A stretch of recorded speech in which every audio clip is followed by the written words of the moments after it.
Hello, welcome everybody. Brian here, and welcome back to our playthrough of Final Fantasy XIV Endwalker. I can't be quite remembered what we... Oh, I remember what we were doing. We had just found out that the final days are upon us, and basically the world's gonna end. The smart people, because I forgot what the hell they were called, are going around telling people that they can go ahead and escape to the moon, blah blah blah blah, all that happy stuff like that. If you are new here, oh, we finally hit over 400 subscribers. Yes!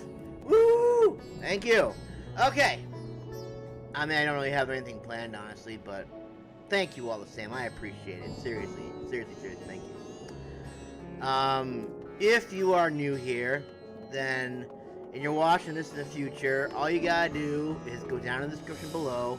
I'll have the entire stream nicely cataloged. I'll have all the chapters, all the quests, all the side quests, the side quest pluses, etc. that you need to go ahead and get through this game if you happen to be new to Endwalker and need some help on certain things. That's kind of like what the whole point of this is. I don't think that these streams are so much for interacting with the viewers, although I would really like to. I mean, it's fun to have you guys around.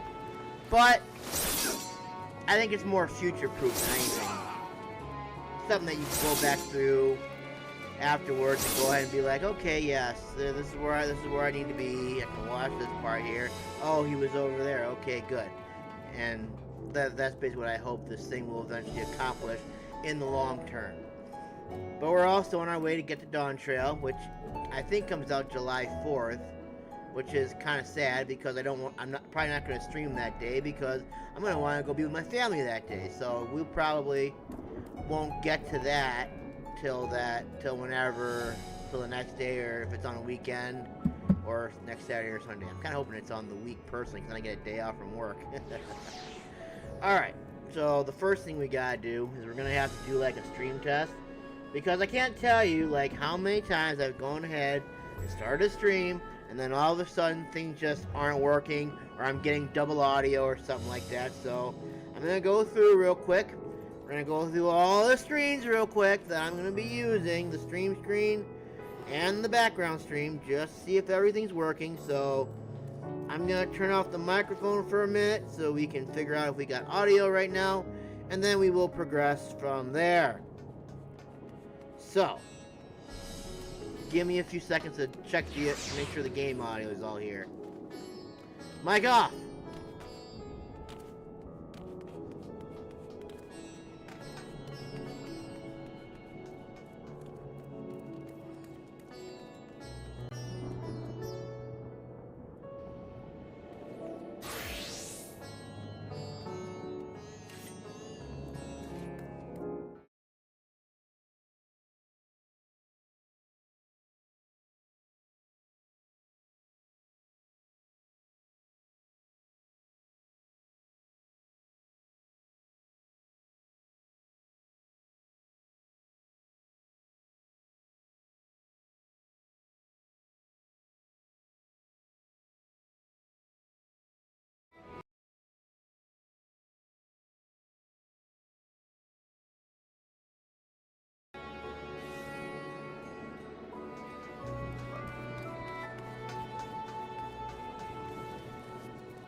gonna make one more pass through real quick, and then we'll get going.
Okay, well, I'm glad I did that, because if you note, I don't know if anyone actually stuck around during the test.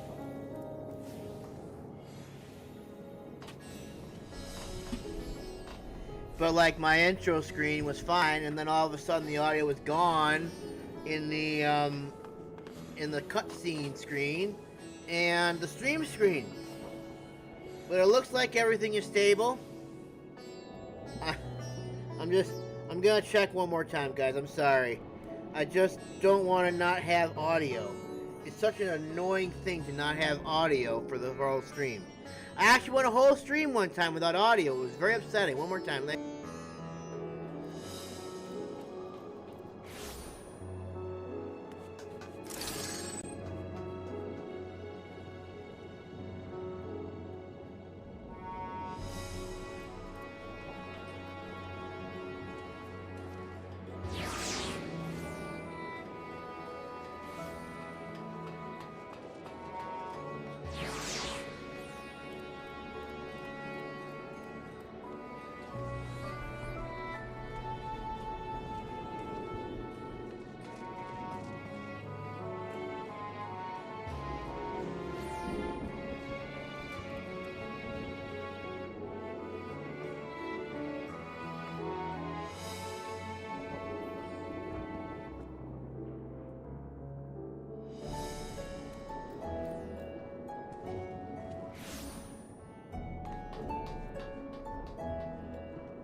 Alright, guys, I'm feeling confident. Let's get going.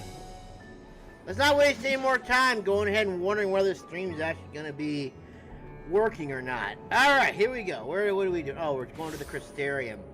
Okay. So that's actually right down here. So does that mean I have to go back into the past to the other? Oh, yeah. Oh, that's what we were going to do, wasn't it?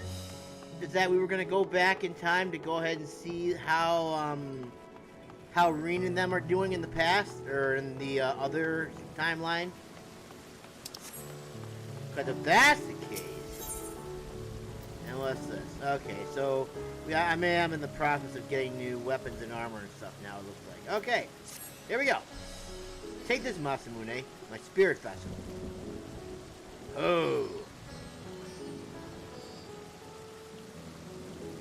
empty now, of course, but it should allow you to operate the tower's systems in the umbilicus. If even the smallest fragment of Elidibus' essence remains, it should be possible to locate it. As for access to the umbilicus, pray seek out Lena for assistance. Chances are she still stands watch at the Ascensor Gate. Should she or anyone else ask after me, tell them I am living my life to the fullest, that I am happy, hardships and all. Oh, Lena's gonna be so happy. Oh, right. Well, we had best be on our respective ways.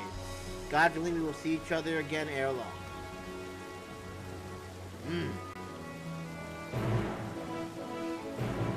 Alright, so we're going back to the Crystarium.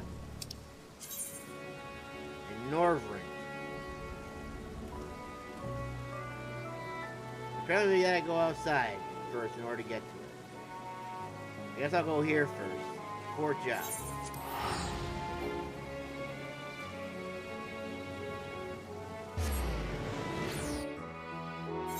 To Lakeland. You know, I had a bunch of Lakeland gear, but I wound up getting rid of it because I didn't really actually care for it. Because, I've also been starting to get, like, my new tomes and stuff like that. Whatever the first one is, and the ones of comedy. Tombstones of comedy, or what, you know, let's just find that out now. The Tombstone of causality and comedy. I've just started getting those, so I'm imagining that once I get to a point where the game's actually beaten and I can start cashing in those tombstones, I'll be able to get even better gear. So honestly, all that stuff doesn't really quite matter to me. But I know people like to do it for the glamour and stuff like that, and that's fine. But I've never been one for glamour. I mean, the only thing that I've actually glammed is this eye patch right here, because I wanted to go ahead and make him look like Masamune Date from Sengoku Basara. I mean, it's a cat version of him, but supposedly him all the same. I actually was hoping to see if I could put like a red eye underneath it, so that way, like, you'd have his blue eye right here, then you'd take that patch off, and it'd be like the Sharingan, you'd have like the red eye. I thought that would have been pretty cool, but I think I need like a special, I think I need like the, I know I need a special potion to do it. And I just don't want to do it right now. Here we go. Masamune, you are returned. Masamune, you are returned. Oh, yes, yes, I am back. Have you been well, you and the others? Well, we've no shortage of troubles, but we're well enough. Probably shouldn't have told her that, but then things are much the same for you as they were here. My lord is doubtless enjoying himself. Oh, he's living his life to the fullest. He's living his life to the fullest. And he's happy. Oh, he said this to you. These exact words. Oh, to know that he is happy. It fills my heart with joy. Thank you, Masamune, for taking care of him. You're welcome. When next you see him, please tell him not to overexert himself. Futile a request though it is. And tell him that all is well here. The peace you gifted us continues, and we work hard to build new lives for ourselves.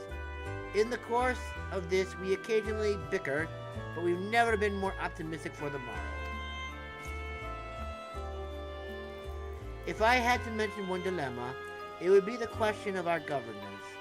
Even as we speak, debate rages on over how we should run the city in the Exarch's absence.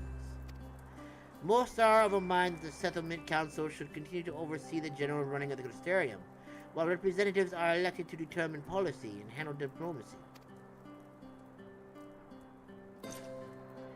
Thus far, nothing is set in stone, but however we choose to proceed, we will not replace our lord.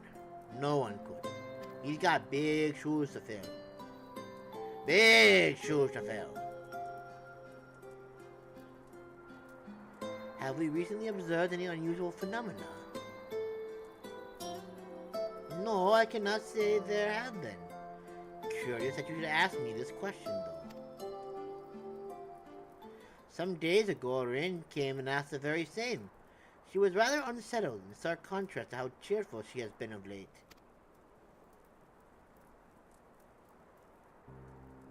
Rin has been dedicating herself to the restoration of the empty, you see. Though it will take many long years, the goal seems to have given her a newfound sense of purpose and fulfillment. So when I saw her in such a state of worry, I couldn't help but feel worried in turn, especially since she wouldn't tell me what troubled her. I dare say she'll be more willing to confide in you. May I ask you to broach the subject with her? Sure, if I can find her. If I can find her, sure, I'll do what I can. You wish to enter the umbilicus? Very well. I shall fetch the key at once and take the opportunity to find Rin. Please wait for me in the city, in front of the Cabinet of Curiosity, shall we say. I will be along as soon as I can. Yes.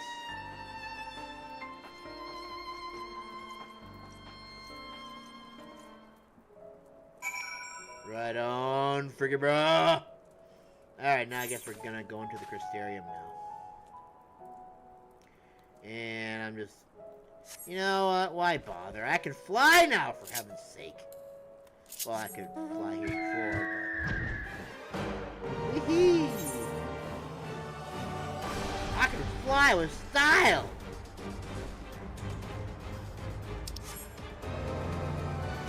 Oh, this is gonna be kind of a long walk after I get in, I guess, huh?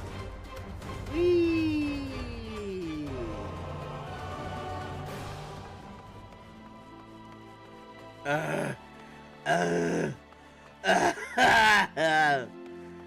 The walk of running is too much for me. Why do you make me do this, man? Do you not love me or respect me, your character? You know, that's probably why he's always skinny, because he's always working out after the stream and stuff like that. The only time he really gets to relax is like during the week when I'm just mining and stuff. And he just gets to sit there and just be like, okay, looking for collectibles so he can get his new mining gear, stuff like that. Amazing. Okay, I was gonna say, okay, now am I at, oh, come on! Oh, come on! You literally couldn't let me, no, jeez. Oh, jeez. Now what am I gonna do? Are there stairs I can go down? I kinda just wanted to fall to my death and just go from there, but apparently it won't let me do that, dang it. Ah, man, I just made it harder for myself, didn't I? Son of a gun. Why do I always do this to myself? I can never have an easy run, just like, you know what? I'll be fine. All I gotta do is just jump over this and follow my death, but no. I can't do that. And I just make myself look stupid. The cabinet... I don't try to make myself look stupid, it just happens, people.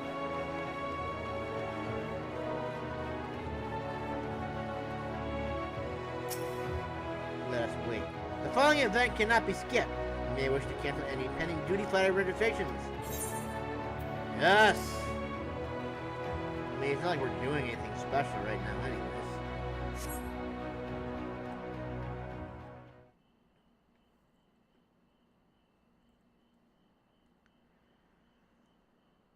Lena! Where are you, Lena? That's a pretty... Do my old eyes deceive? Is that truly Masamune? Maybe. Who's asking? Ow! It's my buddy Numo Backluk. Yeah, that person. It is. For glad I am to see you hail and home, my friend. What a wonderful surprise it is to have you back with us. And at this most opportune time. What happened? In case you haven't heard, we are planning to produce a tome chronicling events from the Flood to the Knight's Return. For this project, we intend to draw upon records kept by the world's peoples. Historical and contemporary first-hand accounts would be the centerpiece of the tome, but yours would be the one to crown them all, because I'm the best. Yes! The best paladin inside of Final Fantasy 14! Ah! Okay, I'm okay, I promise. I got a little energy today. I've been asked to contribute a chapter on the soul, a subject that is key to understanding much of your endeavors.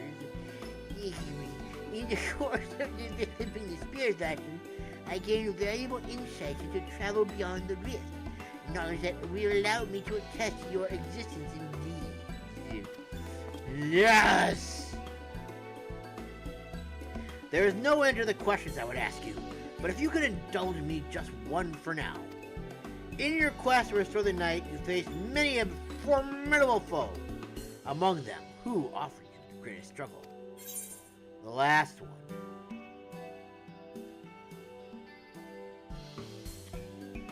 I'm gonna go Hades. In his misguided self-righteousness, Titania driven mad by light and loneliness. But if I say this one, I'm gonna say this one. This might come as a surprise. Truly, I never would have guessed. But then if I could, I suppose I wouldn't have had to ask. 'Tis a tremendously eye-opening answer, and we will see that your account of this battle featured prominently in the tome. I know you'd love to talk his ear off, Lauren, but we really should be on our way. Those documents from Ulmore won't collect themselves. Of course. And afterwards, would you care to join me for tea? I was hoping you might clarify a few points in your treatise. Till next time then, do tell the others to look after themselves. You got it, Backlog. Anything for an old friend. Our overzealous friend in particular. Remind him not to overexert himself again and again till his ears fall off. If it's what it takes for him to take it to heart. Bye-bye! Thank you for letting me know, everybody. You guys are the best. But where's Lena? Lena! Where are you? Did you get in trouble and or get hurt or die? We need your help. Is that the Warrior of Darkness? Hello, Oh, it's him. It's really him. What are you doing here? If you're going to battle, I can give you some medical medicine. I made it myself. Best not, Riki. You'd only give him a stomachache. We've come to see Morin to get his advice. One of the guards finally agreed to teach us how to fight. But first, we need to choose a fighting style. While I know that I want to be a mage, Arkle isn't sure. Listen, bro, you need to pick up a sword. Yes, my boy! Pick up the sword. Magic isn't really my thing, so I was thinking of taking up the axe, or the sword, maybe the bow. They all seem alright, but it's hard to decide, so I thought I'd ask Morin. He knows about a lot of things. No? He isn't here? Aww. Yeah, jocks. Oh, why don't you have the Warrior of Darkness choose for you? Oh, I'm choosing the sword. What do you think suits Riki Arkle best? Axe, sword, or bow? Ooh, for submitting the opponent, protecting your friends, the sword. For fighting and hunting both, the bow. Oh, he seems like a kind of guy who'd want to protect his friends. Okay, fine. I just like how I was just protecting your friends, the sword. But I'm partial to swords, so it doesn't matter. I hate the bow. I hate long range stuff because it pisses me off. Although I was getting good with it in Ghost of Tsushima, I'm not gonna lie. And the axe, well, that's okay, fine. But it doesn't seem like the kind of smite people, so they're gonna go this one. The sword. If you took up the sword, you could be just like me! Ha!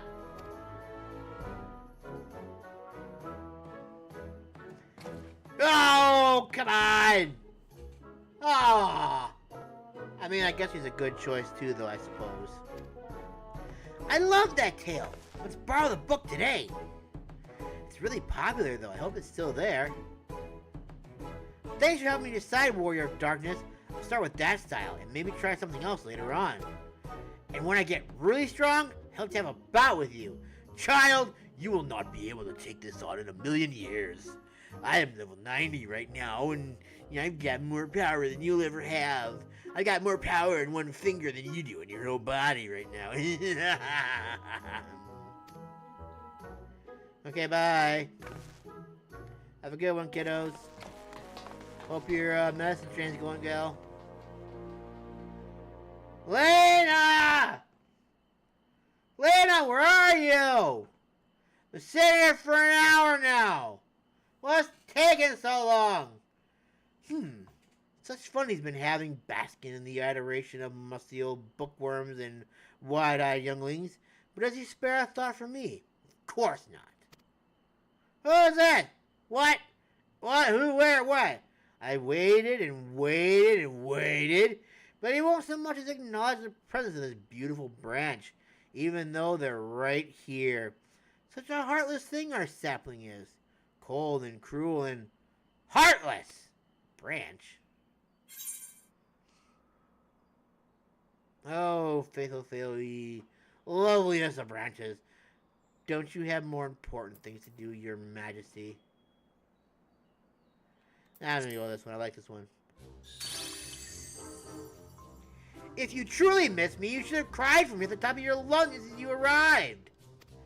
To make up for it, you will call with twice the passion next time. Though for there to be a next time, you've some few struggles to overcome, mister. So my adorable sapling, the world is on the verge of destruction, is it? Oh, how did you know about that? How do I know this? Joined as we are, spying on you is as simple as sliding down the back of a rainbow.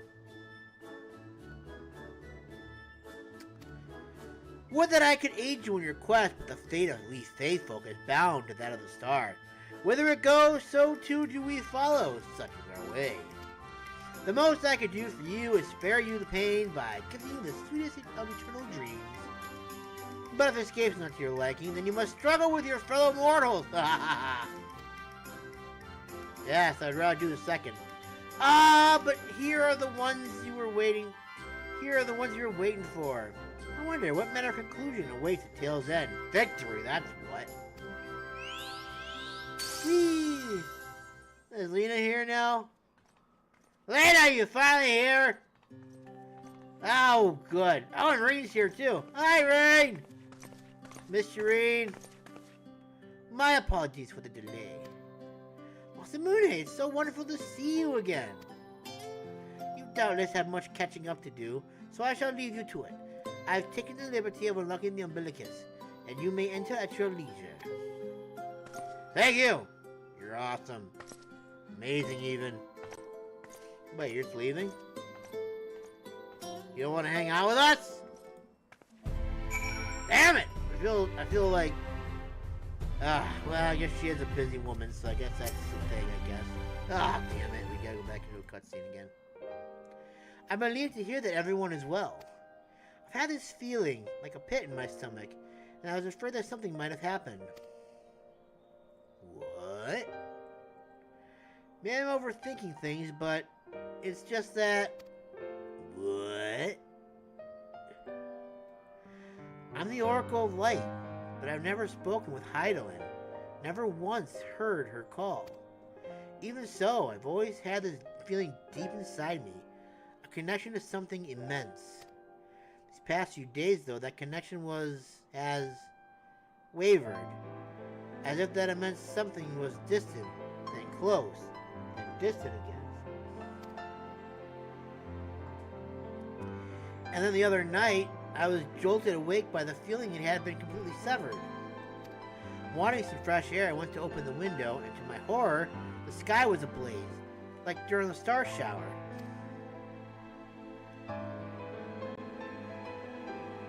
But then I blinked and everything was normal. The next day, no one said a thing. No one else had seen what I had seen. As far as I could tell, nothing was out of the ordinary. I began to wonder if it was a figment of a half-remembered dream.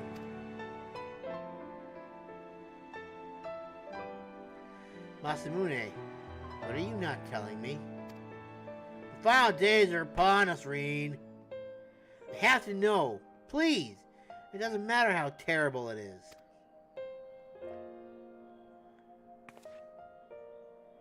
The final days are upon us. The smart people are going ahead and tell us that the world's going to end. And hey, it's true. That thing you saw earlier with the fire, stuff like that, it's all true. And it sucks. And I don't like it. It wasn't my imagination then. The doom we witnessed in Amarat has come again. I can't believe it. Like I told you before, all is well here in the first. So don't worry about us. Please, look under the threat before you. We're fine right now, and even if we weren't, we've learned how to survive. Should the final days reach us here as well, you may be assured we won't go quietly. Smile. No, we'll hold on till you can find a way to save all our worlds. As long as you continue your fight, so too will we. United in purpose beneath a blazing sky. Nice.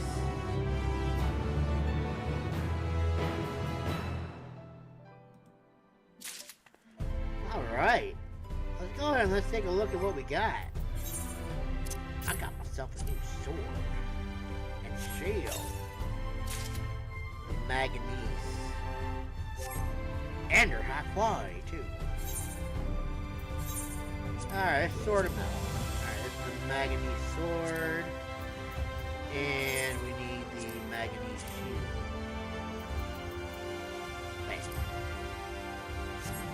Nice! Take a look at it. Oh, baby. Look at that. Looking so cool right now. And I've got a sword again, too. A proper sword. It's so small, though. It looks like a little dagger. Good night. Can I dye them? I can dye them. Ha ha ha! Yes, sir. They're gonna be the same color as I am. Yeah, I should have waited for that. Oh, look at that now, man. It's got the red on the hilt now. Oh, look at that. Isn't that adorable? Oh, yeah. What does this look like now? Oh, yeah, baby. We're looking hot as crap now. Nice. Alright, we continue. I can't wait to see what this whole set's gonna look like. I think it's gonna look nice. Hope on a flower. You're heading to the Umbilicus to consult with Elidibus, right? I'll do some consulting of my own and speak with Lena. Decide how we might best prepare for the final days. So it's farewell for now. We'll see each other again. I'm certain of it. Bye, Reed. Take care of yourself. Alright, so now we gotta go back to the Crystarium, I reckon. Because that's what Dawson did.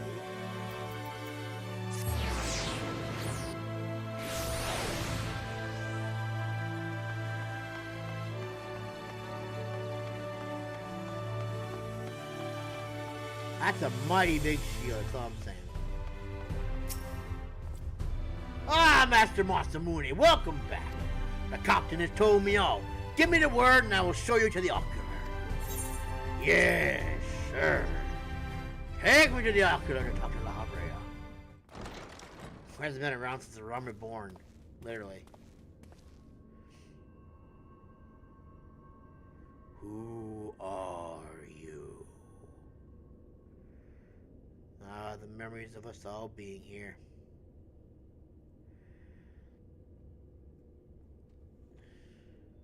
Why are you all looking at me like that? It brings a smile to my face. Like I said, that's a big shield. Look at all the books in here, man.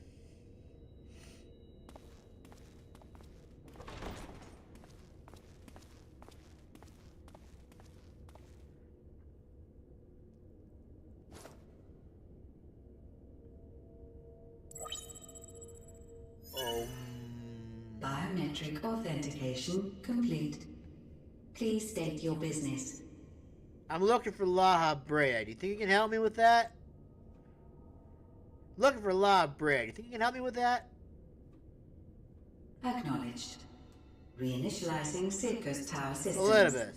Searching for Elidibus entity. You know what?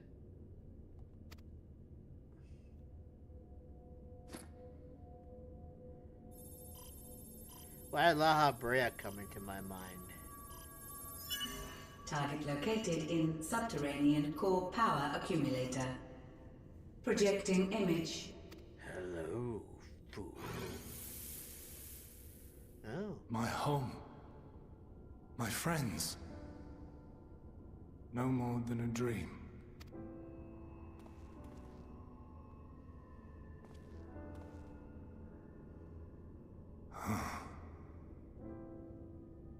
You. Why have you awakened me? Because I need to talk to you, that's why. I no longer sense those places beyond, or Lord Zodiac. You must explain all.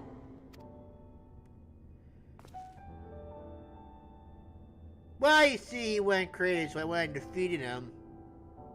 And then the smart people are like, hey, the final days are coming. And we're like, okay, yeah. So how do we stop it? So, he is fallen, and my brethren's souls returned to the star.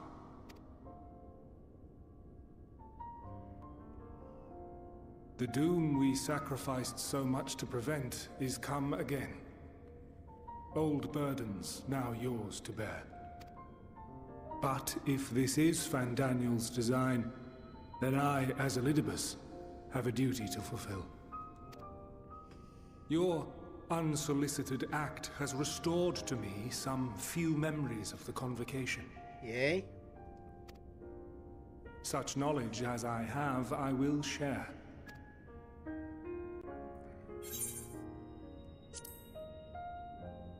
Thank you. It's awesome. I do this not for you. I merely perform my duty, as I have ever done. Listen, I'm thankful all this things. Just accept it. Where to begin? Ah, the end. Your understanding of what caused the final days is consistent with our own. The decay first took root where the currents were weakest. Yes, a conclusion drawn by him, Fandaniel. Not the him of here and now, but as I knew him, long, long ago. Having shed light upon the phenomenon, he dedicated himself to devising a countermeasure. Were it not for his knowledge of the Celestial, we would never have made the connection, and thence forestalled the final days. We're gonna have to make a new Zodiac, aren't we? And though he inherited that noble soul, how different this last incarnation. So consumed by self-loathing and hate. Yeah, he fell into the thing and then he died and all that stuff like that, so yeah. Elpis. Yes. The name is familiar to me. Yet I know it not as a flower, but a place. Ooh, can you tell me? A testing facility for determining which of our creations were fit to be released into the world. Many worked there. And before joining the convocation and assuming the title of Fandaniel, he was their chief. He was Hermes. Hermes! Ah, he gets around, doesn't he? That is all I know. The crystals tell little of the lives the 14 led prior to their induction. Elpis itself would tell even less. Nary a ruin has survived. Oh, my brain! Wait. I saw you there. In Elpis. He's talking about that weird place, right? The one, the place where the smart people are. No, I did not. But I did. I did. A lingering trace of impossibility. And a truth that fills my heart. My digital heart.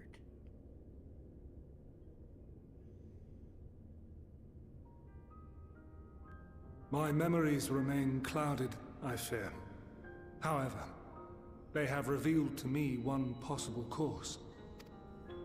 You must travel to Elpis, to the time when Hermes served as its chief. Oh, goody. More time travel. Great. In glimpsing the Exarch's memories, not only did I make his summoning magic mine own, I also mastered the workings of this tower. Oh, cool.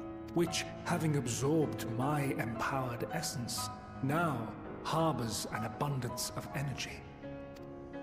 Well, that's right. As He did get such, sucked in, didn't he? I believe I can deliver you unto the past, unto that place and that precise moment. That would be extremely helpful. Given the eons that must be traversed, the gateway will not be fully formed. Your form will be less tangible still than those warriors of light I had summoned. In all likelihood, none will be able to see or hear you. Is that a bad thing? Yet even should you manage to interact with others, you will be unable to effect meaningful change. I mean, is that a bad thing? So if we screw with the past and everything's gonna get all screwed up anyways, why do I keep feeling like I'm bleeding? So, like, I went and I shaved this morning and I, like, nicked myself and now I just think I got blood running down my lip, but I don't. For the reality you wish to save, the reality to which you must return, exists as a result of the final days. You cannot reshape the past to undo the tragedies of the present. Cannot unmake the sorrow and suffering fated to come. In full knowledge of this, will you still entrust your life to your foe and make the journey? I mean, I guess I don't really have a choice, do I? Sure. Very well. I shall cast you unto the river of time. Let this be my final act. You must input the commands. I no longer have the authority. First, you must reconfigure the systems, that the tower's ether may be channeled for the magic. Okay. How do we do that?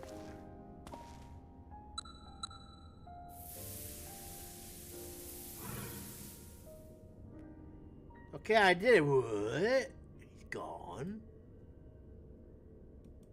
The preparations are complete. The gateway will soon open. Return at once to the ocular.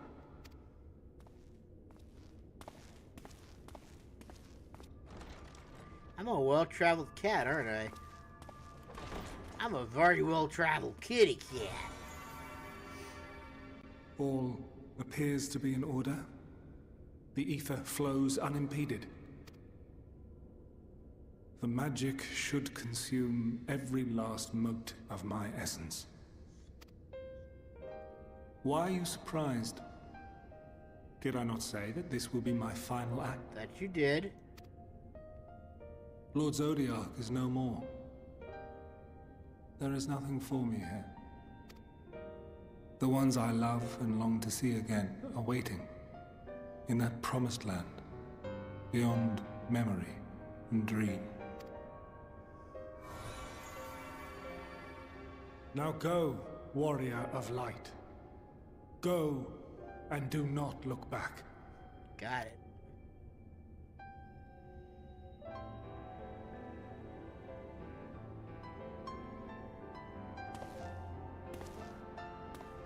The epic slow walk into the future. Well, Heidelin, I take my leave of you. Yours is the mantle of the last of us. May you have the joy of it, the burden, and the solitude. It falls to you now. You and your champion to save our star.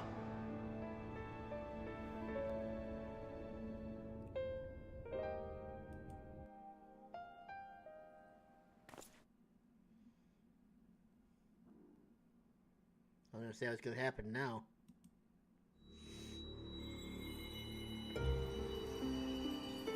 Whee! I'm flowing through this ethereal stream again.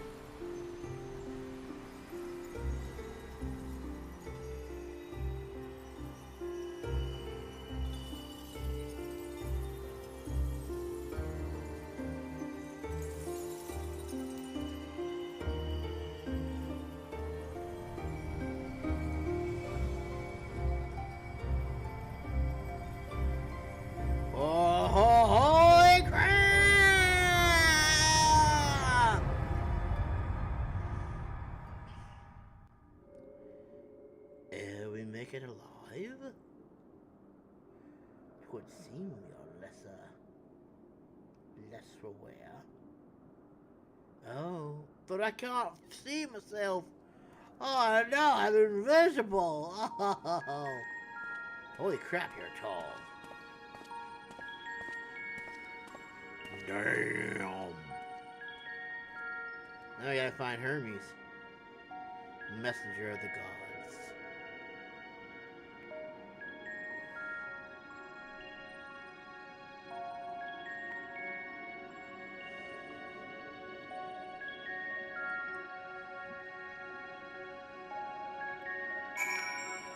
Oh my god, I can actually wait a minute, it says an Aetherite-like device.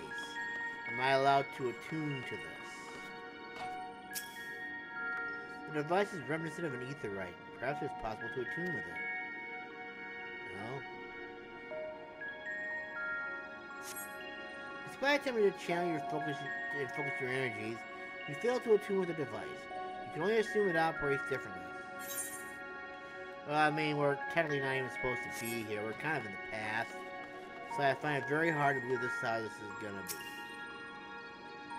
The man stands dutifully by the Aetherite-like device. The guide for this facility in all likelihood.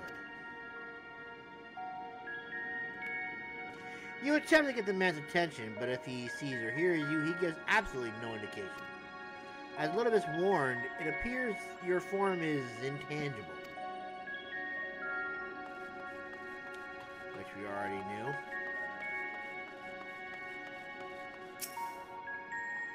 This is the right place, yes? Propylaeon. Judging by the woman's word, this facility is called Propylaeon.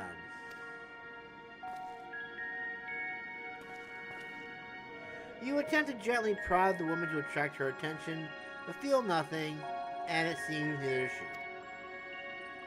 That's usually how it ends up working. Damn shame.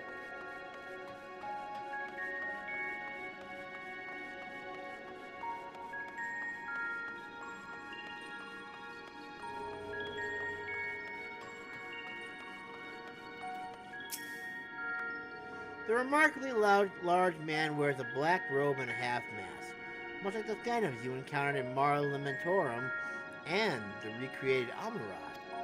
It would seem you have made it to your destination. Hey! Hey! I am here! Can you hear me, see me? You gesticulate wildly, shout all manner of greeting obscenities. But the man is not much as glad in your general direction. Greetings and obscenities. Oh, that's amazing.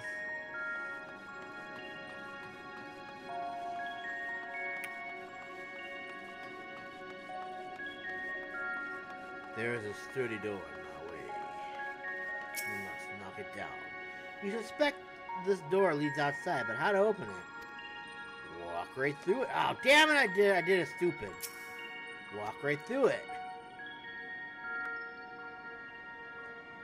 Just wait for somebody else to open it for you. Duh.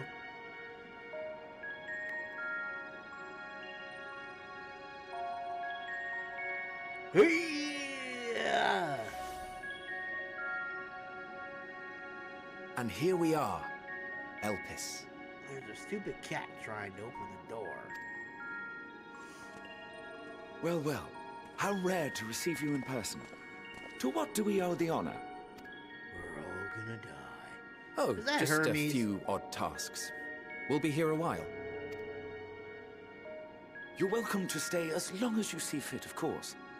As a matter of procedure, however, I must ask that you kindly remove your masks. I'll do it if you take yours off first.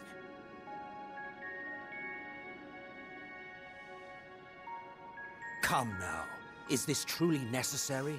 Surely you can tell who we are. Zephin, Daniel. Who you are, perhaps, but I am far less infamous. Regardless, if we do not follow protocol, 'tis our hosts who would be held accountable. So, please, do favor us with your handsome face. Fine. Stupid Azels. Oh.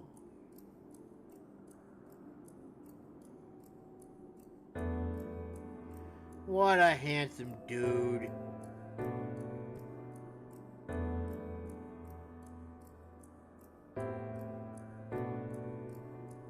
Oh. Does he know that the kitty is here? Satisfied? No. I thank you for your cooperation. You are free to go about your business.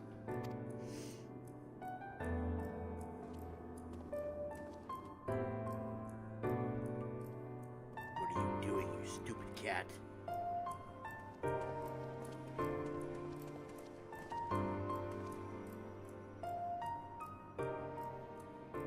By the by, you see it too, yes? Well, I mean that little cat that's just sitting right there?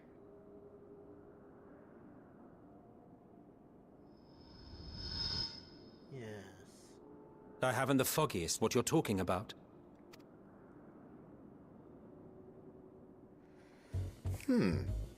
That's odd. There's a little cat standing right there and you don't even see it. It's right here. A bit thin in the ether, but there's no mistaking it. The color of its soul is almost identical to Azem's. Wow. You can see me? Do you suppose he created it? Rather unusual for a familiar to have a soul, though.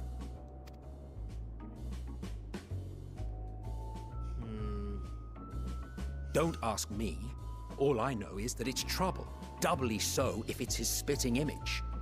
I was a cat? Wow. So let's leave it be. Come now. You know as soon as you open that door, I'm gonna follow you, right? Hey, what the? Why are you ignoring me? It's so rude. It's trying to say something, but it's literally too intangible to form words. No, I'm just a side protagonist. This is how it always is. Why don't you give it some ether? Spare a snifter of your bounteous reserves. Why don't you do it? You're the one that wants me to talk and see me. Who do you take me for? Seriously. Why, a dear friend, of course. One who wouldn't let acts of kindness, such as my accompanying him on errands to far-flung outposts, go unrewarded. Oh, you prick. Playing that card on me? Damn it! Fine, you little crap stain. I suggest you close your eyes, or this may be unpleasant. Nah.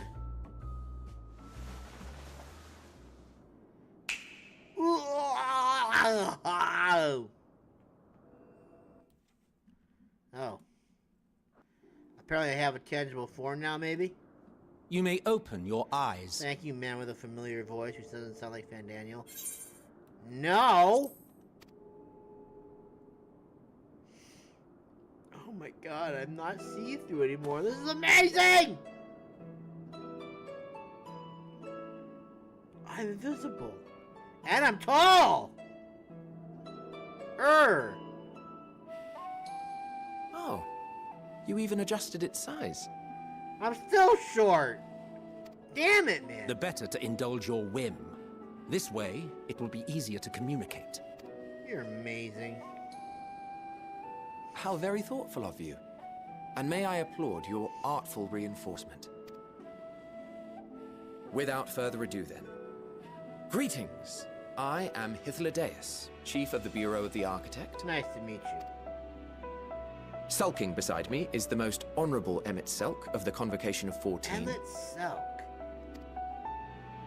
And how might we address you, my new friend? I'm just a bad kitty. A fine name. And I'm pleased to see you understand our words.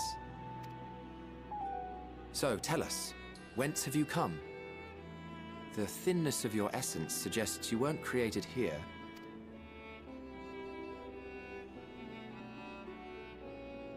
You do not know? Or cannot say? Allow me to ask a different question then. What brings you here?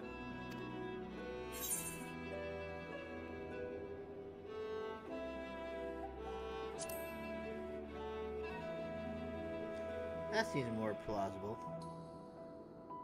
Well now, the same as us. Perhaps Azim wished to come too, but had to settle for a familiar. If he truly wished to be here, then he would be. Right you are. My apologies if we've given offense. The two of us can discern the color of souls, you see, and yours happens to resemble that of a friend. And with your purpose matching our own besides, we jumped to a hasty conclusion.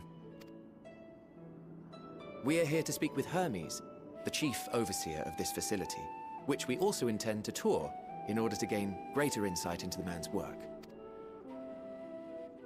We, I say, though this is Emmet Selk's charge. I am here only to serve as his guide. And I should be happy to serve as yours as well, by way of an apology for the misunderstanding. Oh, that's awesome. Wait, are you suggesting that we bring it along on official business? This thing we know next to nothing about? I'm offended by that. If you harbor suspicions, better to keep it close than leave it to its own devices. Wouldn't you agree? I feel so offended right now. But at the same time, I really don't. Besides, having a mysterious life form in tow is the norm rather than the exception here. Fine.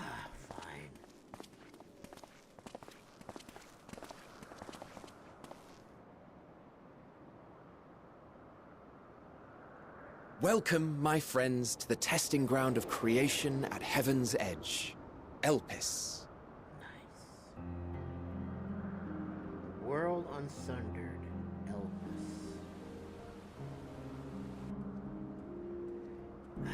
It's not the Praetorium, is it? It can't be. Hey, is that I forgot the toggle's name. This presence. Whoa. Oh, damn it.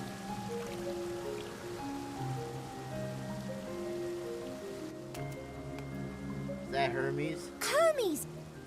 Visitors! We have visitors! No, that's not Hermes. Yeah. Rather powerful. You look like a little phoenix girl. What secrets are you hiding, I wonder? Me or Hermes? Or both?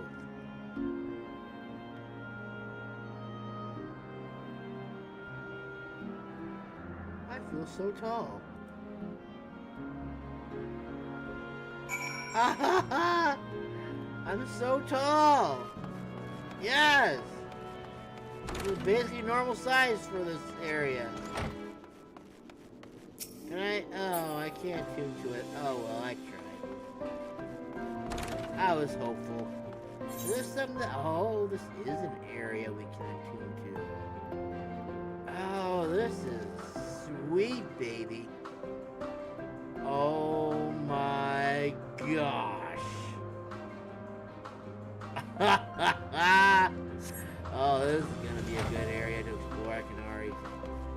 It's definitely a prettier one for sure. This is hardly my first time here, but the scenery never fails to take my breath away. Why? You feel as if you could reach out and touch the heavens. Now then, to begin our guided tour. Perhaps you already know these things, but for the thought of thoroughness, I shall start with the basics. Using concepts to give shape to ether, creation magics allows us to bring forth anything we desire, be it an inanimate object or living beings. Anyone may conceive of concepts, but they must all undergo evaluation at the Bureau of the Architect. Excuse me. As part of that process, living beings and certain arcane entities may be sent here to Elpis for an in-depth observation and study. A fascinating facility, isn't it? I dare say you will enjoy touring it with us. I imagine. It's still a shame that all this experience is going to waste. Ooh, a present! Yay. Now then, our friend Hermes. Aside from overseeing the facility, he also conducts his own research. Chances are he will be at the main observation hub, so let us seek him out there first. Attired as you are, however, you stand out a little too much. Our dear Emmett Selk wishes to keep a low profile for his errands, so... Do you know how to make a robe? The basic concept will do. No? In that case, Emmett Selk... No! Your whim, your responsibility. You're not getting another thimble of ether out of me. The way he scrimps sometimes, you think he wasn't a night bottomless font of magic. Very well. I shall make the robe. Perhaps you can assist. Come, let us search for the requisite material. Okay, we can... Alright. Yeah, sure. Let's look for the requisite material to make a robe. So that I may blend in. I mean, the sword and shield definitely aren't conspicuous at all. Did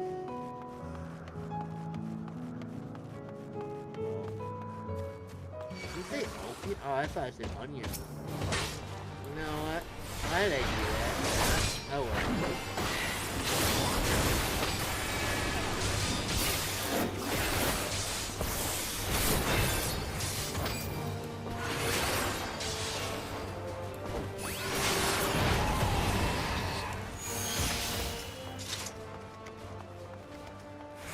Fool! How dare you think that you could even come remotely close to beating me?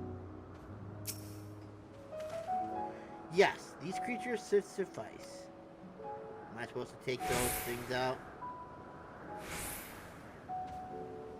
An etheric rope. I want you to use it to capture, shall we say, 2 Petalouda. There are 3 species here, I believe. Any 2 different kinds should serve. Now, I should mention the strength of the rope is tied, no pun intended, to the strength of its user. As your ether is still thin compared to ours, you'll need to weaken the Petalouda first. Good luck. Oh. Well.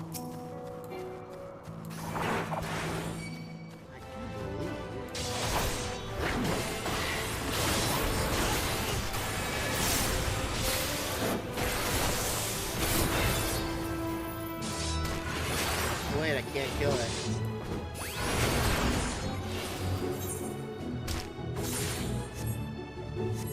Take that! I will take this one too.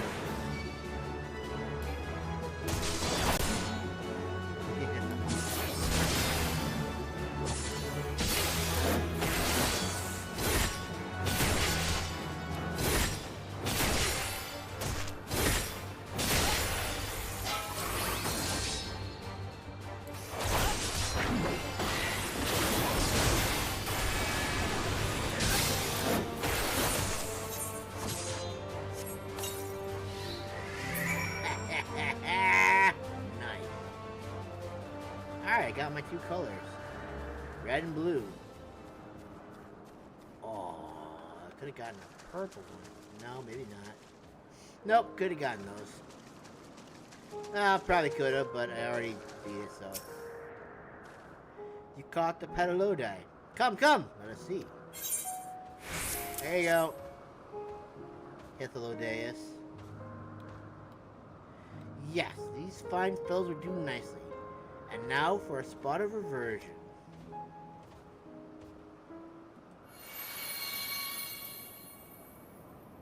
There. It's ready.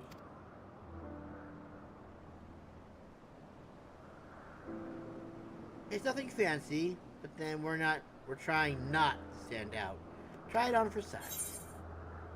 Turn 11 things into clothing just like that? Was somebody angry with us for using those creatures?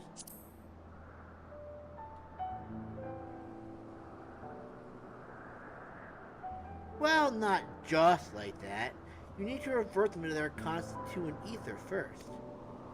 Lest you wonder why I asked for two species, it is due to the difference in their etheric balance. Blending them allows us to produce garb with superior etheric stability. Well and good to disguise it and educate it, but it won't fool anyone who can see worth a damn.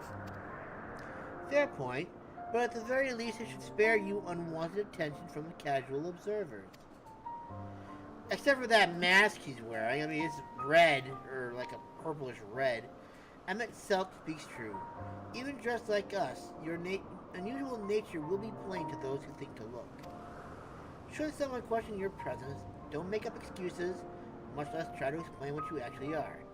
No, best simply say that you're a familiar. The question is, whose?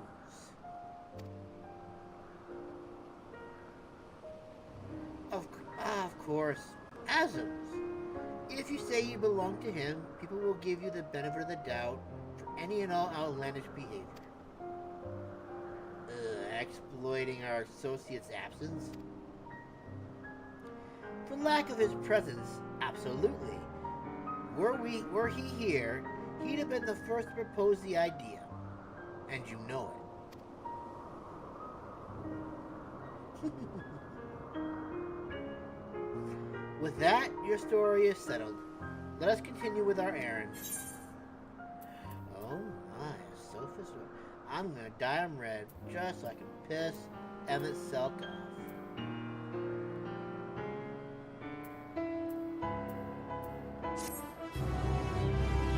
Emmett Selk is so bad at me, because I'm gonna stand out whether he likes it or not. Please tell me I can dye this so I can piss him off. Please tell me I can dye this. Alright, so now where the heck are these things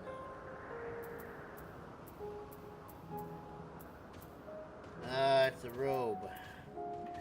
Oh, damn it. Oh my god.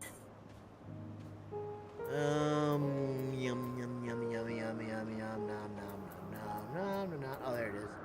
The sophist robe.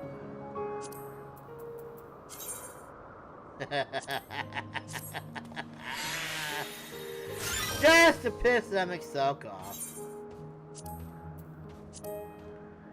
Alright, now I need sophist gloves, I guess, or something like that, I think. Nope. Nope, no, no. Alright, I think I have one of these things here. Is this a sophist thing here? That's my Hakama. Nope, that's not what I'm looking for. Lafuka, Meshian, Sophist Podea. Which no one can see. But I'm gonna dye it anyways. And then I guess I got the boots, right? Softest boots or something like Hupodema. Which we're also gonna dye.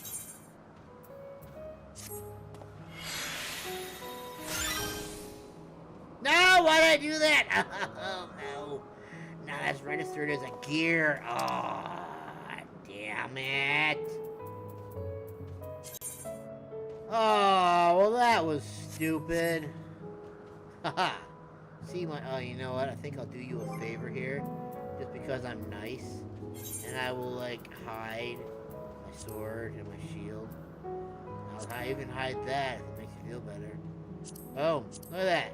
Now I'm normal. How about I already registered as another human again? Aha! Observe my mighty kitty form.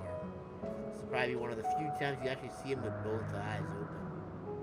The power he emits now is amazingly strong. Alright. Hello! If you are ready, let us continue along the path to the Anagnorisis. The place serves as an observation hub and residence both. Someone should be able to point us in the direction of Hermes.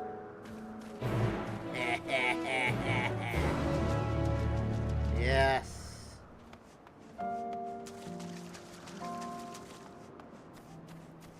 Are all the monsters passive now? Nope, apparently not. Apparently they still want to fight. Let's see if I'm still super strong. I'm super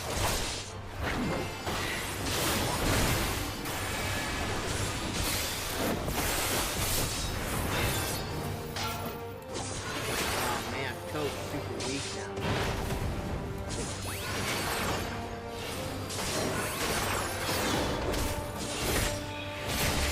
Toad's super weak, man.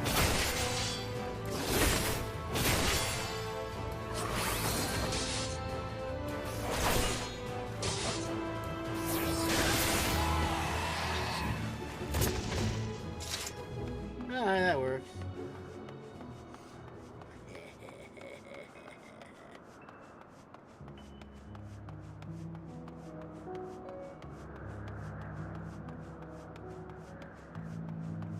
My only existence to discover is to piss off Silk. That is my one true joy today, is to piss Emmett Silk off.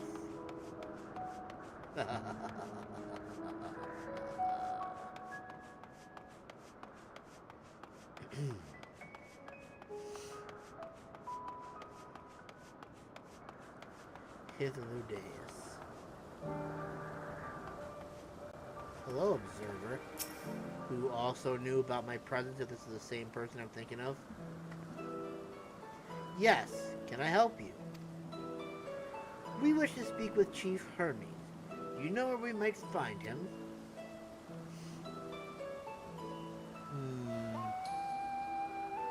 Well now, by your mask, I assume you are one of the 14. I wasn't aware there was to be a visitation. See, look at that, he's standing out. Better you and us. Between you and us, it's something of a surprise. Your discretion in the matter would be appreciated. I see. My lips are sealed. The chief should be out conducting observations as well. His focus as of late has been aquatic creatures, so I expect you will find him at one of the pools here. The pools, you say? Many thanks, and apologies for disrupting your work.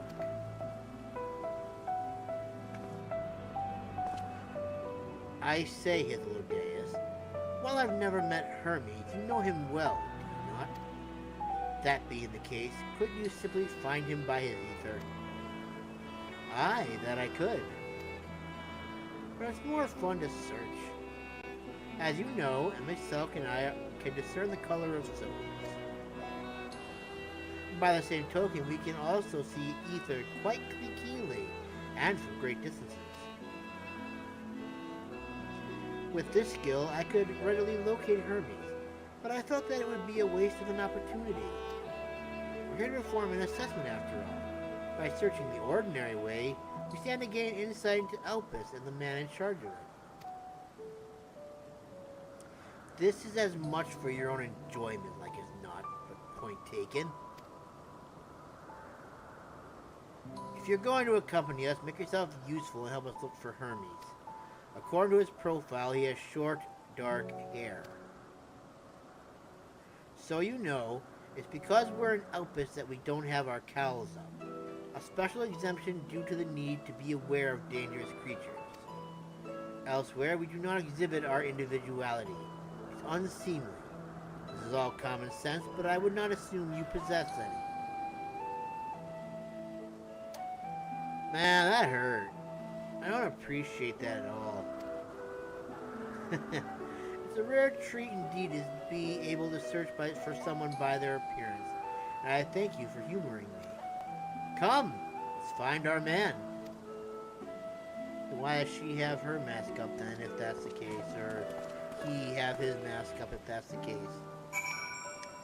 Anywho, Hermes! I have a message I want to give to someone. Do you mind? Who's that? Nay. Nay be a problem? Yeah, no. Hello. All is well. Nothing to fear. Thank you, I guess. Even though you weren't talking to me. Are they gonna give me like some kind of indication, or do I just have to look for people with short, dark hair?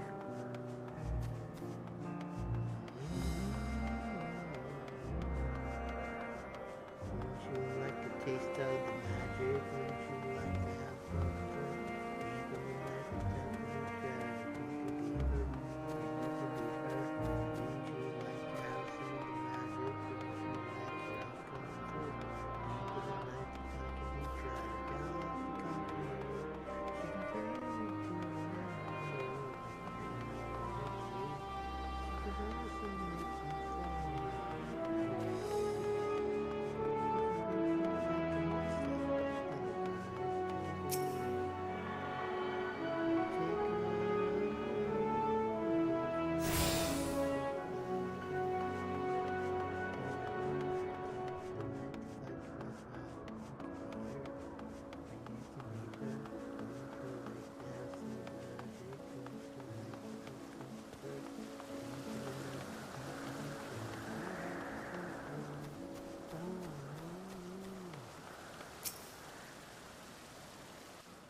Hermes, I'll come to talk to you, my friend. Hermes, is that you? Huh. You are... I'm Masamune. Nice to meet you.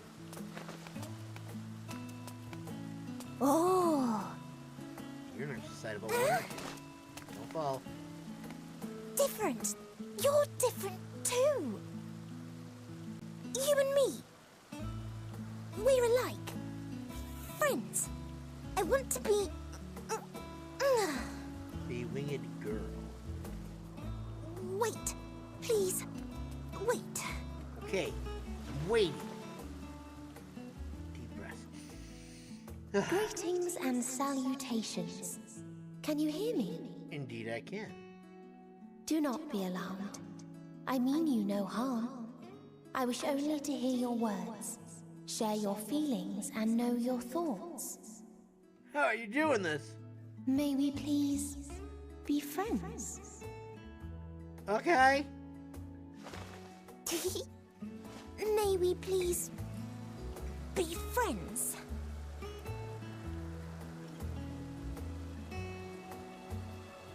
Ah, I see you found him. Indeed I did. Hythlodaeus. It's been a while. Too long, I think. Too long indeed for close collaborators. On this blessed occasion, I bring not only Fantasia, myself, that's what it's called. but others who long to speak with you.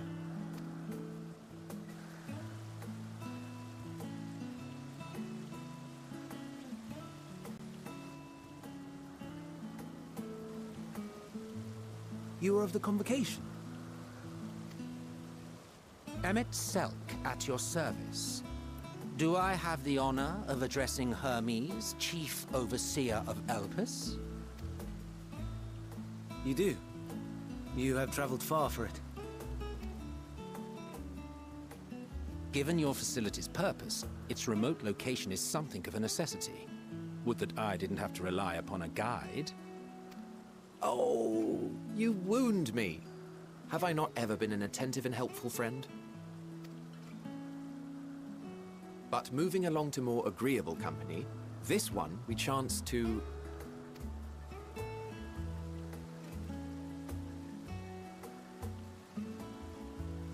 So excitable.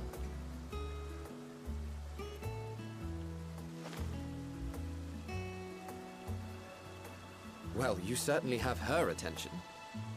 Is she one of yours, Hermes?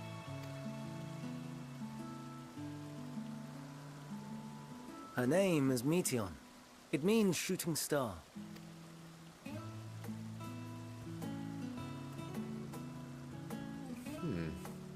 If I may make an observation, her ether is terribly thin. I fear she might dissipate at any moment. So would I. Nor do I believe you've made a submission to the Bureau. I would remember such a concept if you had. I haven't, as you say. I judged it too early. She's a pet project of mine, still undergoing preliminary testing. But rest assured that I will attend in person ere long. Very well. Being an authority on flying life forms, I appreciate that you are exacting in your work. I shall look forward to your submission. If we have finished with the perfunctory chit-chat, I would discuss official matters. By my coming, I trust you already anticipate the subject. No, please tell me. I have an inkling, yes. Please wait to the main building yonder. I shall join you as soon as I've returned these creatures to their homes. What's wrong, Hermes? The Nemestoma is missing. Uh-oh.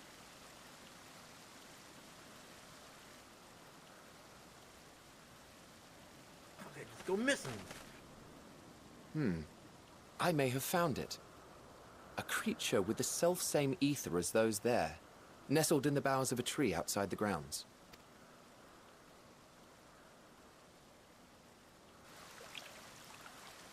You're saying they can climb, with their sorry excuses for limbs? Sure, why not? The fashion has been to imbue aquatic creatures with the power of flight, ever since the words of Metron created a sky-swimming fish. The Ambistomas, too, can fly, if only slightly, and they could conceivably climb a tree. Whether they can come down safely, however... Excuse me.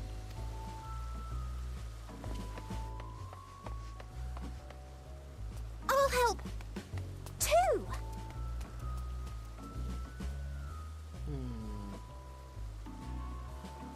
He just shakes his head and whatever. And what are we supposed to do with this lot? So for Hermes to come back so he can do what he says he's gonna do with him? May I suggest we split up? If you would be so good as to assist Hermes, Emmett, Selk and I shall keep an eye on these adorable creations in the meantime. Got it, bud.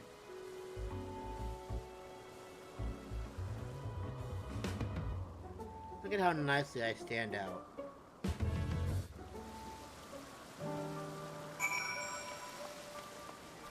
Alright, let's find a little piece of poop. How am I trying to censor myself for? This isn't right. Ba-dum-bum-bum-bum. We're gonna find ourselves a little axolotl thing. Yeah! Yeah! 360 no scope. Yeah! It seems Hermes and Meteon have found their quarry, a creature known in this age as an Ambistoma. Yet, though it has been safely extricated from the tree, Hermes appears to have found himself in quite a predicament. Because now he apparently can't get out of the tree. And it looks like he's gonna fall if he doesn't, like... The Ambistoma. Hermes saw it high up in the tree. He climbed up to get it, but it jumped on him, and he slipped.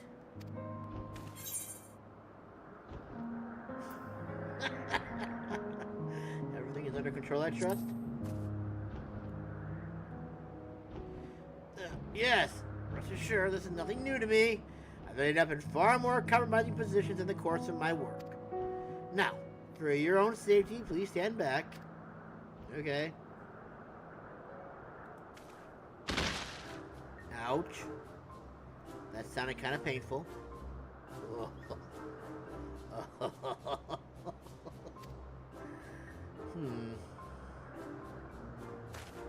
I got nothing. Hermes, are you alright? Quite alright, yeah. My apologies for making you worry, me, Dion. Both you and, Masamune, sir. Nice to meet you. Masamune Sanada, you are called. An intriguing name, somehow reminiscent of a new creation. Thank you for coming after me. Even though I did just stand there and just look at you. Now you little piece of poop, shit, needs to go back to its home. As for you, little one, you must be more careful. But I was having so much fun, I'm still swimming, even though I'm on the ground. You may... Oh, it's flying. You may be able to fly, but it doesn't mean you cannot fall and hurt yourself. Oh no! I had forgotten all about its fellows! Ah, jeez, man! Don't worry. Oh. Oh, truly? Ah, what a relief. I must thank Emma Self and Hythlodeus when I return to them. First, the distraction now is out of the way. As Chief Overseer of Elpis, permit me to welcome you to our facility. I hope you will enjoy your time here. Yay!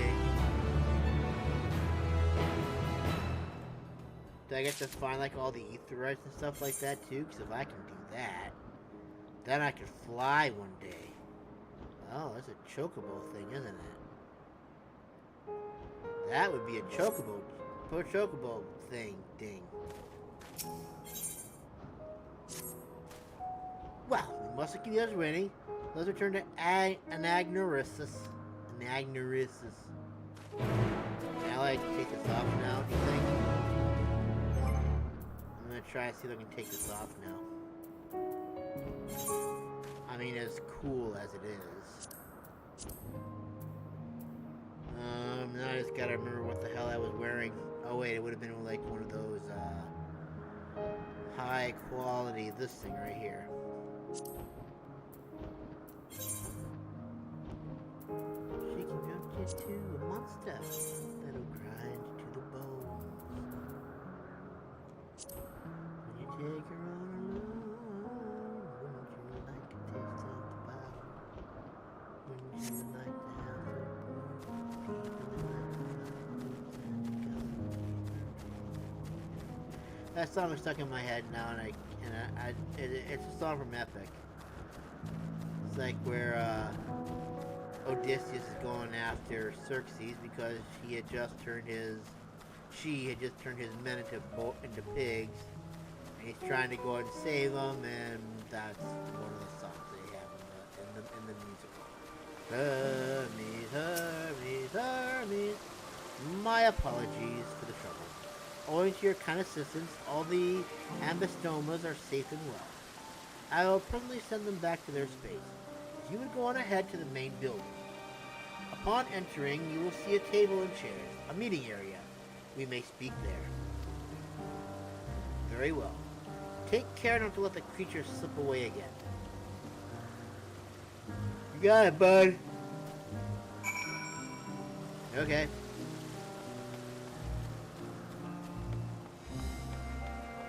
Place with table and chairs. Get this chocobo keep guy over here, I guess. I don't think it's gonna be until we go and get like bombarded with like a million side quests and stuff.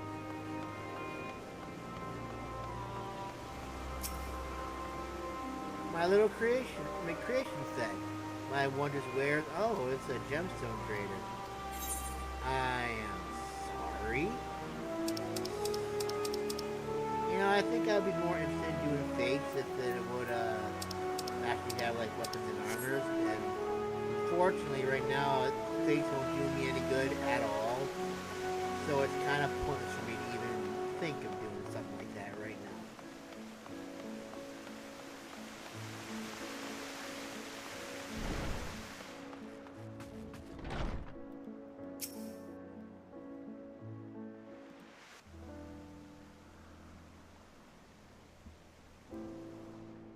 This appears to be the place. And here is where we part ways. Okay, thank you. We will be discussing highly sensitive affairs. Only a select few may be privy to such knowledge, and that does not include someone who cannot or will not divulge their origins. Ooh.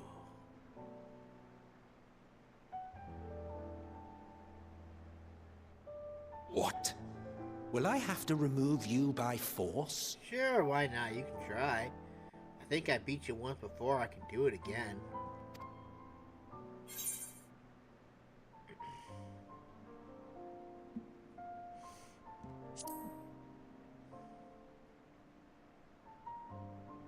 Yes, I'm sure your business with Hermes is quite pressing.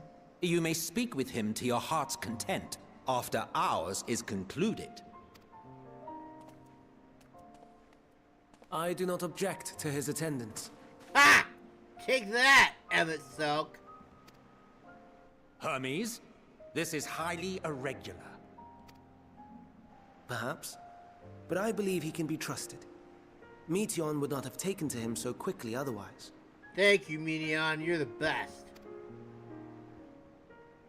Moreover, the presence of a third party may help me to maintain composure. Oh? Fine. Stupid. As you wish, then. Behave yourself. Do you hear? Yeah, I got you. I'll be the bestest kitty you've ever seen.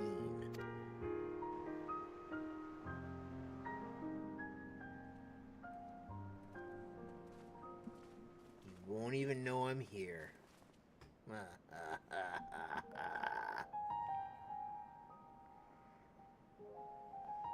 So, it's finally happened, then. The final days? Aye. Van Daniels declared his intention to step down and named you as his preferred successor.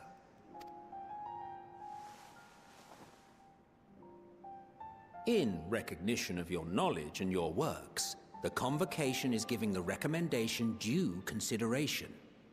As one who does not know you personally, I am to use my impartial eye to take your measure. And above all else, to ascertain your disposition towards the invitation.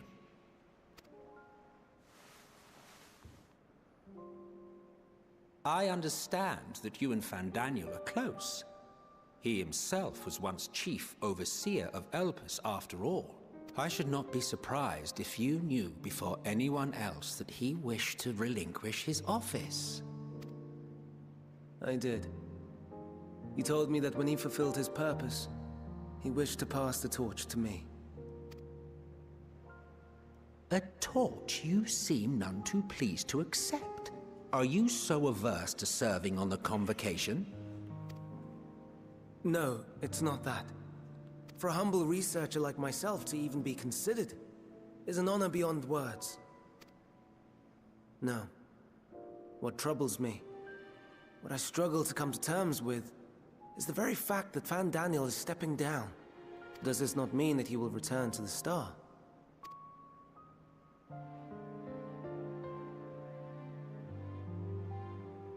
Of his own volition, yes. Like so many others have before him. Return to the Star? Does that mean die? Well now, that's not a word I hear often. Is that what you say here in Elpis? Mankind is the life of Aetheris. Each of us, a drop of blood flowing through its veins, bearing sustenance. In our finite time upon it, 'tis our duty to make it a better place, that all who call it home, now and in future, may abide in happiness. To that end, we have dedicated ourselves to the pursuit of enlightened creation. And by our efforts did we transform this once untamed wilderness into the peaceful paradise you enjoy today. To return to the Star whence we came is a privilege afforded to we who have so loved and nurtured it A choice embraced by those who have lived their lives to the fullest, in service to our world. And when they depart upon this journey, it is beautiful, always. The 14 are no exception. 'Tis believed no occasion is more felicitous than the fulfillment of one's duty. Our office becomes our lives, and to retire is to return, or so the majority of us hold. Some few have elected to eschew custom.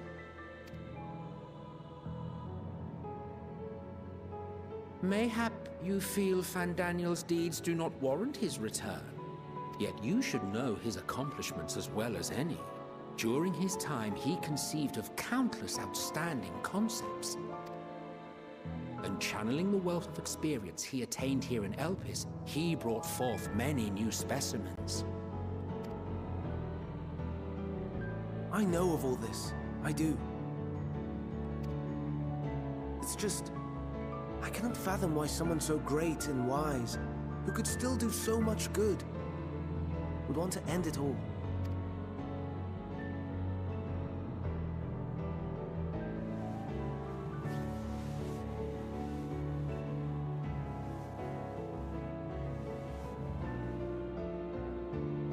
Oh no. I've made her upset. Forgive me. I know I requested your presence. Might I trouble you to take Meteion outside? A change of scenery would do her good.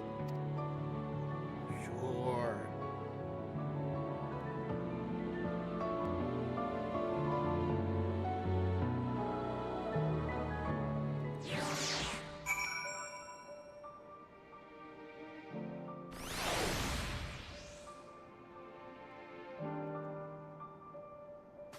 Come, little one. Let's go outside. I'm sorry, Masamune. I didn't mean... a walk. Perhaps we can go for a walk.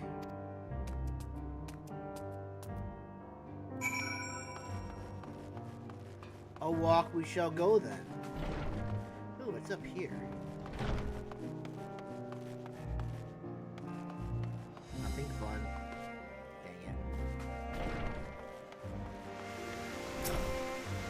Hermes gets sad when he thinks about death. When others are sad, I'm sad too. That's how I am. That's how he made me. Don't worry, I'm fine now. So, why did you come here? Blah, blah, blah, blah, blah, blah. You want to learn about Elpis and Hermes? Ooh, teach you! I can teach you! We can take turns. I tell you something, then you tell me something. Like fun. It will be! Whoops, what did I do? Where to start? Ah, yeah. Talk to Memnon. He should be near the Aetherite. I'm not good at explaining, but Memnon is. So I'll have him explain instead. Meteion is now coming to you. Keep right your side, blah, blah, blah.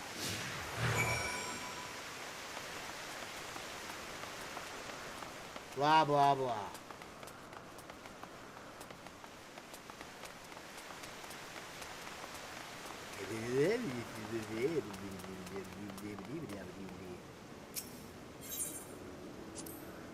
Ah, the Aetherite.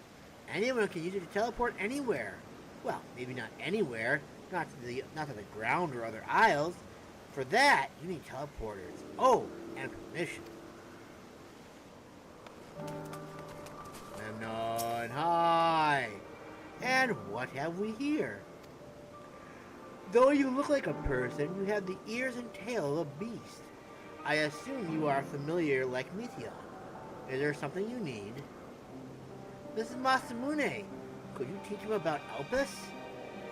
Ah, a newly arrived familiar is he. Very well. I shall be glad to introduce our fair facility to him. As you know, it is mankind's duty to make the star a better place. As part of this duty, we employ creation magic to bring forth new light. However, we cannot simply release our works into the world, for it would lead to chaos. No, Any and all life forms must undergo extensive testing to determine their fitness to exist. Testing, which is conducted here in Elpis. Every candidate is subjected to rigorous study in which we identify their properties, surmise what habitats might be suitable, and speculate as to the effects they may have on the environment of the species. Should it be judged a beneficial addition to the star, it will be allowed to take its place in the world. 2 of you, too, were created with the hope of making the star a better place. So heed your masters well and be good. Hear? We will! Memnon, we will! Thanks for the lesson. Welcome. You had a turn, now I get a turn. Where'd you come from? From a Crystarium, I guess? From a place facing a great threat. There's such a place? I had no idea. But this place is important to you. I can feel it. Oh, my power! I haven't told you about it. A creation. Let's find a creation. One not being watched. Then I'll explain my power. Oh, this is fun. Is this the Aetherite again? Yeah, that's the Aetherite again. We already know about the Aetherite. We don't need to talk more about the Aetherite. But I would like to find out what this next one is here.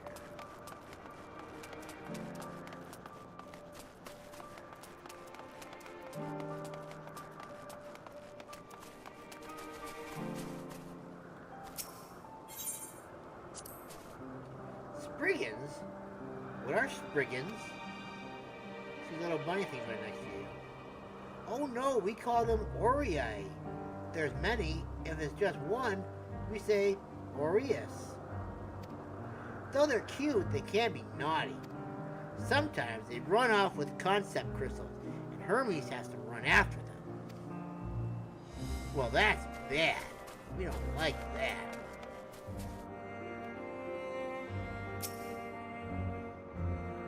This is gonna be interesting. Wah! Oh, this creation is perfect. But I don't remember seeing it before. Perhaps it's new. Anyway, I'll try reading its mind. That's my power.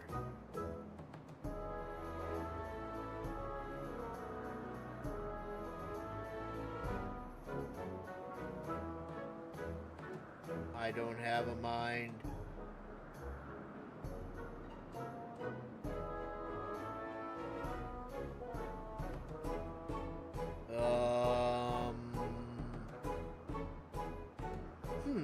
I can't read it. Or maybe there's nothing to read.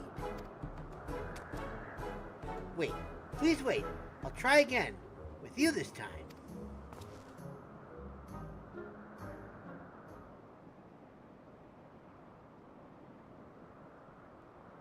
Greetings.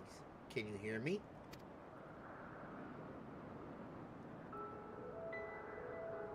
This is my power. I can read the emotions of those around me and project my emotions to others in return. I'm not actually speaking to you in your mind. Rather, you are converting my emotions into words and intention, a process performed subconsciously by intelligent life forms. Well, I guess the bird's not intelligent then. This ability is vital to my mission, for it allows me to interact with intelligent beings, even should they communicate via unknown languages or other non-verbal means. As a consequence, I am clumsy at speaking. Yet, though I struggle to express myself in this fashion, Hermes wants me to speak as much as possible, for everyone has thoughts and feelings that they may wish to hide. I harbor an affection for you, one that is difficult to define. Aside from the fact that you share common traits with us, your thoughts are complex, prismatic, draw me in, and leave me wanting to know more. Out of respect for your privacy, I will refrain from using my power when speaking with you. Nevertheless, I want you to know that I wish to be your friend.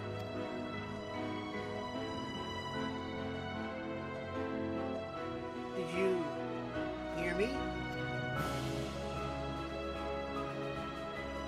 Good. Now it's my turn again. So, what are you good at? Slicing and dicing. Fighting, crafting, gathering. I kind of want to say I'm good at gathering, because that's like, I always like doing like the mining stuff. I want to say this though, because it kind of goes with what she likes, I think. I'm not sticking to my guns, I'm going with gathering. I like to gather stuff. Oh, gathering! I like gathering too. What do you gather? Where do you go? How do you get there? Do you fly too? Sort of. How dare you look into my mind, you stupid thing. I was looking angry. I think we might be bothering it. Back, squawk! That looks pretty angry. Let's keep going. We'll go and see you think Yanthi next. She's usually in a small building, one on the west row. Okay, we continue. Okay, there we go. Yoinkus and Doinkus. Whoops, we need to go this way.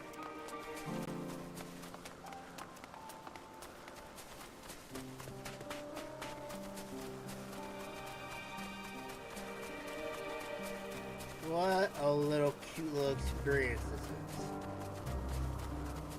Except for it would be nice if I could find out where this person is. They wouldn't have to be up top, would they? Do I have to go in? Ooh. Oh. Wow, that was so hard. Jeez.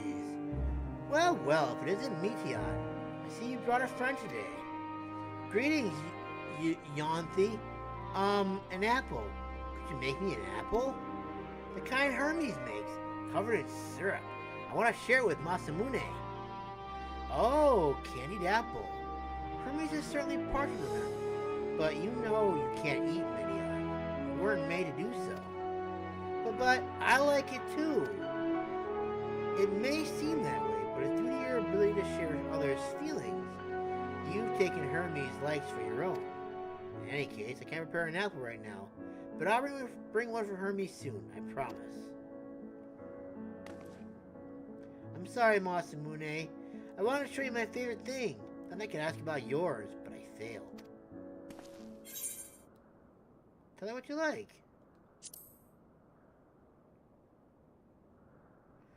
Oh, that's what you like. Yes, I can feel it, your joy and happiness. And it makes me happy, too.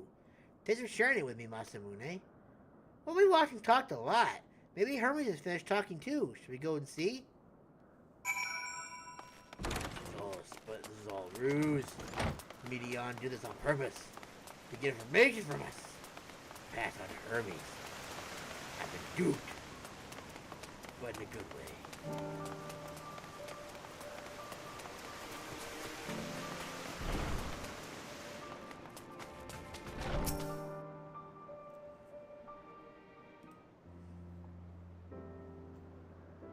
There you are.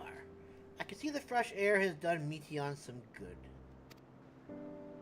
Masamune wanted to learn about you and Elpis, so I taught him.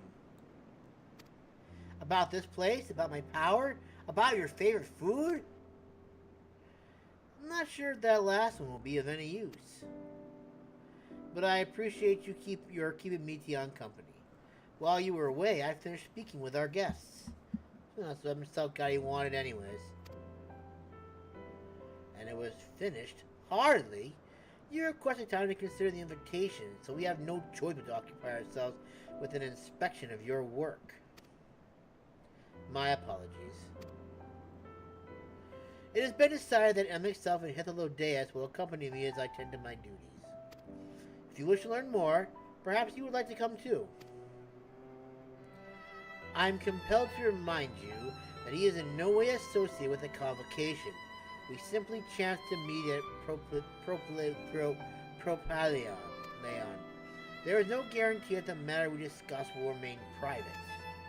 I do not mind. To see the joy his presence brings Meteon, I cannot imagine our mysterious friend harbors malicious intent. Masamune is kind, really truly. He taught me as much as I taught him. You're coming, of course, to watch Hermes? You're bound to learn lots and lots.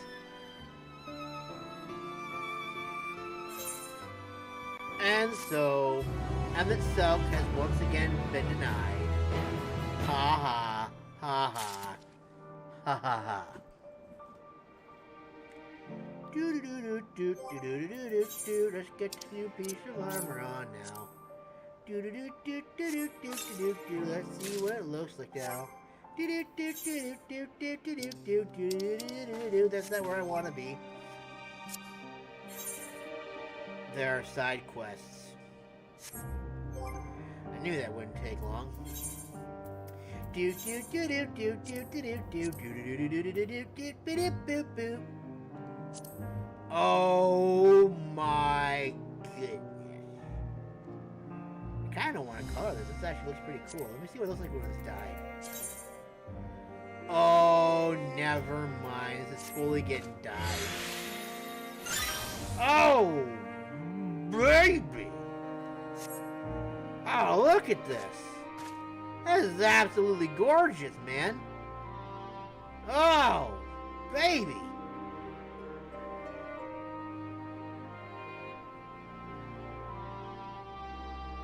Oh, I love looking at new gear and stuff like that. This is like one of my favorite parts of the game, is just trying on all the new gear that comes out with new expansions.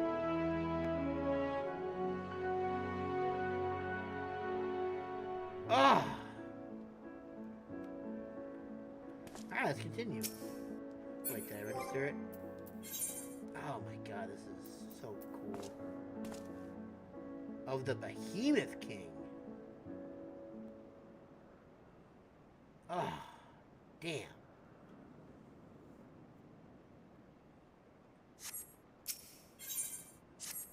Phew!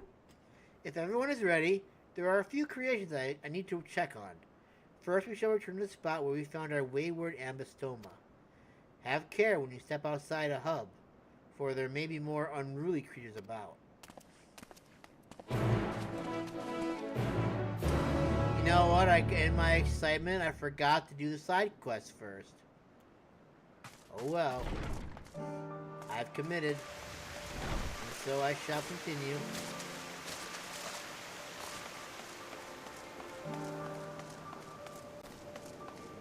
One, two, three, 4, 5. Yup! Yup! Who are you? Look at how cool it is, man. Oh, it's gorgeous. Oh, I feel so cool.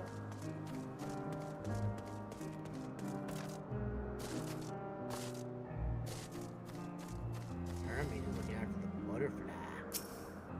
The bluefly. This here is a new species of Petalouda we recently set loose. It has been doing very well, managing to maintain a stable existence thus far. If it can see its observation period to the end without issue, we shall release it unto the world. Tell me, do you know the difference between living beings and arcane entities? No. It is the presence of a soul, yet the soul isn't something you can choose to have at will. No, it manifests only in those beings whose forms adhere to the laws of creation that can endure on their own. Beings that do not fulfill this requirement, such as those spontaneously born of magic or natural phenomena, do not have souls. No matter how much it might resemble flora or fauna, if it lacks a soul, then it is considered an arcane entity. So you see, it is not for mankind to decide what is living. That domain lies beyond our manipulation, and it is hubris to assume otherwise. But come, let us head to the nearby beacon. I've received a report that arcane entities have gathered there.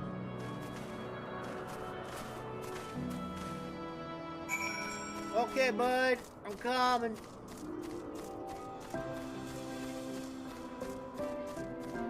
I'm a-coming to help you.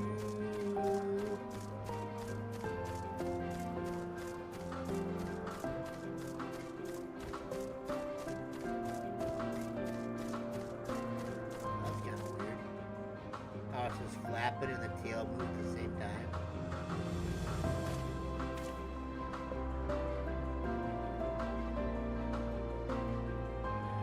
Let's continue. I guess he's gonna be up there, I'm guessing. Meantime, Petalouda. Oh, look at that, it's doing it again.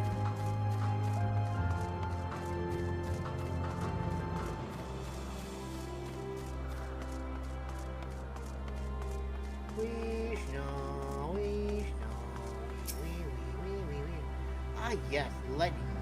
Just as the report said. Although we call the structure a beacon due to its form, it's in fact a magical device. By manipulating the balance of elements, it keeps the isle airborne and maintains the climate thereupon. In the course of its operation, it often sees an internal shift towards a given element. Right now that element is lightning, which draws the pneuma here to replenish their ether. It appears Metion is busy. Would you care to assist me in her stat and feed the pneuma? Sure. I'll feed lightning shards some stuff. By using this lightning converger, you can harness ambient lightning and focus it into a ball. A veritable feast for our dazzling friends. Go on, give it a try. So it's your guys' fault that all these exist.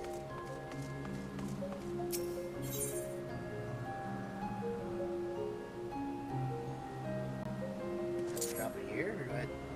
They gotta drop it on the...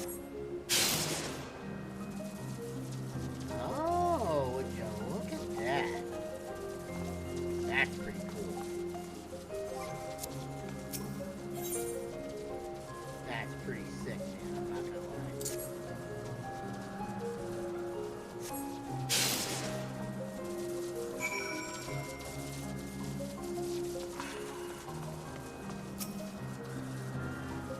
I'm just gonna go start gathering to it now.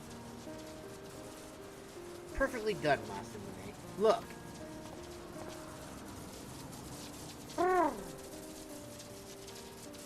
See how they gather to feed? How they express themselves through their actions, despite their lack of words? Speech is not the sole defining characteristics of a thinking, feeling creature, nor is silence an indication that they do not possess these qualities. Be it a soulless arcane entity such as a pneuma, or an ephemeral life form such as Petalouda, all seek to perpetuate their existence, to survive. Is Metion an arcane? Is Metion a living being?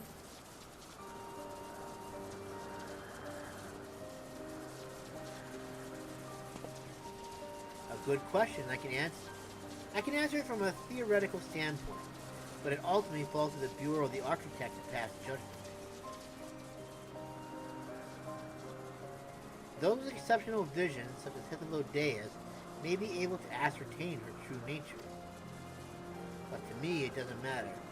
She is herself, and that is all I need to know.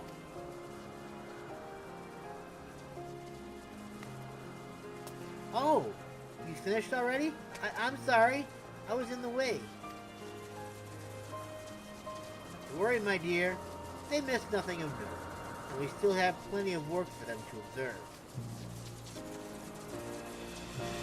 Next we will head east in the morning dew. I need to speak with some observers there.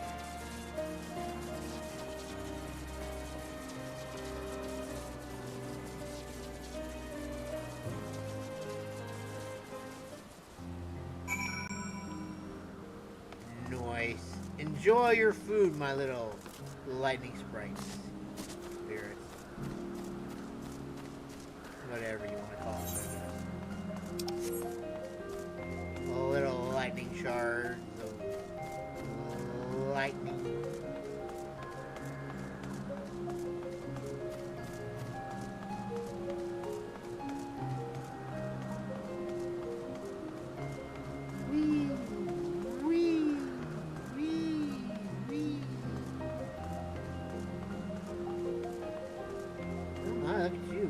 Big old gaboob. Gaboob. Gabagoobly.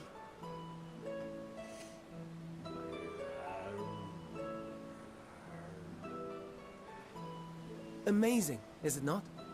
The Ampelos, one of our newest subjects. You know, I've fought a lot of these, you know. I guess I have you to blame for this, don't I, Hermes?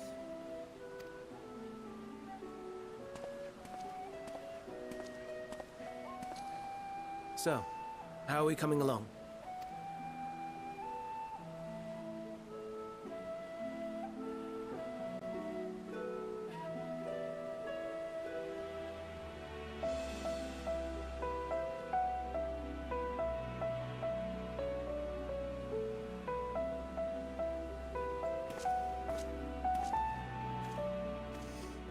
Oh, it's the flower we were looking for.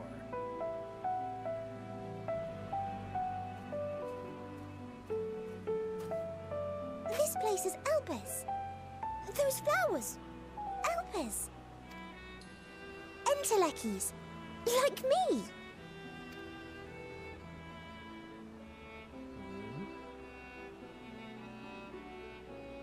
They are a product of Elpis, and so named for their birthplace. A happy accident, born of the hands of a former researcher who loved beautiful blossoms. Unique for how they change color, to reflect the emotional state of those nearby. Though be it here or elsewhere, they are seldom seen in any hue save purest white. Well, I had one that changed all Reflect kinds the of emotional colors. state, you say? By what means do they achieve this? In creation, there exists an energy wholly apart from ether, one driven by emotions. In like manner to how we manipulate ether, this flower is subject to the influence of said energy. While it has no will of its own, it is sensitive to the prevailing emotion in the vicinity, and reacts by altering its color and vibrancy.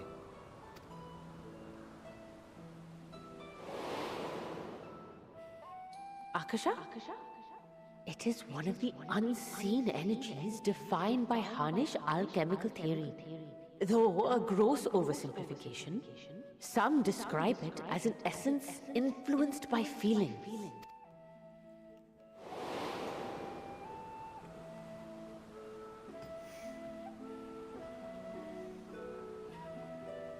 Akasha. Though I'm not familiar with the term, your description suggests it is the self-same energy. Dynamis, we call it. And those entities like the Elpis flower that have the ability to interact with this energy, converting emotions into tangible phenomena, are Antelekis. That's me! That's me! An Enteleki! That you are, my dear. And no ordinary one at that, but the first possessed of free will. Wait.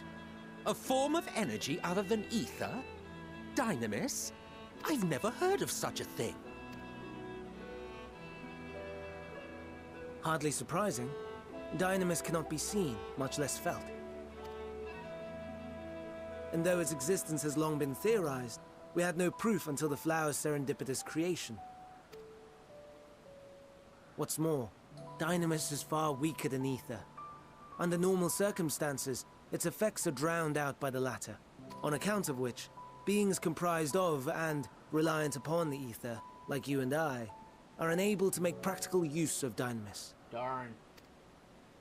'Tis a truly esoteric thing, known to but a select few scholars. Intriguing. Then, given the limitations you described, why create Meteon? Because I wanted a friend, duh.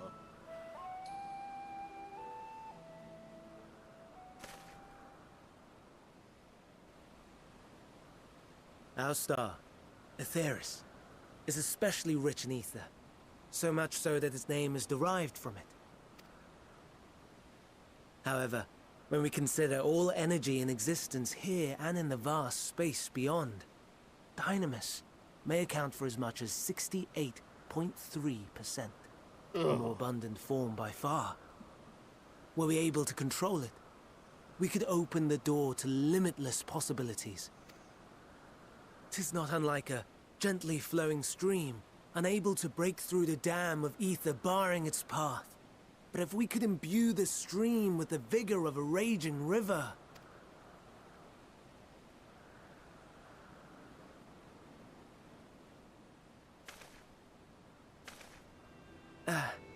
Not that I have such grand ambitions. Nay. I merely wish to create a being that could traverse the great expanse.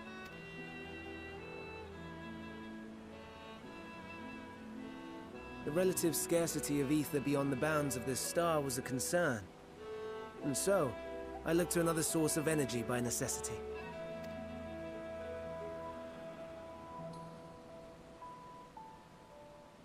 That being Dynamis. No wonder her ether is so thin. Precisely. Yours is thin too. Like an entelechy. Like me. So... are we the same? Entelecchies. Sure, I don't see why I couldn't be one. Well, I have been known to transcend my limits with nothing but determination. If I'm thin, it's because MXL didn't do a proper job.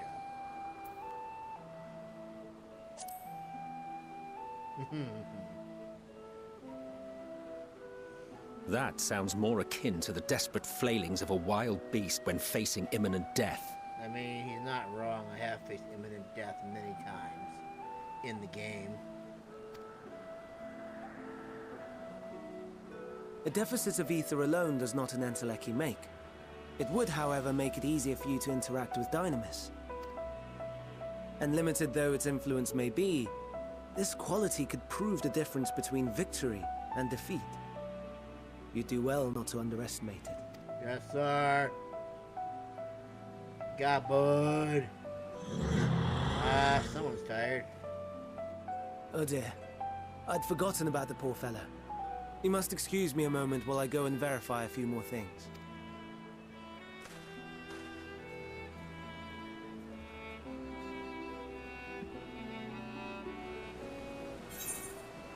Yes. Ooh, we're even on 86 plus. We're like 4 levels away from being able to get to 90. Isn't that just amazing? Anywho, I like how they got like little question marks there and stuff like that. Anyway, let's do these side quests now real quick, because I don't want these stacking up like crazy. I mean, they're going to eventually, but let's try and see if we can keep it to a minimum for now. Maybe we should look for etherites. Or ether currents. I wonder, do you think we can find them all? It looks possible.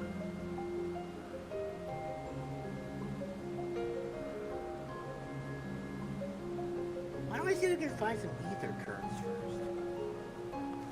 Maybe we'll be able to find some currents.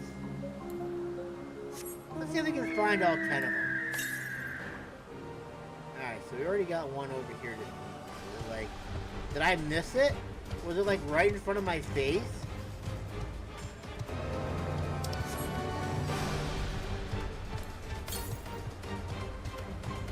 South.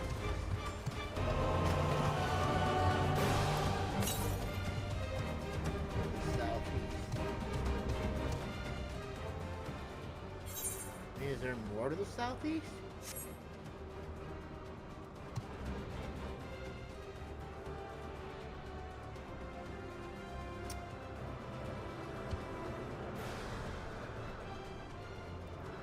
Okay, well, I found it.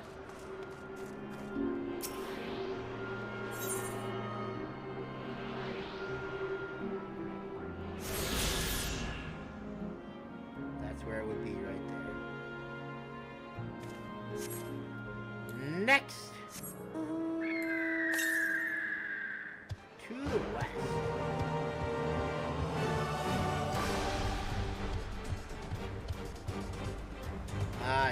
can't just jump over there.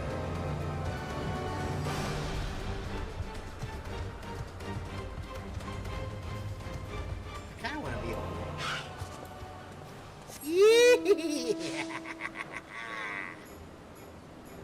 Nope, I don't want to be a witch anymore because it's got that stupid thing that's gonna screw up my ability to go ahead and do what I need to do and hit the Imperial code.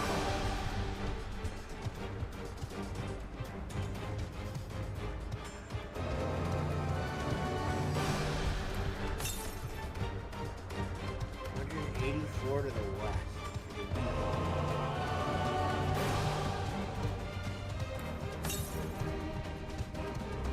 North.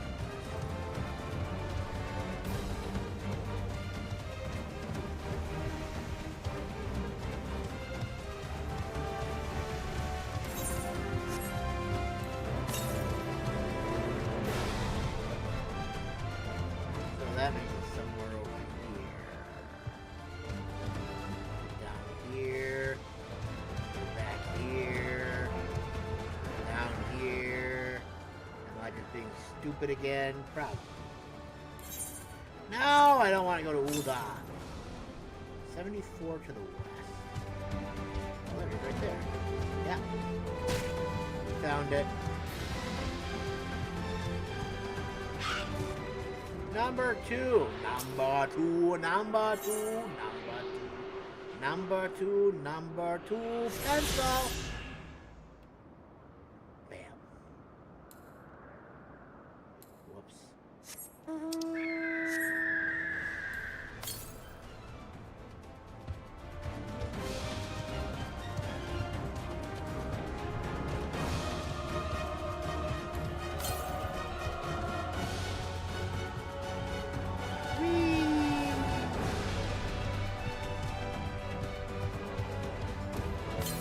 Get lucky and I'm going to be able to actually find all 10 of these.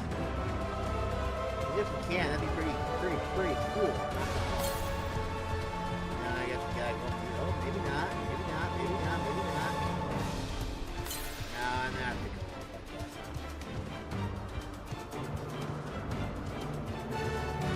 I'm guessing it's up here. Yes, I see those.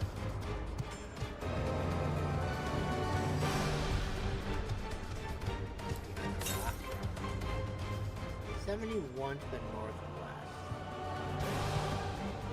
Alright, so I'm guessing it's probably not up here. Still 71 to the northwest. 33 to the west. Is it up here? 37 to the northwest.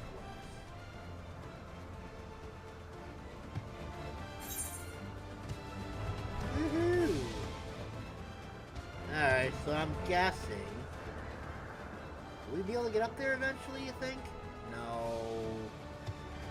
That wouldn't be the case, I don't think. But if that is the case, we can't get to it, which is going to be a damn shame. But all this... Oh, God.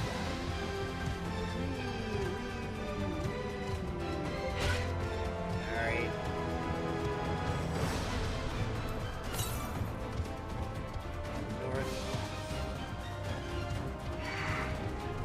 Blasting you, I don't have time for you.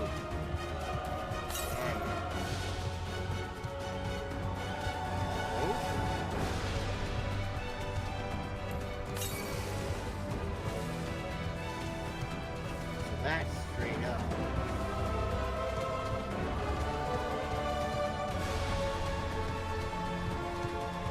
Can I walk on this eventually?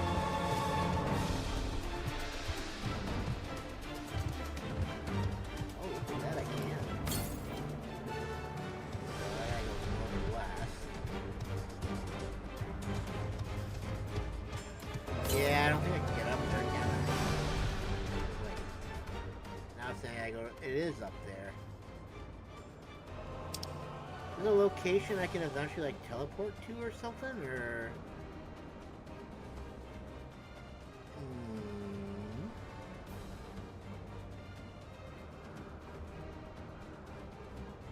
I wonder if I can get down up there from down there. I wonder. exploratory would we go? I mean, if nothing else, it's turning out to be like a good little exploration trip.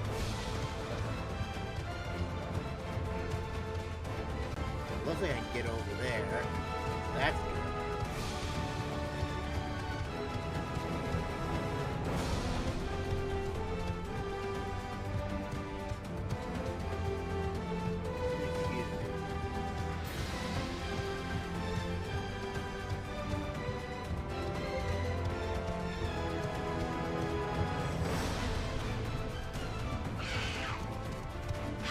Let's hope you want to fight.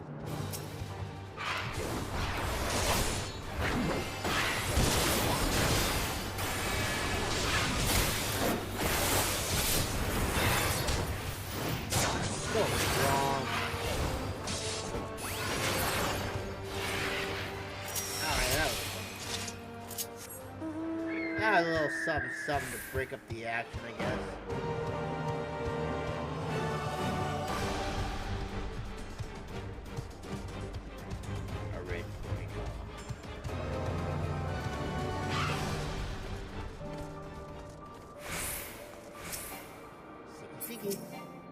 Maybe not too far.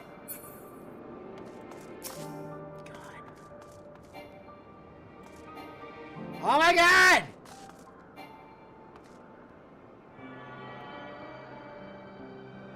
Jeez!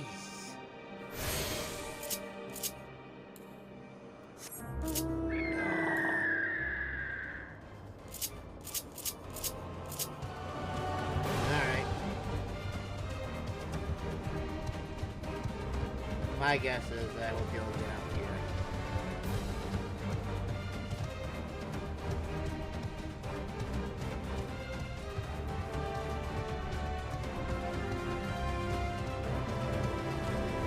Yeah.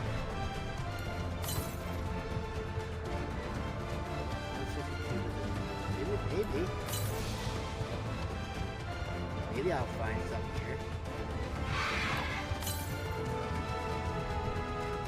It is right there.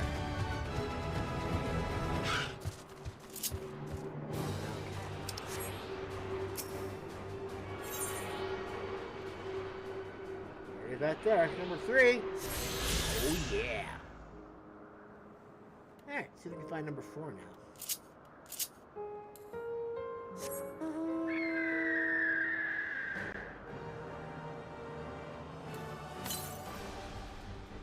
To the east.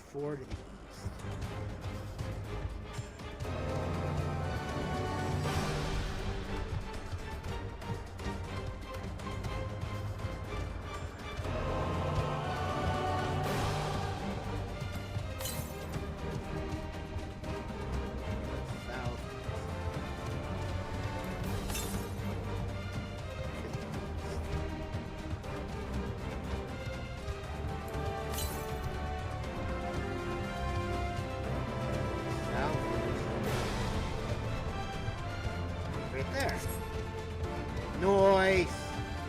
Knocking these bros out, man. Heck yeah.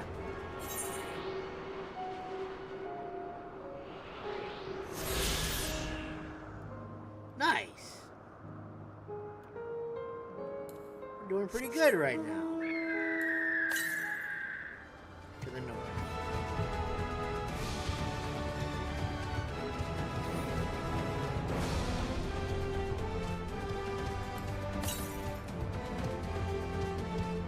Can't go northwest yet.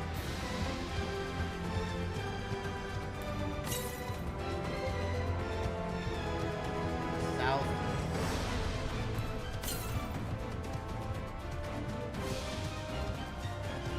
This is fun.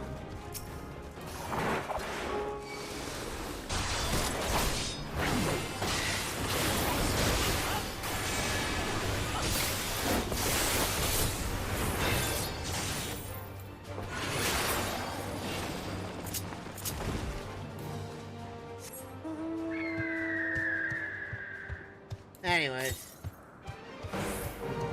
southeast. Alright, so it's up there, but I can't get up there yet, so I'm going to have to do like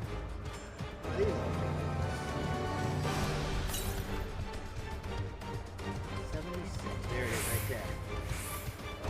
There he is. Oh my god!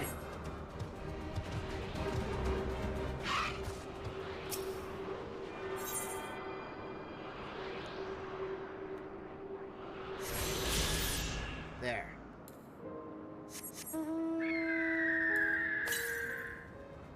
Northwest.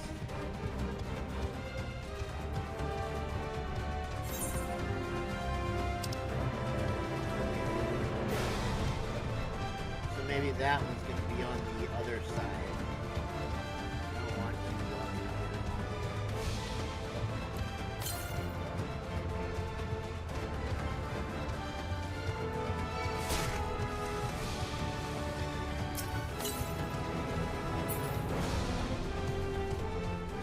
Yeah, it's going to be on the other one over there.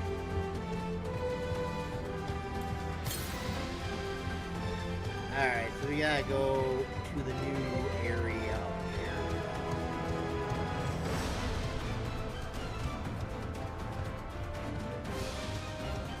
So far, it's been kinda easy to get through so far. I'm not trying to press my luck though, but I think the only place you gotta worry about is where all the smart people work. Consortium, council, or whatever. Dicks.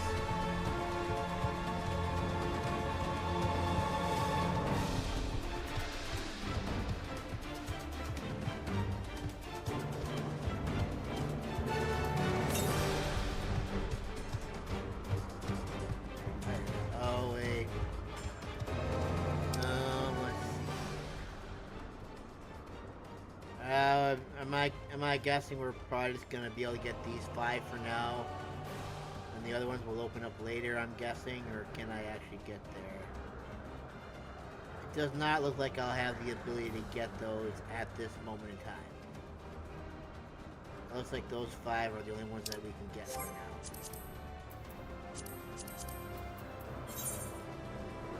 Yeah. Oh well, we got half of them for now at least. Would have been kind of cool if we could have, but I guess you have to...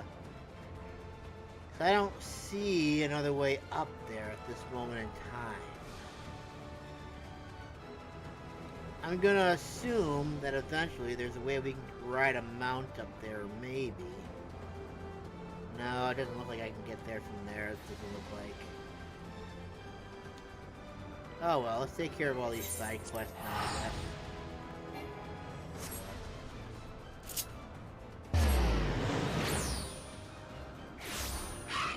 Which is a good start, though.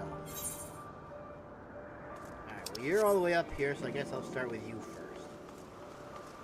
Vivacious Observer. Vivacious Observer. You are just the thing the Vivacious Observer needs. You, my dear familiar, are precisely what I need! Pray help me with my research. One of our new creations has an extremely wary disposition. Try as I might to go near it for observation, it senses my ether and flees. As a familiar, your ether is thinner than mine, yet you seem more intelligent than your fellows. That being the case, I believe you may succeed where I have failed. Come with me behind the building. I will take you to creation. That's interesting. I can sense thine ether. What a smart little bugger it is indeed.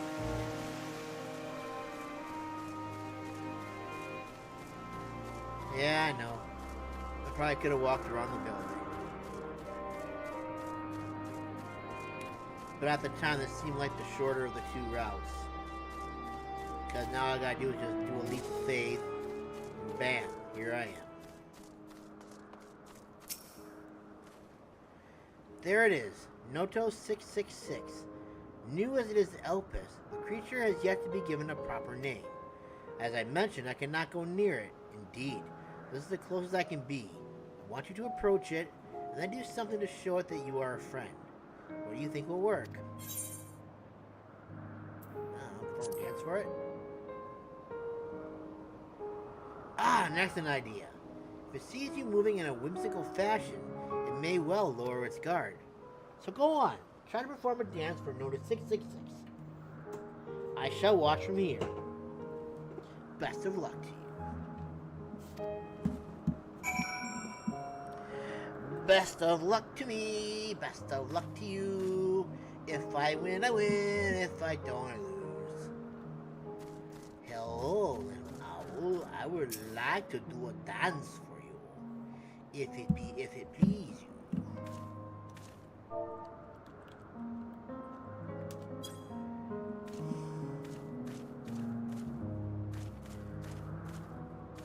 Look at how well I dance. It's looking at me funny. No, come back! Ah! Oh, I left a bowl of fruit. Oh. I guess that's something. Got a bowl of fruit. Is that good? I witnessed it all. You did very well, my dear familiar. Notice 666 is designed to facilitate the proliferation of fruiting trees by bearing their seeds to faraway places. While their young are still unable to forage for themselves, it is a duty of male creatures to bring them food. In leaving you the fruit, it appears you have taken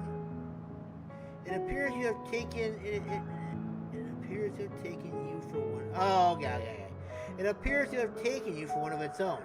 I wasn't sure how it would respond to your overtures, but I wasn't expecting that.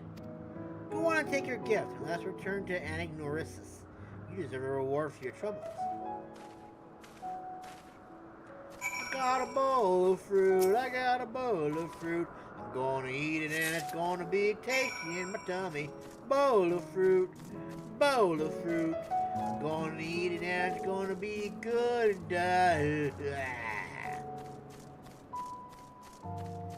I need to start buying more fruits and stuff.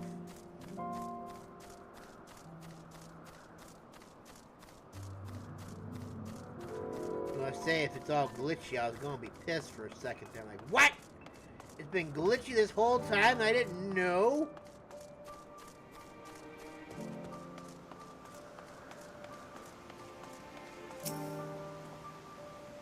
Thanks to your invaluable cooperation, I was able to acquire some very insightful data. Hey, over here, have an apple. Oh, the fruit! They are really yours to enjoy, so go on, enjoy them. Nom nom nom nom. Delicious! The fruit looked good, but it tastes even better. Each bite a small piece of heaven in your mouth. Judging by your expression, 'twould seem Notice 666 saves the choicest fruit for its young. Though it has but come to us, have a good feeling for the creature. When the time comes, we shall have to think up a suitably fine name for it. Here's a reward, I promise. Thanks again, my dear familiar. You are most welcome.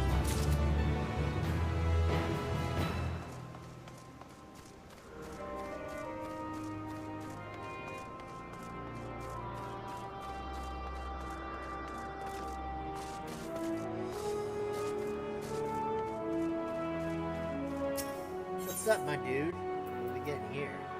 A ring.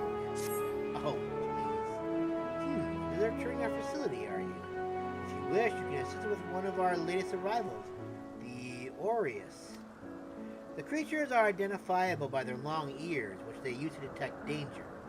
They are also keenly attuned to minerals, and can find deposits even in pitch darkness. Now, we were just testing the effect of minerals on them when they reacted acutely to the monostone. Becoming visibly agitated, they each grabbed a stone and scurried off. We need to round them up again, and could use a helping hand. If you are up for it, please seek out my colleague who is out searching. She should be somewhere between here and First Bloom, and can give you instructions.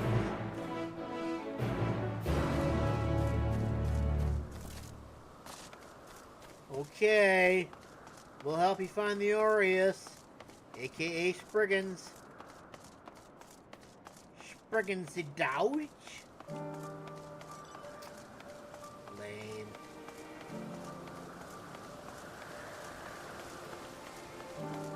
Whoop, whoop, Hello, graceful observer.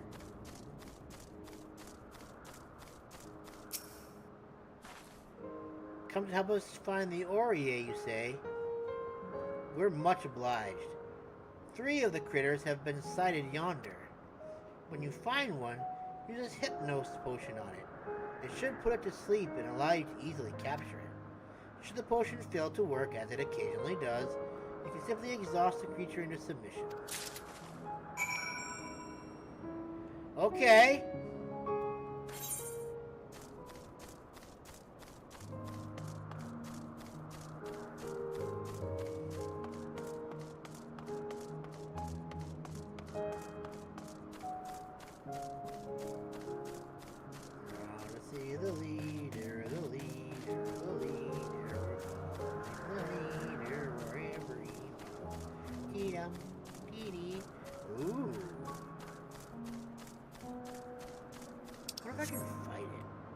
Want to fight it just for the shits in the game.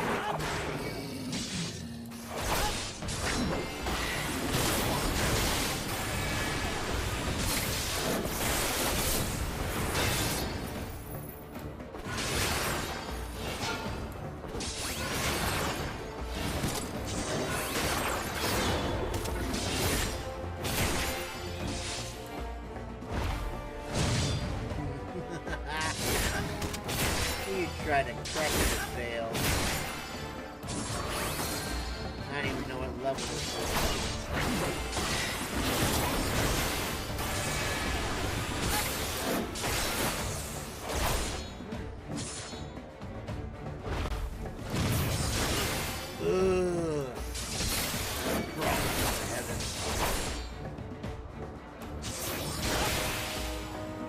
I'm assuming this isn't like a big mark that's got the blue on it. So I'm assuming this row is relatively easy to fight. I think the ones that are harder to have are red.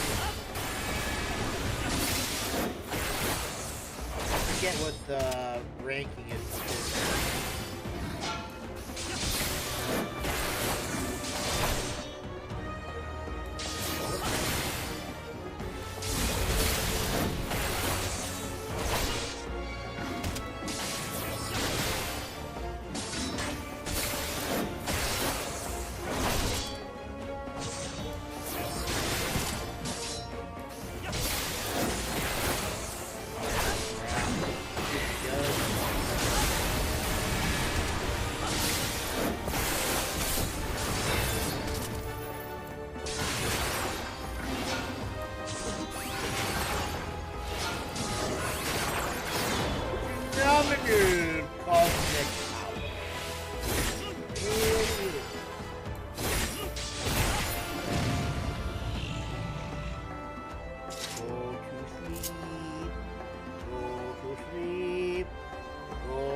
Boy,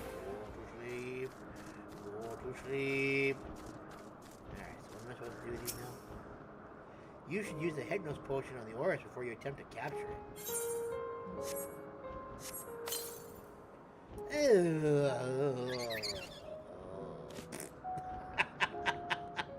The Aureus tries to fight the potion, but eventually succumbs. That's cute. I will resist. Oh, nope. It couldn't handle my awesomeness. Alright, where the heck is the other one now? I know there's one more here. This place wouldn't be lit up if there wasn't. Spregen Shidorch.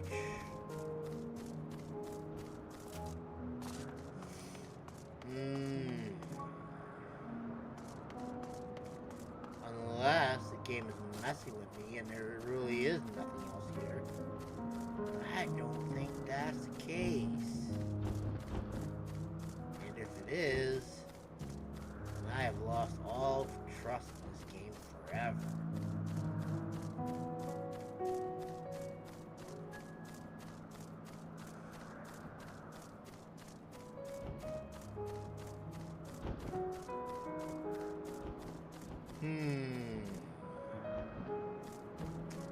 I feel like I've been bamboozled. I feel like the game is bamboozled me, and I don't quite appreciate it, sure as yeah. Oh, there it is. I found it. Yeah, bunny. You should. Oh, yeah, that's right. I forgot about that. There you go. Oh, nope. Can't do that. No. Oh, wow. That one just. The Aureus because he falls asleep. It's like, Oh, that's funny.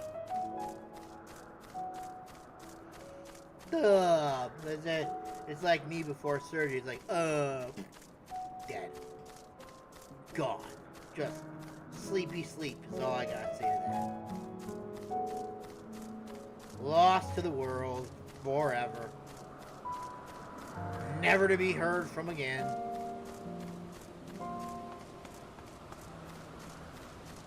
Agitated Aureus. You should use a Hypnos potion before you capture the Aureus. The Ore the Merrier. Will you resist? Ah! The Aureus is too agitated. The potion is no effect. Where's the fun of at least one of them? Well, it's gonna find out they picked the wrong skate. Because I am no ordinary kid. I am lawfully fine. Aureus Destroyer. Okay, well now you're unconscious.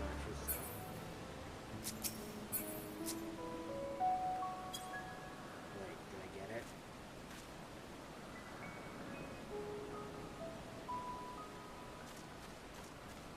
I think I got it. I mean, it wouldn't be calling me back if I didn't, right?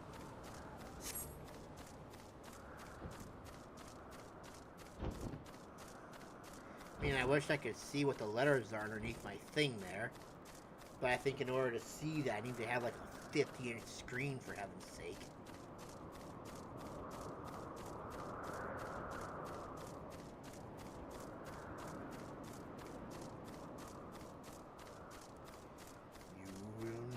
It's not so fun to take your life that was in my hands, but now you'll become my man.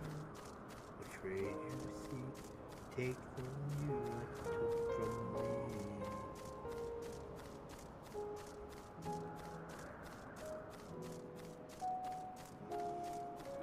Why would you let the Cyclops live when ruthlessness is mercy? All I hear are screams. Every time I dare to close my eyes, I no longer dream. Ah, there you are. Were you able to catch the Orei? Yes. Here you go. Thank you. Now only 2 of the critters remain at large. I've received word that they've been sighted in another area, so I will hurry there at once. In the meantime, I'd be grateful if you could take the 3 fellows you caught back to Euclides. You got it.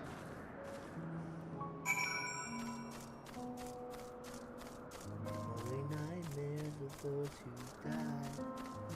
Nothing's what it seems.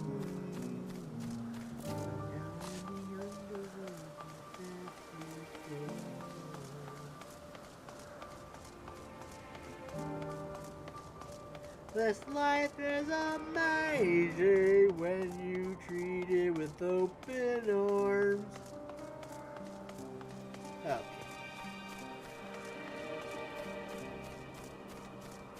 Here you go, Euclides. Oh, here's you again. How'd you fare with the Orei? There you go, I found 3 of them. Well now that you should bring the creatures yourself. Hope they didn't give you too much trouble. One of them did, but I took it down. I knocked it out. Hopefully it still lives. Their abnormal behavior was most certainly caused by the power harbored in the monastery. Still, we have the highest hopes for the Aureus. In their digging for minerals, we prime the earth for plant life. If we suppress their sensitivity to magical influence, theirs will surely be a beneficial existence to the star. And you, my friend, can be proud in having helped to bring them forth. I'm just happy to have this new ring. I've always wanted a 539 ring. A blue zircon ring family. I always do that. So annoying. We need to sort this stuff out again. I'm going to have to start throwing stuff away. What is this? I don't care. Discard. Yes. Discard. Yes. I don't care. Discard. Yes. Discard. Yes. Probably shouldn't discard it, but I'm going to discard it. No! Where'd my ring go?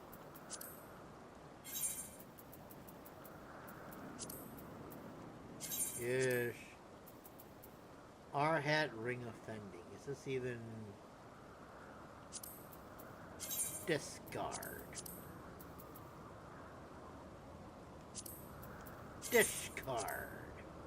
I'm gonna regret my decision, but at the same time, I kind of need it. No, I don't want to put it on you, dumb puckhead. Yes. Yes. Yes. Yes.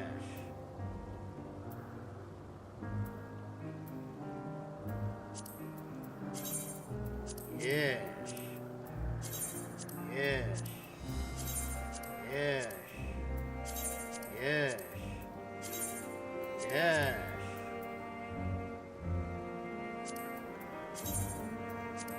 Yes. Yes.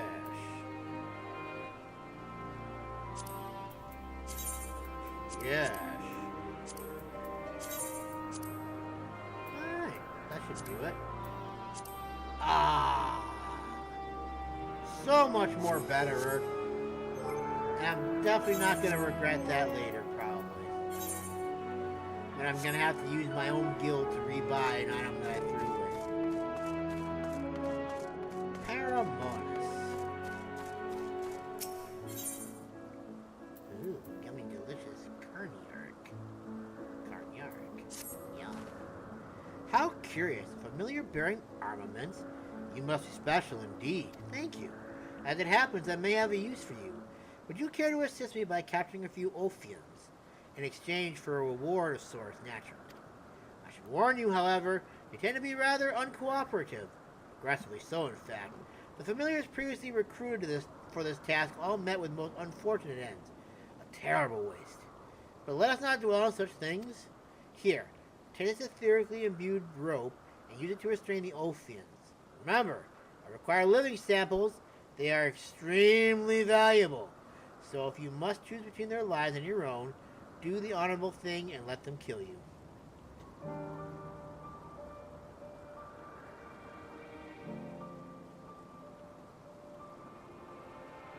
No! I'm gonna kill one now just to piss you off. I chose to kill one. Haha! I am a bad man.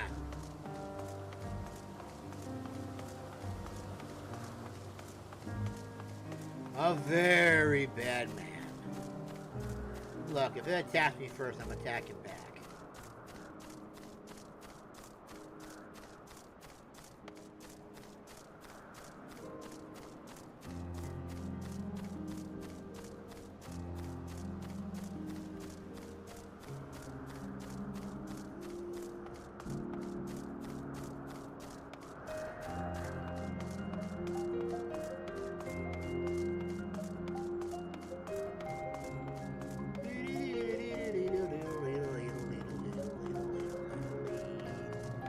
Leedle, leedle, leedle, leedle, leedle, leedle, leedle.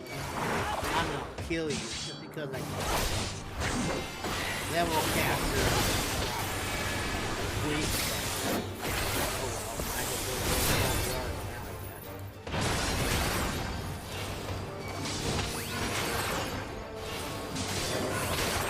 There! Take that valuable nothing. Alright, now we can start capturing the minerals, I guess.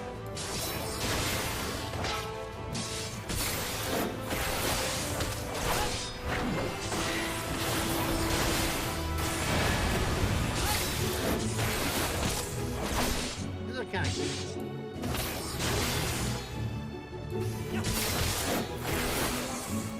Alright, let's see if I can capture it again. Yeah. Nice. Got him. No, I don't want you. I want you. You're the troublemaker.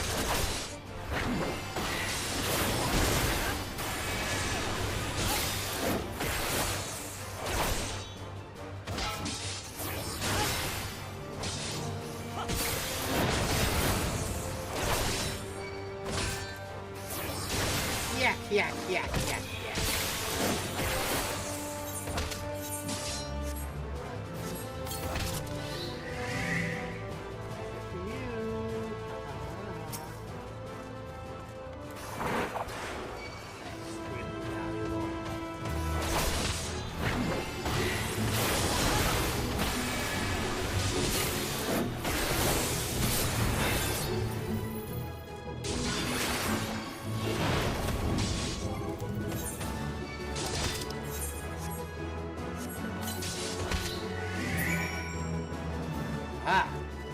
You think you'll know I killed one accidentally?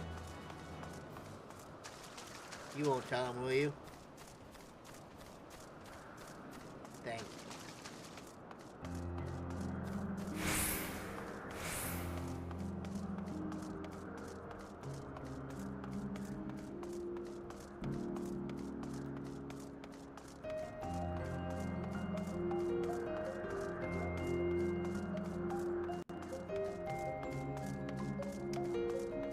I do actually kind of like this area. It's actually really pretty. I am not going to lie.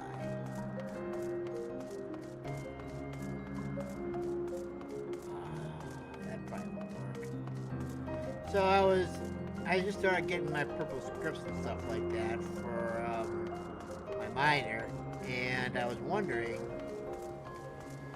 if I'd be able to use my botanist to go ahead and get the scripts and levels easier, because my miner is already level 90, so I'm not really gaining anything in terms of scripts at the moment. And I was thinking, maybe I can go and I can use that to level my botanist. But then I'm like, nah, probably not, because I don't think the items I'm currently mining are even the right level for the botanist. So it'll probably just be a bunch of misses. And my miner is definitely stronger than my botanist right now, considering it's like, 10 levels. No, actually, what level is my botanist? Anyways, I'll have to find out in a second. Have you brought the specimens I requested? Well, to overcome such ferocious creatures and live to tell the tale. Your maker certainly placed great importance on durability. Sure. As for your Alphins you brought me, they'll be delivered to the Academia Anyider. Like the other areas in Elpis, they are currently under observation, that we may determine their suitability for existence beyond these confines. Samples are carefully selected and sent for further study. If they are found worthy, they will receive official approval. Only then can they be submitted to the Bureau of the Architect. As even you can imagine, the evaluation process is particularly strict for voracious predators as Ophians.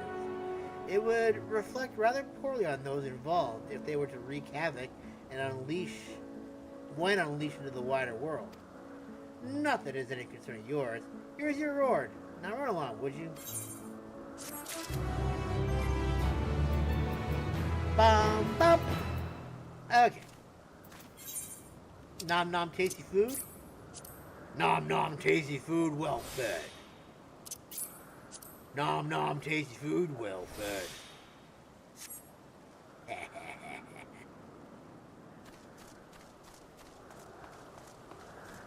I have to. I'm gonna go get some water and stuff and unplug my thing real quick. I'll be right back. Need some agua.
Alrighty then.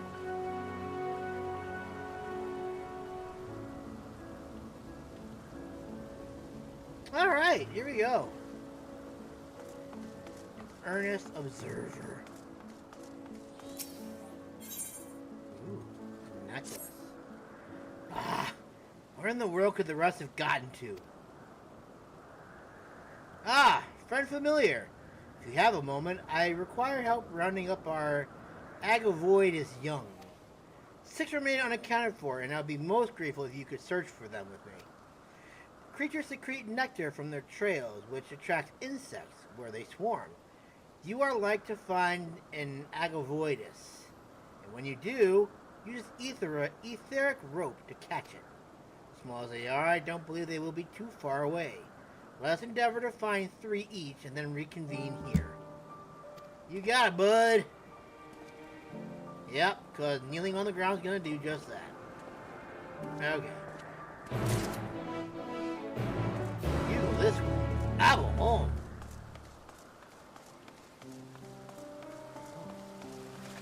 You guys are peaceful. Very Agavoidus. Let's rub it.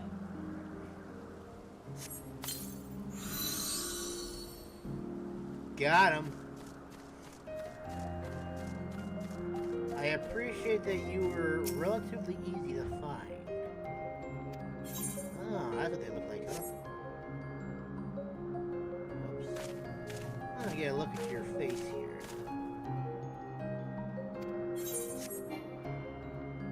Interesting.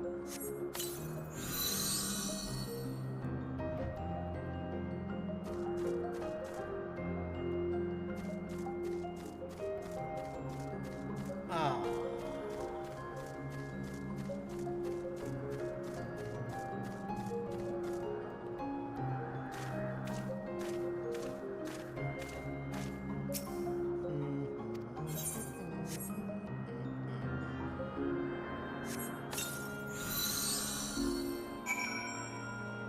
They were attempting to lure butterflies, but having little success apparently.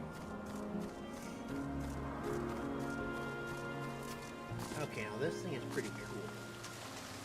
This thing is pretty cool. It looks like it can break me over its kneecap. And I just kind of want to ride this.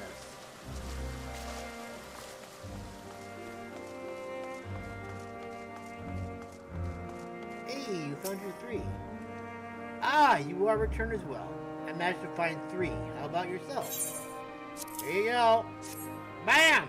Wonderful! This accounts for all of them. We can finally release the creatures. Lest you wonder, the Agavoids were created to curb the insect population. They have passed the first phase of determination and thus will be provisionally sent out into the wider world. Though a few steps remain before they can fully take their place in nature, I've no doubt but that they will make our star a better place. This isn't much, but please accept it by way of my gratitude for your assistance. Thank you!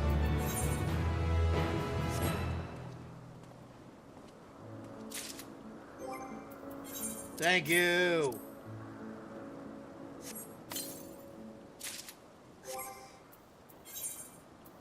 Got a new necklace, yeah. I got a new necklace. One that won't make me die. That is not the one that I'm looking for. I forgot the name of it. I know it's one of these things. It's definitely not that. Definitely not that either. Oh, it's this one right here.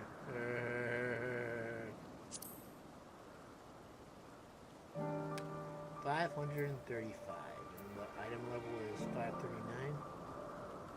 We'll get that. We'll get it. We'll get it eventually. Alright, that takes care of those. Wait. Did they just appear out of nowhere, or have these always been here? I feel like these weren't always here. And if they were, then I haven't been paying attention very well. They probably were always here.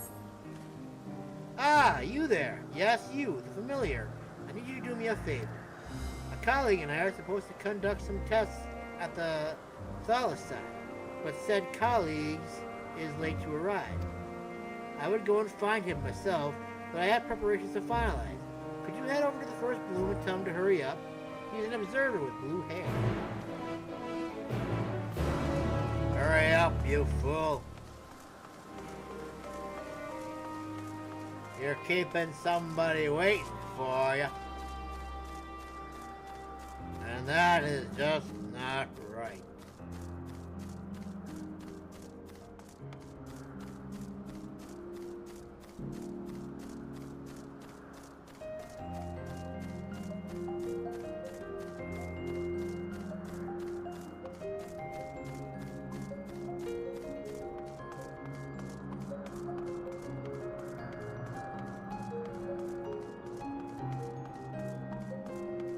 So many stairs. Oh my God!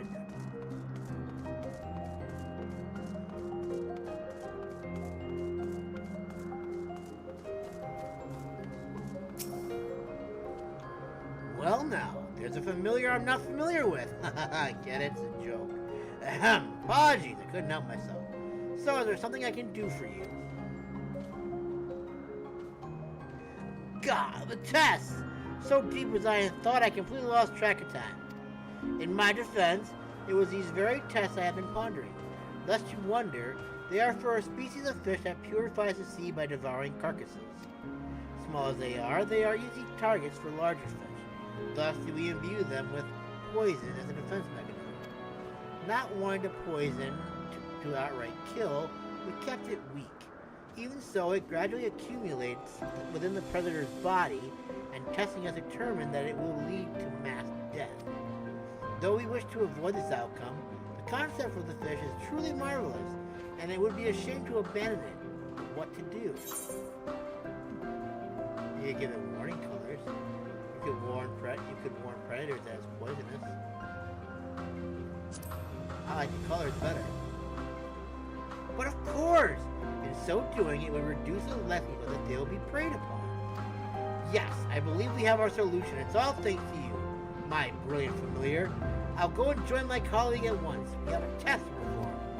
Ah, do you suppose you can fetch something for me? For the test I have in mind, we'll be needing some bird of Elpis feathers. These can be had from a colleague of ours who specializes in avians. The man should be somewhere back on the main aisle. Thanks again, and see you shortly. Okay. Man, I guess I could take the bird. I just realized I've been walking. Avera.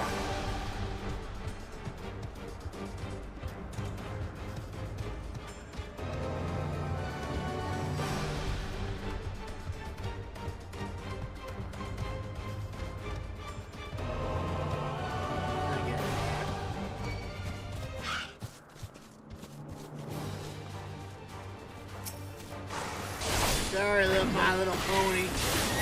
Here going down.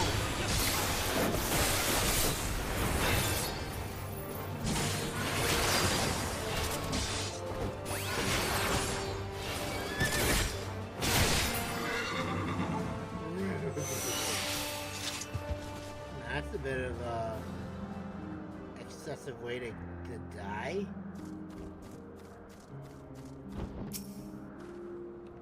Whose familiar might you be?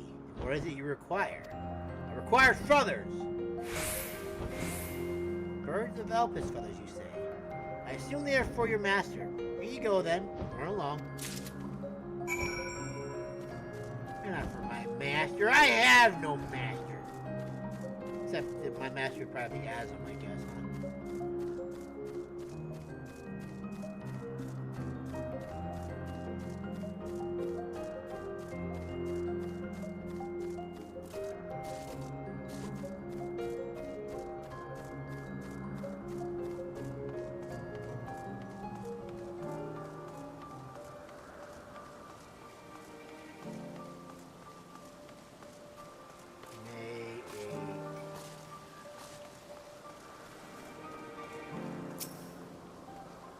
There you are, my clever familiar. You have the colors I trust. There you go. Yes, these colors are perfect. We shall grant our fish the same. We shall grant our fish the same to warn would-be predators of its poison.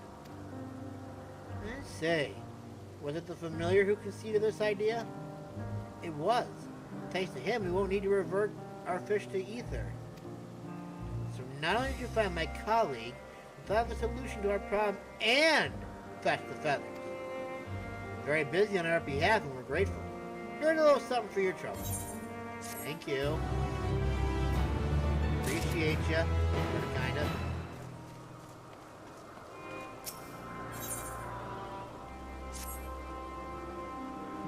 I don't know who's familiar you are, but won't you lend me a hand? A plant creation has recently dropped its fruit, and I'd be grateful if you could gather a few samples from it. You should find some along the northern edge of this isle. Large as they are, you won't mistake them. Warned, however, the fruit are covered in acidic secretion. Before you handle any, you want to apply the steel skin balm on your hand. Has it already automatically been done, or do I have to do that? Okay.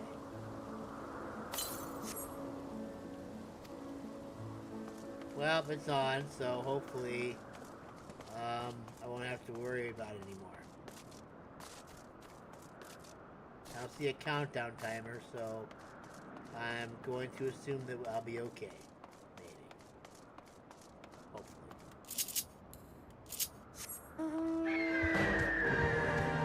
They're behind the house, aren't they?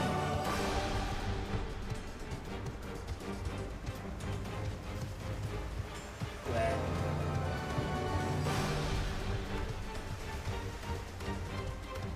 Give me bird, I'll go through the watch me go through another bush. Ah. Can't see. You are incognito. Oh wow, they really are incognito. You can just see it just ever so slightly. You are incognito. Save my power! What?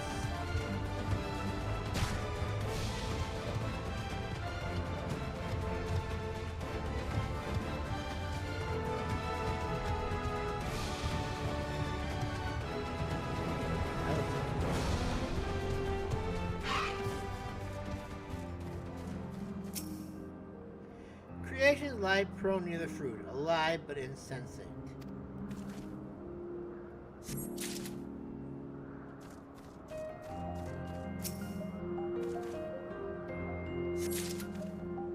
Yay. Why am I doing that for? Sure, I'll spend 70 gil to get myself halfway there. And then another 70 to go ahead. Get all the way there. I know, it's weird, I'm sorry.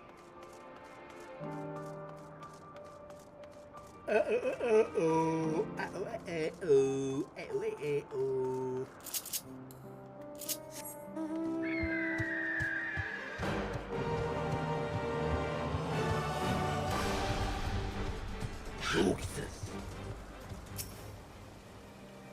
Ah, you're back. Were you able to get the fruit? And I didn't burn my hands off. Oh, such marvelous specimens. My thanks. You appear none the worse for the wear either. So you must have used the balm like I suggested. Very good, very good.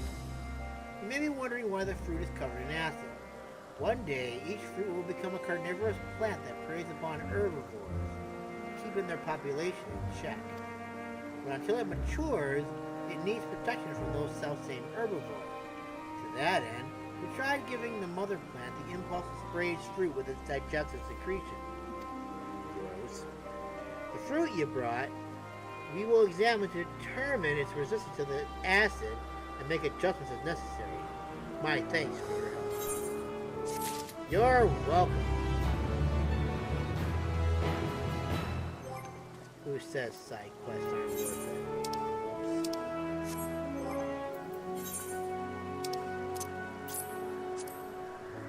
I'm gonna get new earrings.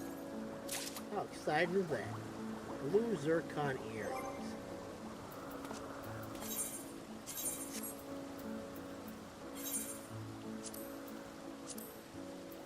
Blue zircon earrings of kind of sad that you don't actually really see them until you like get close to them. Man, this is the first time I've actually had them with both eyes open in a long time.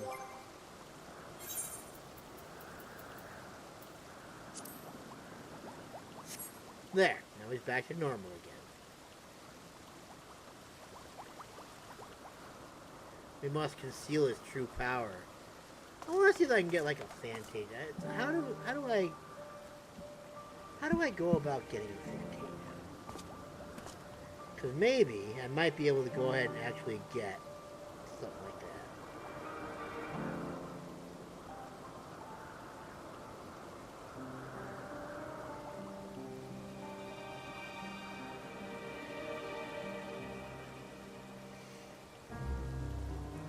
Okay, it's on the online store. Person requires a 1 file, 3, or 5 at a time. Alright, so I'd have to go to the store then. That seems reasonable. So I think the Fantasia allow you to go ahead and change up your character the next time you log in, I think, right? I think I like just to give him like a red eye if I can. Oh no, come on now. Wouldn't you think you look kind of cool if you got like a little a different red eye? You got the little kitty eye over here, then maybe something weird over on this side.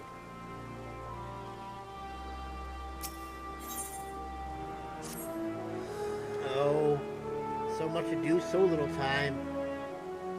Well, volunteer. How would you like to earn the respect and gratitude of Albus's most gifted researcher? I require assistance in gathering eggs. A simple task, really. Egg gathering? It's so simple, why don't you do it yourself? My word! I wasn't expecting such impertinence from a mere familiar. But being the forgiving and generous soul that I am, I shall accept you into my service regardless. Ahem! To business then! I seek Daedalian eggs, that I may ascertain their ability to produce and raise offspring. One somewhat disconcerting trait of these winged wonders is their productivity for laying eggs here, there, and everywhere. They're just stupid as doves. That is the reason why I'm finding it rather difficult to keep track of the damnable things. I have neither the time nor inclination.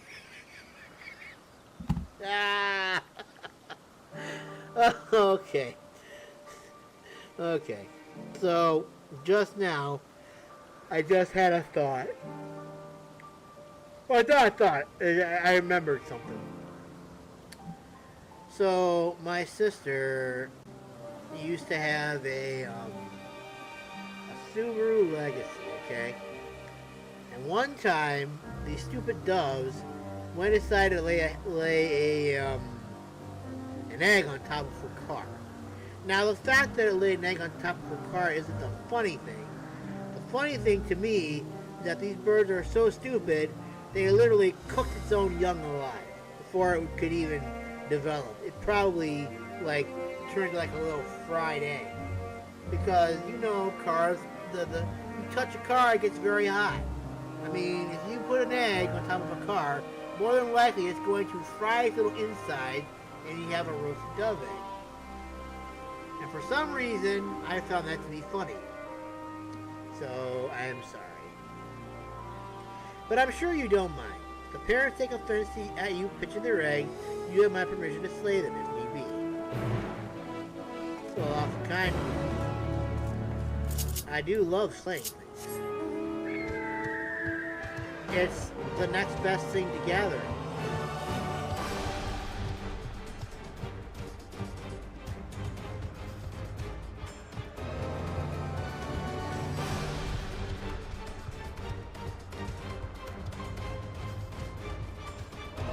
You gotta go after these trees, don't you? These are the ones I'm going after, probably, right? Maybe not? Nope. Not the yeek tree. Although they do look kind of amusing when I'm going after birds. What a dumbass.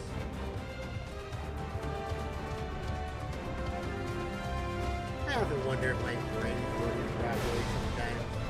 It's very worrisome sometimes. And I don't like it.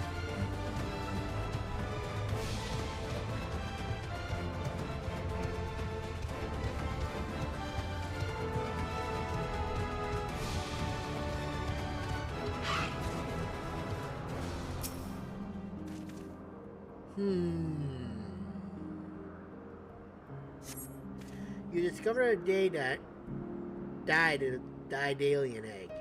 Deliver it to Callius to free yourself from his service.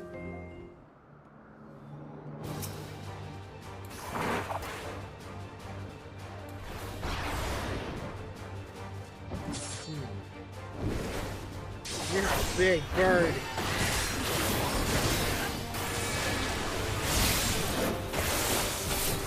You're a very big bird.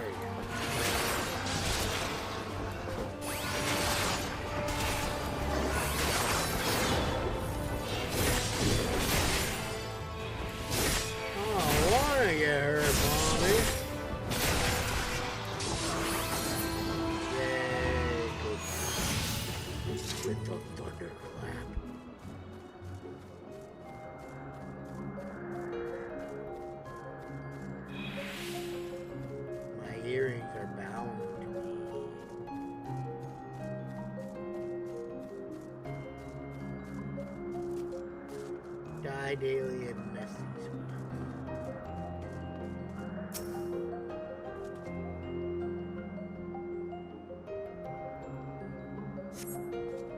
There are no eggs to be found here. Well, bummer.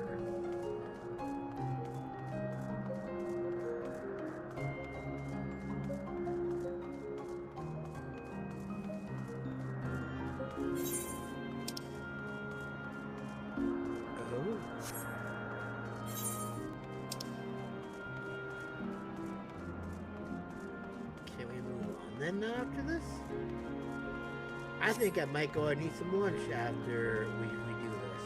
Whoops. I got distracted. Oh, screw you. You want to fight so badly? I just did that, but okay.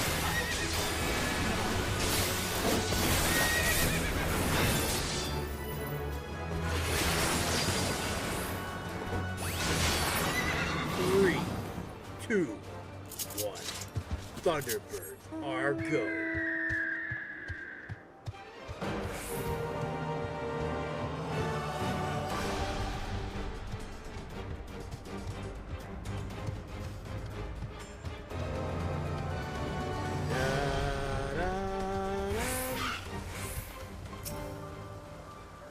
I assume you haven't returned empty-handed, and if I have, what are you going to do about it?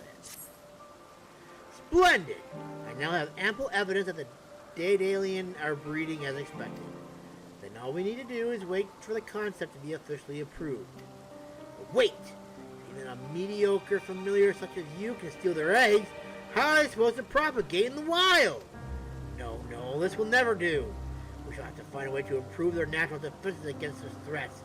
2 heads, perhaps? Fire breath? Cover their eggs in spikes? That might make them rather tricky to lay. Well, it's certainly given me food for thought. I shall have to discuss this with the others. Oh, are you still here? I suppose a word of thanks is in order. Thanks. There. Satisfied? I guess. Thank you for your kindness.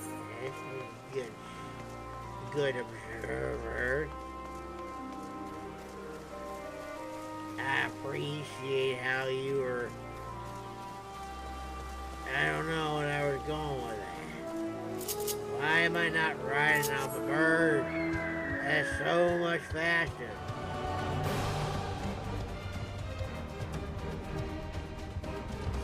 Yup.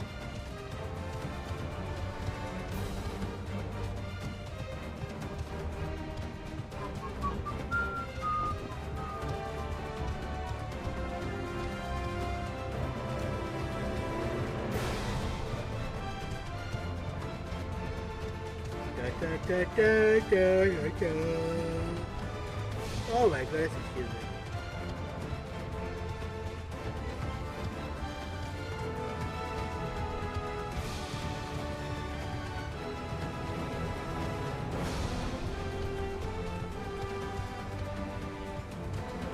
And then,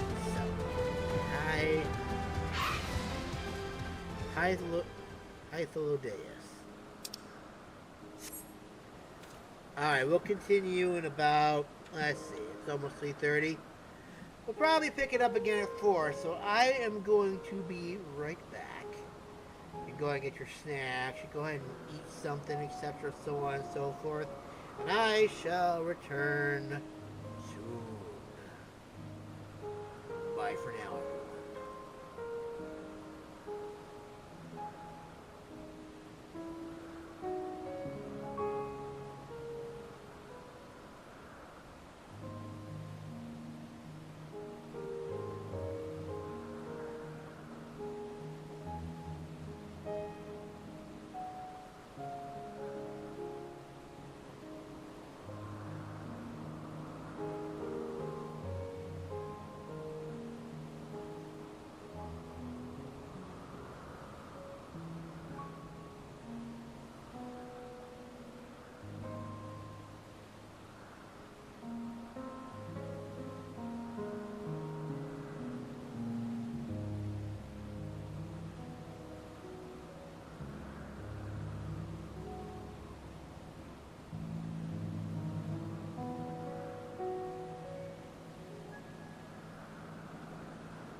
And we are back, baby. Alright, I gotta do some cable management here, because this is ridiculous over here. I got my phone over here doing one thing.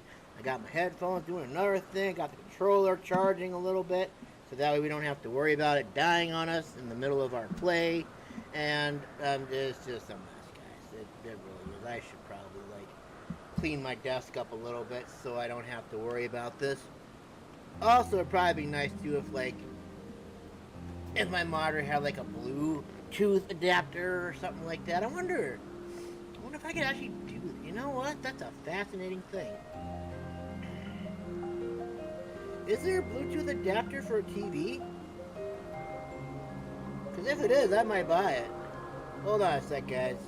I have to go on this journey.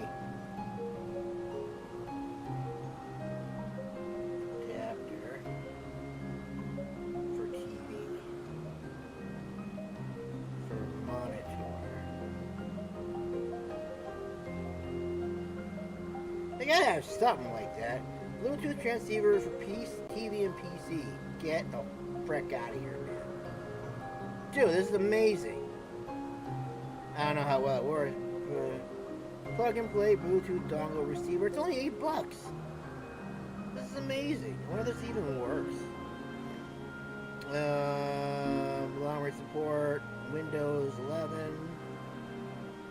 Desktop. Mouse set. Blah, blah, blah.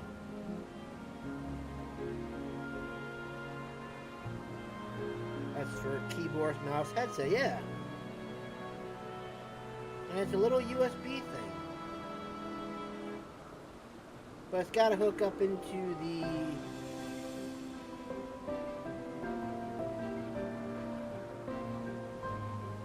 Got to hook up into the monitor, though, in order for it to do anything. Transmitter mode. PC computer. Car. TV transmitter mode.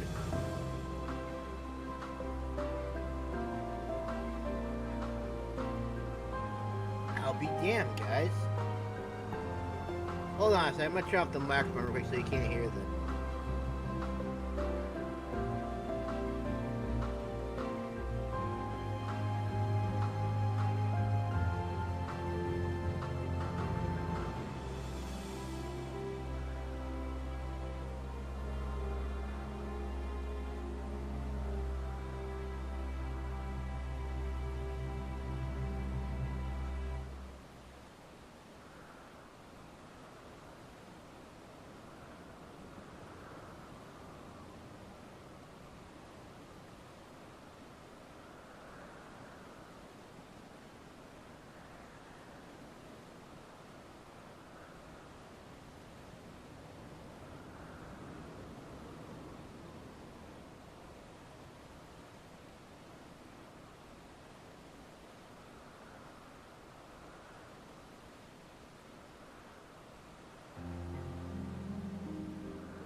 I found one that might work. It's just a little something that just hangs. All these other ones that I'm looking at don't really quite have the capabilities for that. All I want to do... Yeah, this would work. It's gotta be in black though, because like black's my thing.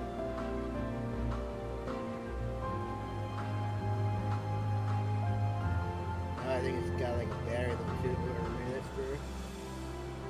I don't know what's for me, man.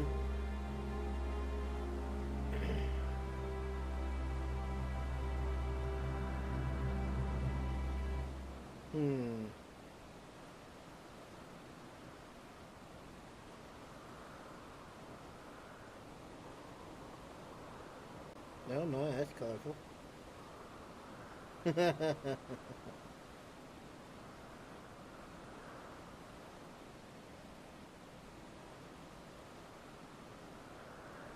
No matter the place, there'll be da-da-da-da-da-da-da. Greet the world with open arms. Greet the world with open arms. Interesting.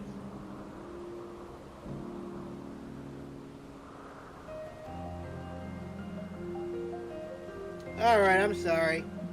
Let's get back to it. That'd be kind of nice, because I don't have to worry about having, like, a cable connected to my stupid TV the stupid monitor anymore. I don't have to worry about all this anymore. I can just hook it up via Bluetooth to my thing, and I'll be able to do this wirelessly. That'd be freaking amazing. I would love that. But that's neither here nor there right now, and that might be something I might buy next weekend. So, anyways, moving on.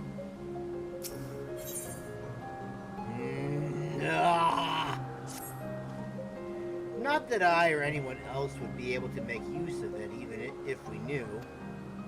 But it irks me to discover that there is an entirely different form of energy, and no one told me.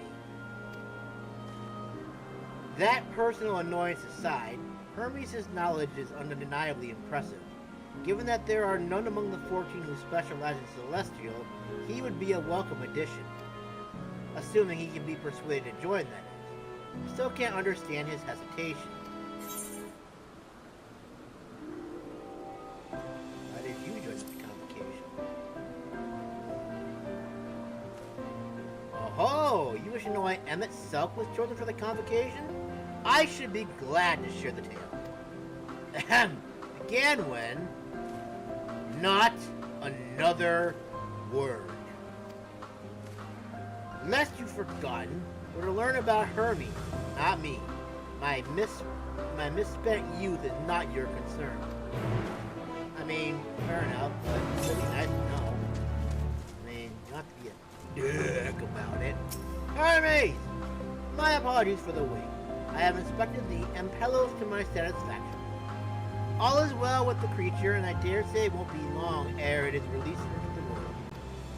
Another creation, however, reportedly isn't faring so well. The Carabin, the Cheridibus. This is what we shall tend to next. If you would follow me, my friends, we shall return to the main isle and head north. They better not be Marlboros. I'm going to be so sad and upset if that's the case. And a little mad, not gonna lie, because I hate those stupid things. They're the bane on Final Fantasy's existence. But they've been with the game for as long as it's been since inception, practically. Those status ailment pieces of garbage. I believe oh my god. They literally give you almost every single status ailment possible to mankind. Poison, paralysis, slow, death, blah blah blah blah. It's just not fair, man. And you guys were not there before. So I'm guessing we're looking into this little blue boy over here. And these guys are probably like, what are you doing? Are you going to attack our friend? Do I have to beat you with a 2x4? Eat you, rather.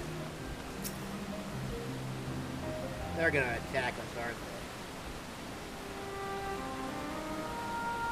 Oh, man, this looks sick. I understand there was a problem with this one Charybdis. Yes, that's right. Turning blue. As you know, the Charybdis is based on a sea creature. Owing to adjustment to enhance its affinity to wind, it is capable of flight. Owing to adjustment to enhance its affinity to wind, it is capable of flight. The specimens created from the concept could all fly without issue, but a problem arose in subsequent generations. This third generation creature was born with an etheric balance leaning strongly towards water. Its aquatic origin reasserting itself, as they see. The result being its affinity to wind is diminished and it cannot fly. No matter what we try, we can't get it to rise even the slightest bit. For such change to manifest in so few generations, I fear they are too unstable, flawed. With your permission, I will revert the creatures and recommend to the Bureau that the concept be revived. With its etheric balance leaning towards water, the Charybdis would indeed struggle to manipulate wind. Yet it is too early to conclude that it cannot fly. Having failed at first, it may simply have developed a fear. I shall transform and fly with it, helping it to manipulate wind until it finds its wings. What? You needn't go to such lengths.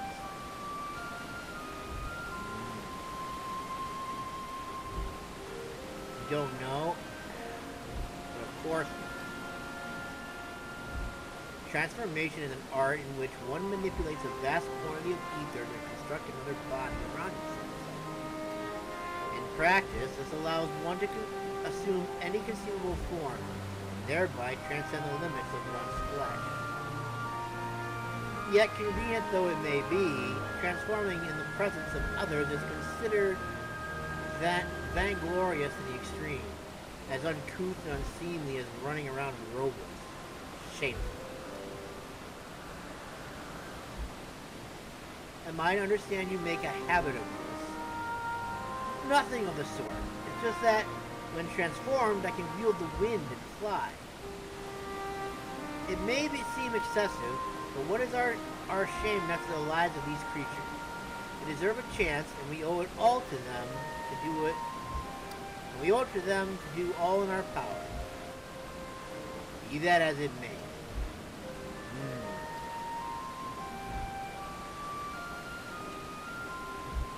Yes, I believe I have a solution.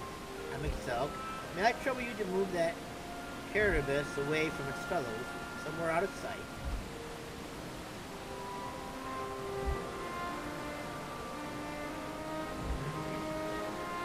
Meanwhile, I'd like the rest of you to help me prepare here. What mischief are you scheming now? No mischief, I assure you. I would but spare you the need to report to your colleagues. Hermes committed indiscretion. Let's have a little faith. Run along.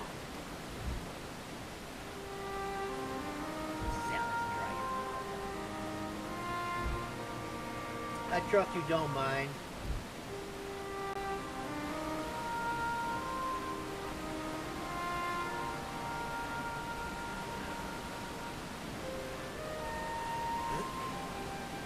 It looks so sad. Alright, now we got him out of the way. It's time to run! MSQ is out of sight. Good.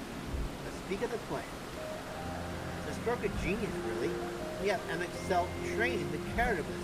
Oh my god. What? Aside from being able to fly untransformed, he can readily see ether currents. And with his adept spellcraft, he can also employ suitable wind magic to guide the creature along.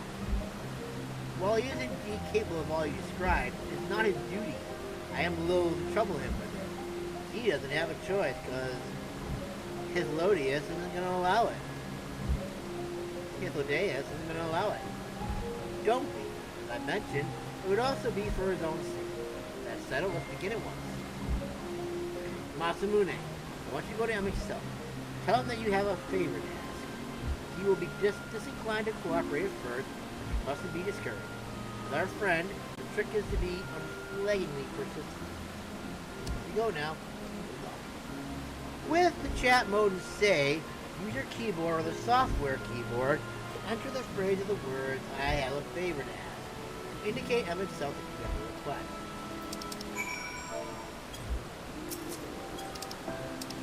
I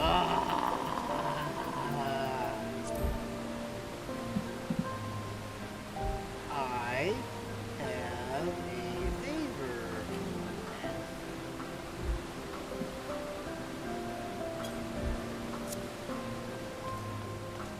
Master Salke, I have a favor to ask. Would you be so kind as to go ahead and help this poor little thing? They went really far, holy shit. How far did you have to go, man? All the way to the other side of the map, practically?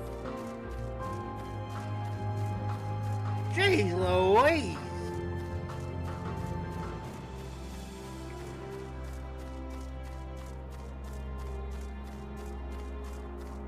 Where'd you go, you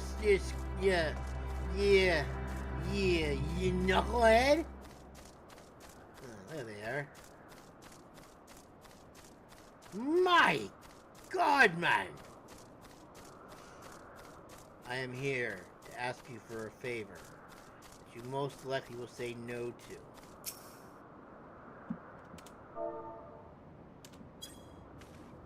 Oh, no you don't. I'm not lifting a finger. Ugh. I don't know what Hythlodaeus is up to, but I will not be made to know. I refuse! Hythlodaeus is to be believed, relentless insistence may serve to wear down the ever-weary MSQ. With the chat mode and say, use your keyboard, please, MSQ, to plead with MSQ.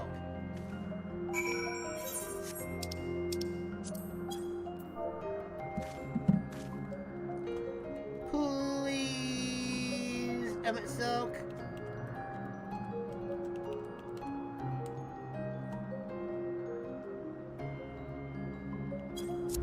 I should have lit MSQ up first.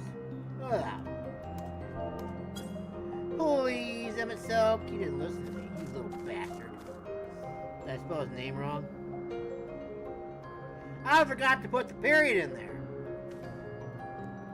Blah, blah, blah.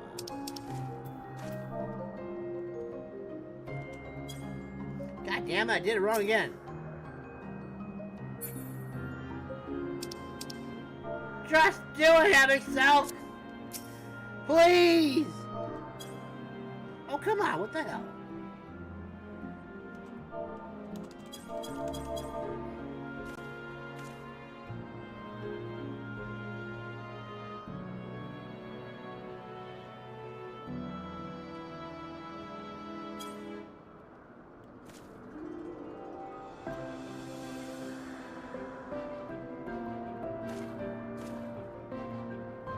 What am I doing wrong? Make me look stupid. Seriously, I need a comma in it too? Oh, come on, man.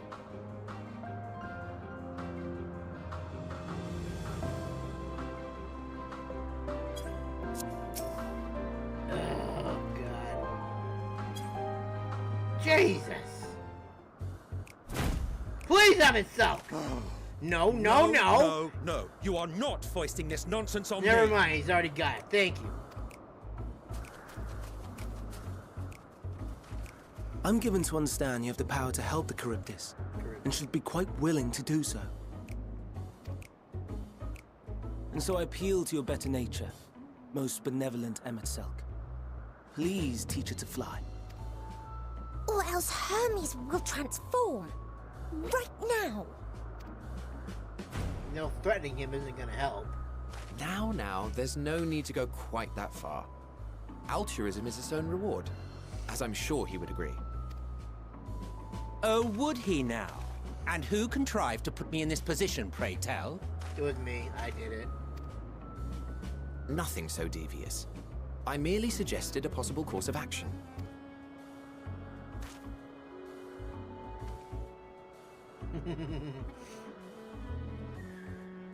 Please, Emmett Selk. Please. Oh, God. That's the nail in the coffin right there. This cute little girl asked him to say, please. I did not come all this way to play nursemaid to your creations. I thank you to remember this favor and let it be the last. Yay, thank you. Say thank you.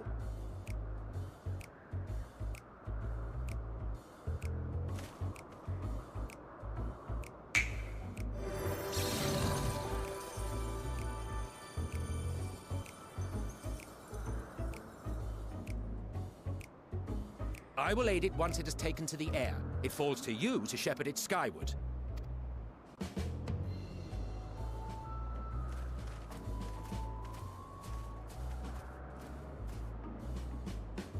Well, let's relax and enjoy the spectacle, shall we?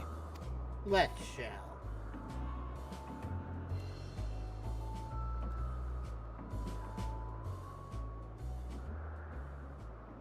Please tell me we get to see this.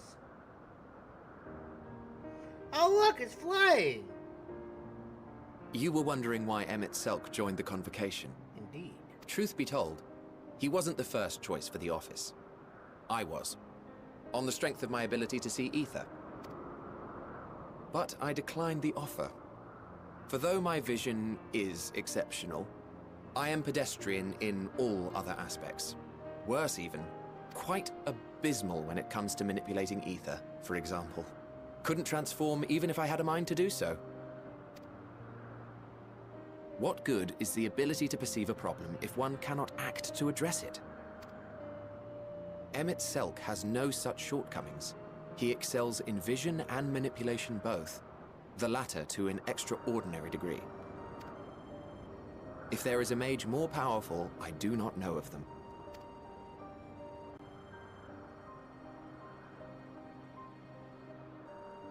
Thus did I recommend him for the office in my stead. And I wasn't the only one. Far from it. Countless others vouched for his skill and character. People the world over, to whom he had previously lent a helping hand. Oh, how surprised he was. Claimed he hadn't done anything remarkable for anyone. Modest to a fault. He deserved every bit of acclaim he received. Yet he may well have gone unappreciated were it not for a mutual friend. A singular soul who can't help but involve himself in the business of others. Where he walks, excitement is certain to follow. His antics irritate Emmett Selk to no end. But much of his grumbling stems from genuine concern. When our friend calls, he never fails to answer and lend his talents. Oh, look at it go! And in the course of doing so, he himself came to be recognized and respected by those around him. They are truly remarkable individuals, and I'm proud to call them friends. To help them realize their dreams. This will be my greatest contribution to our world, and when they have fulfilled their respective purposes, so too shall I have fulfilled mine, and together we may return to the star. Look at me, spilling my innermost secrets. I can't seem to help it with you. I can only assume it is due to the color of your soul. I just don't understand how you can be so alike and yet so different.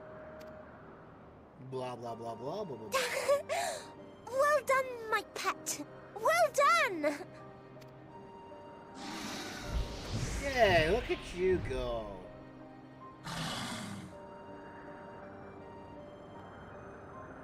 Ah yes, I dare say the Charybdis will be fine here on. Why don't you go and signal to Emmett Selk? Let him know that his arduous task is at an end.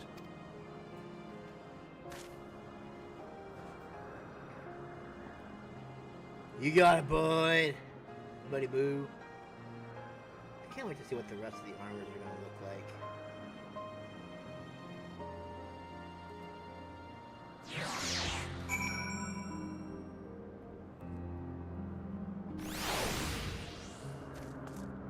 Hey, Beanhead! You can come down now. No! No! Why is this glittering if I can't use it? Am I able to, like, lock onto him or something like that? Yeah, I'm just gonna do this and hope for the best.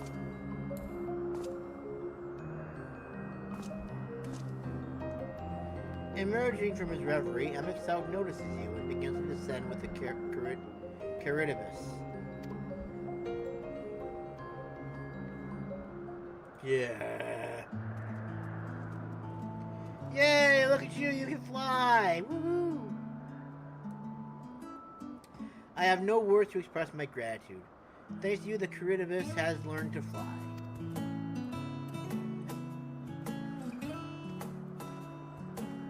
Excuse me.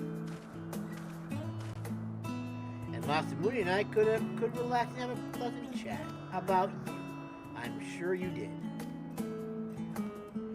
The creature needed some small assistance at first, but soon it was flying more or less on its own. I doubt you will need to repeat the lesson. That was truly impressive.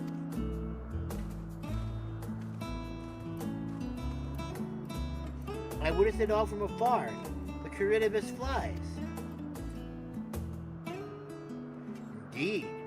With this, we've proven that even a creature with skewed etheric balance is capable of flight. Though we helped it to achieve this, the Caridibus is a herd animal. They may well aid their struggling kin in like fashion if and when the need arises. Keeping this in mind, I bid you continue observing them. If that is what you want. But if I may say so, rather than hoping an idealistic possibility come to pass, would it not be simpler to have the concept adjusted? That way we could guarantee that anomalies such as this specimen are never born in the first place. How dare you, sir? These creatures are already here. We will not spare no effort in giving them a chance to survive. As you wish, Chief. As you wish.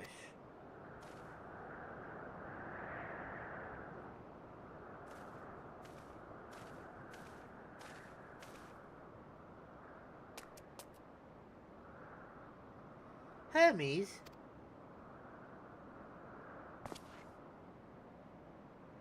I'm fine, don't worry. Well, that concludes all of my present tasks. Let us return to Anagnorisis for now.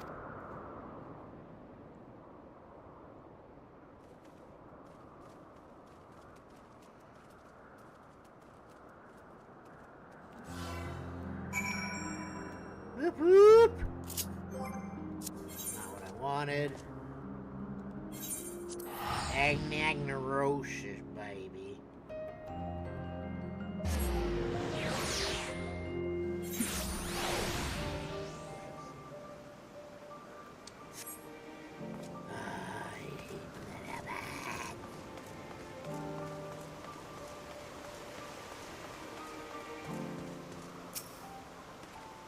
What? Want to apologize for forcing me to help, do you? Save your breath. You didn't force me to do anything. I merely chose the most expeditious way to have done with an impediment to our business.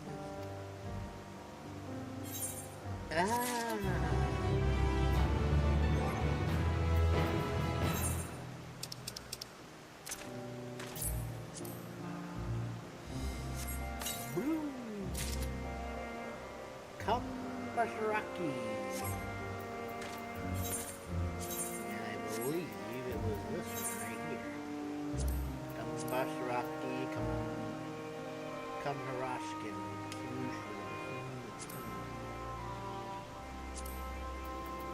Die. Bam.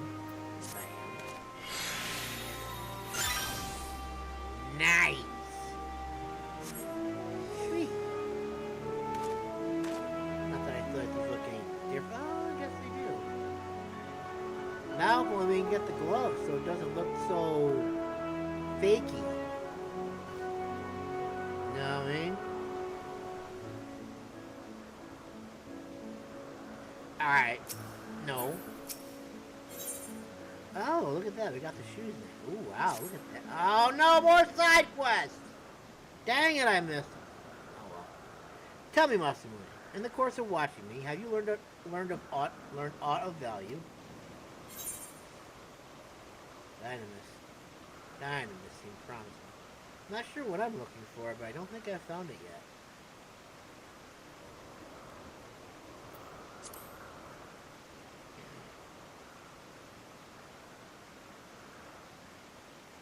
Dynamis, you say? Curious if such an obscure phenomenon should be of interest to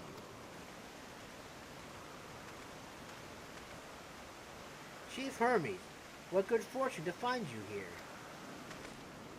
Is something the matter? That Econ, I'm afraid, is gone again. No sooner did we release one for observation than I set upon the nearby occupants slaughtering them. Was the creature hungry? Somehow provoked? I had just fed them myself, and the occupants were keeping a wide berth. It is the nature of Econ that is to blame, their innate viciousness. Determined aside, it is an outstanding creation, perfect in form and function. Though it may not be suited for release, I have no doubt that the Bureau will accept its concept for preservation. In any case, there's no point in postponing the inevitable.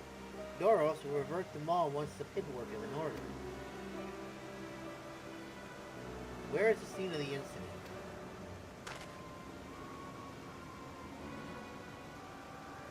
Just off the path of the 12 Wonders. As you make your way, you should see it on the left. I don't know if Doris is still there, however. Hermes, wait!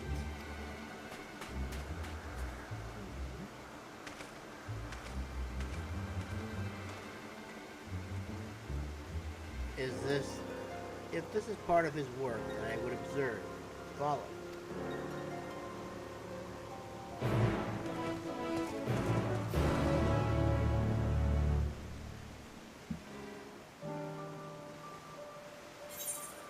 Alright, so where are we headed now? We're probably heading, oh, there it is, right there. Ooh, we got our first blue quest. Trying Anagnorisis. We will take care of these after we finish them. 1, 2, 3, 4, 5.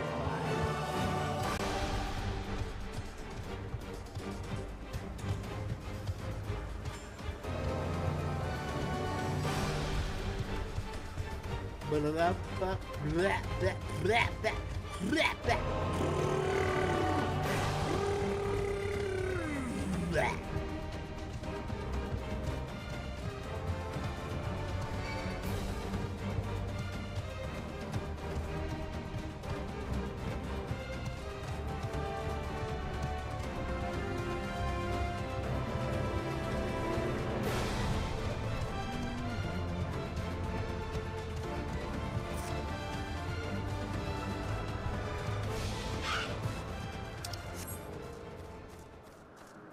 That seems kind of deadly. Man, them's big birds. Them's a big birds, man. The lacerations and burns are unmistakable. The Lycon was indeed responsible. But the creature is nowhere to be seen. Doros must have taken it away. The man makes his base at the 12 Wonders. I shall go and seek him out there. Emmett Selk and I will search the area for good measure, just to make sure the Lycon did not escape. My thanks. Let me at the 12 Wonders when you have finished. I will go on ahead. Please follow with Masamune.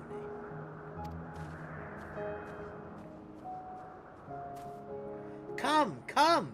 It's down this path and over the bridge.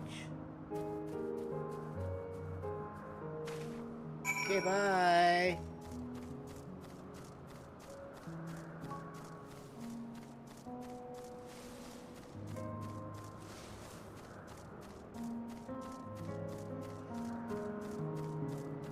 sounds so quiet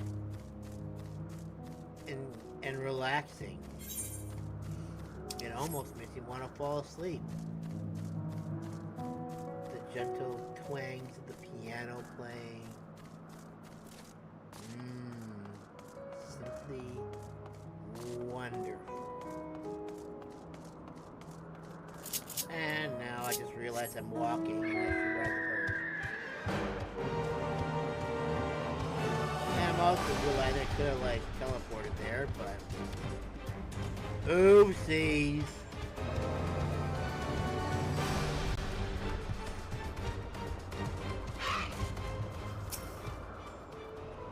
There it is. 12 wonders. Hermes is looking for Doros. Let's look for Doros too.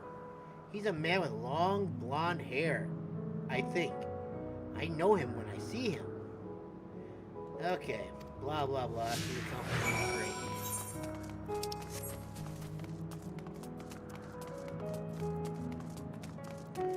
She doesn't think she should be able to fly like a harpy. Oh my god, a dark-haired man. Wait, blonde-haired woman. Dark-haired man.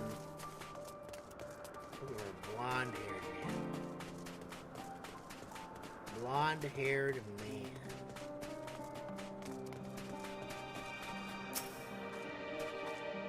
Doros! That's Doros! Well now, if it isn't Median, what brings you here? Guess we're gonna find out, aren't we? Ah! I thought I heard a familiar voice. I didn't realize you two had decided to help me search for Doros. Thank you. You're in charge of the Lycanus, I believe. Where are they now? Out in the fields in restraints. Frenzies as they were, I couldn't well return them to Tissus. Once I submit my report, I'll see them reverted without delay. It's as she says, the beasts are indeed quite ferocious. You're one of the 14. What brings you here? Nothing you need to concern yourself with, as you were. We've heard the news that a Lycon slaughtered occupants. As the observer in charge, are you of the opinion that they are not fit to be released? I am. Their abnormal aggression and exceptional strength makes for a highly problematic combination. It matters not where they were released. Lycons would threaten other species and upset the natural order. Could it be that the specimens observed are an outlier? Highly unlikely. We've created a good many of them, all exhibiting the same tendencies. Even when we used Kairos to bring a fresh slate, their behavior was unchanged. Kairos? A memory reconfiguration system. The chief himself created it. It allows us to erase or alter memories that we may observe creations in different environmental conditions without needing to remake them from scratch. Quite impressive, and potentially dangerous. Depending on the intensity of the etheric emissions, Pashtarab may wish to have words with you. Rest assured, I've kept all values within prescribed limits, and to prevent misuse, its applications are limited to those authorized by the Chief Overseer. Do not misunderstand. To manipulate a subject's memories is an intrusive act I deeply abhor, but it is still preferable to execution. Come now, Chief, let's not be so melodramatic. What was born of Aether is simply being reduced to its original state. I know the distinctions concern you, but we mustn't lose sight of the bigger picture, making rational choices for the sake of a more prosperous star. If a creation cannot be properly studied, even with the aid of Kairos, we remake it. If a creation is deemed a detrimental existence, we unmake it. 'Tis all for the greater good, and none question the necessity of such routine processes. I understand these things, I do. I would never think to unleash a clear and undeniable threat onto the world. Yet insignificant though their individual lives may be to all creation, it is all the Lycons we have. Before we steal their faith, we owe it to these beings to exhaust all options to ensure that nothing has been overlooked. If you insist, let me provide you with a full report and we may take it from there.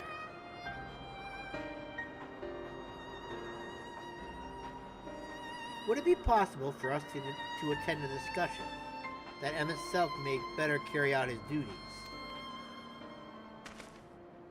By all means. Pray, show them to the meeting room.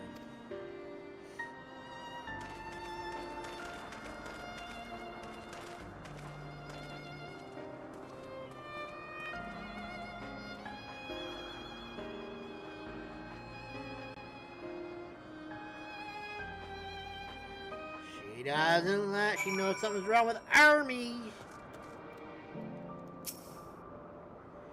To man, other beings are just things to be used and controlled, like magic. That's what Hermes told me once.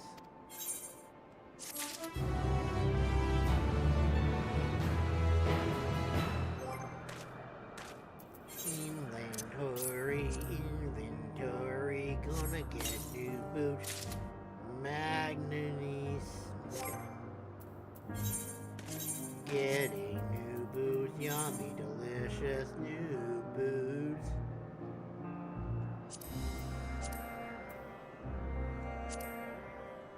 Yeah, sure.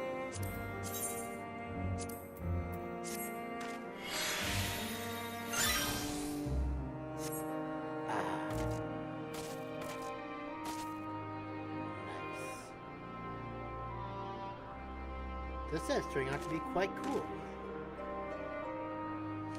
Maybe I'll use this as a glamour set.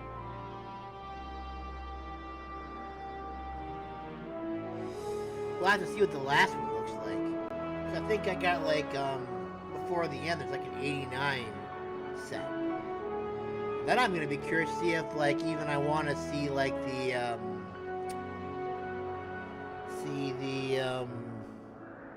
tomb ones. The tomb ones are better. I'd probably just throw all these away. It's kind of a waste, but, you know. Alright, side quests. Sorry. Yoinkus.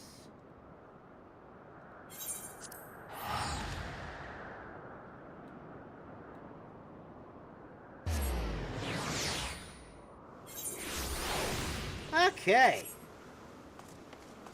Guess we're gonna start up here with Blastoise.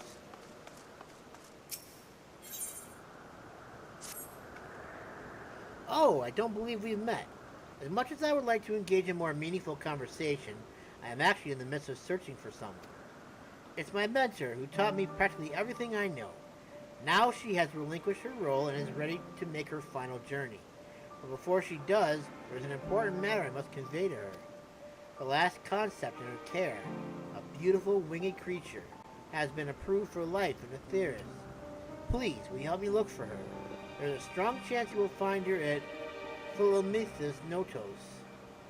Her most distinguished feature is her chestnut-colored hair tied into a single flowing lock, much like a Monoceros' tail. My God, that was a mouthful of words that I couldn't pronounce.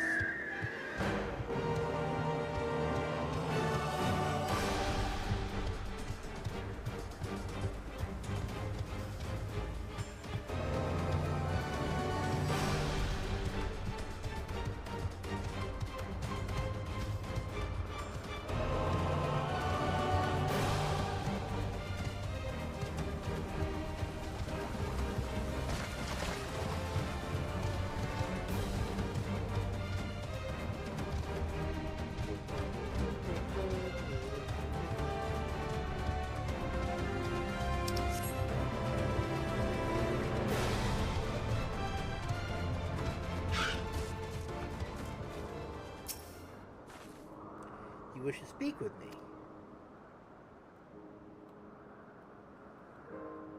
Ah, yes, I had a feeling she might say that.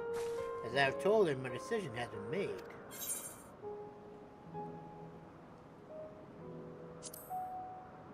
Glad times to be certain, but my work is done. This news was more than sufficient, and I thank you for it. Nothing can deter me from my chosen course, and I must join my predecessors in the hereafter. Tell Blast to name the creature as she pleases, and that I wish her every happiness. Now, our brief encounter has reached its end. Farewell.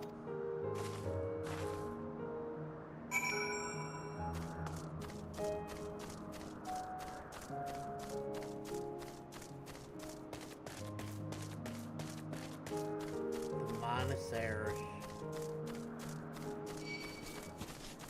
Listen, I don't want to fight with you. I don't like you. Go away. I already fought you once and I killed you once. I don't need to do it again. Innocent's my ass.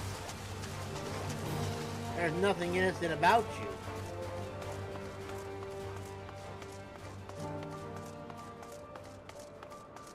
I should wash those gloves one day.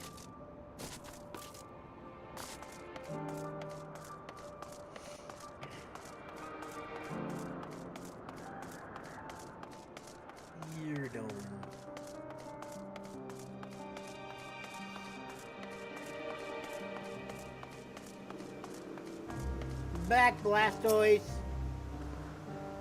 She's not with you. Did you at least find her? Yeah, she said she doesn't care, name whatever you want, now goodbye. I should have known nothing would sway her. All I can do is hope she finds blessed respite in the ethereal sea, and that we may one day be reunited in another life. Till then, I will carry on her legacy, beginning with the naming of the creature who cared for so dearly. I think I shall name it after her. That way she will live on through her work. Forever.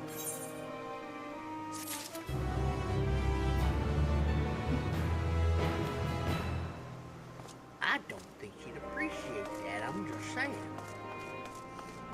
Weirdo. You have an accessory for me? No, she does not. Oh my, aren't you adorable? Actually, there's something you might be able to help me with. A visit from the Bureau of the Artifact has arrived at Propaleon to deliver new concepts. I would like you to offer her the warmest of welcomes. Normally, we'd have our own familiars attend to such duties, but most of them are already entertaining our other guests. There's been rather a lot lately, you see.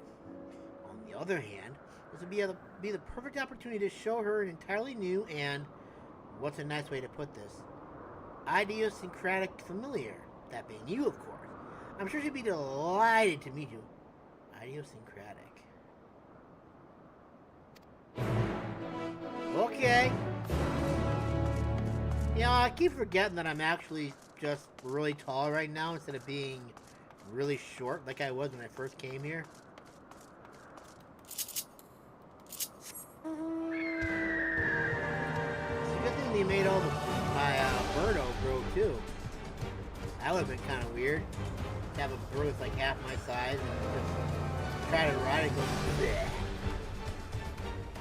This bird probably wouldn't have been no bigger than a sparrow if that were the case. Why are we coming back down here again? Oh wait, we're probably going up there, aren't we? That makes a lot of sense.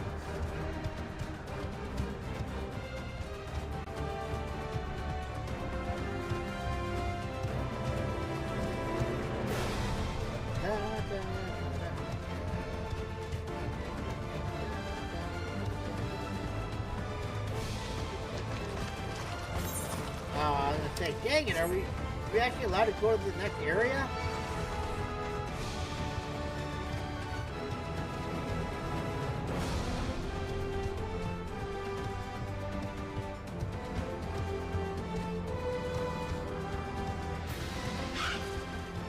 No birds allowed inside the sanctuary. The Bureau of the Architect Envoy. What a pleasant surprise! You must be the most excessively energetic familiars I have ever seen. Eurodome chose a representative well, it would appear. As a matter of fact, I too have an errand to ask of you, namely the delivery of these concepts. I have brought them all the way from the Academia and Eider. 3 aquatic fauna specimens from the worlds of Metron and 1 flora sample from the world of Holmerod. Oh, very fascinating, as my counterparts here will soon discover. Oh, my butt. It would also be prudent to remind Eurodome not to let their captivating nature distract her from making her observations. Well then, there's no time like the present. Nice.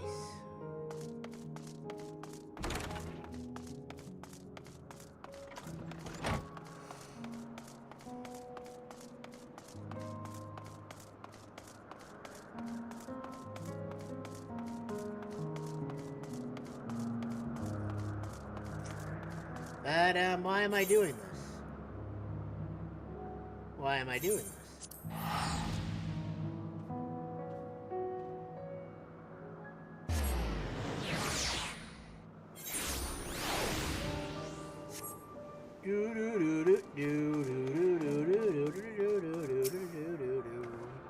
I trust our guest was as enamored with you as I am. Yes, here are some crystallized concepts for you. Haha. New concepts for us? And fascinating to the point of being distracting? What not a thing to warn me about, though it does all sound rather intriguing. The Academia and Eider always produces concepts of the most outstanding quality, and I'm eager to learn what treats we have in store on this occasion. Let me see. From the words of Metron, we have what seems to be an aquatic mollusk, capable of storing ether in its shell. I can only guess to what purpose that would serve, but I dare say all will become abundantly clear in due course. Oh, but I do apologize. I already found myself mesmerized by these concepts, just as our visitor predicted. For your part in bringing me these wonders, you have my thanks. Welcome.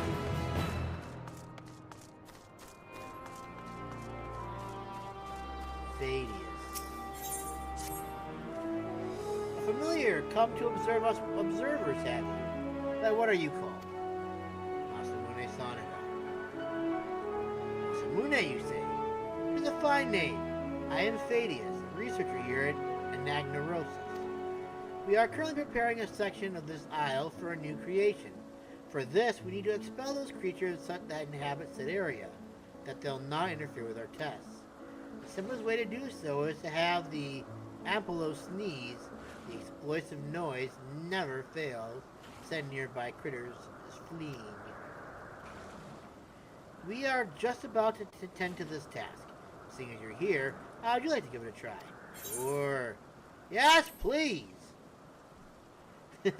I knew you would be keen. To look at you, 'tis plain you are an inquisitive sort of familiar.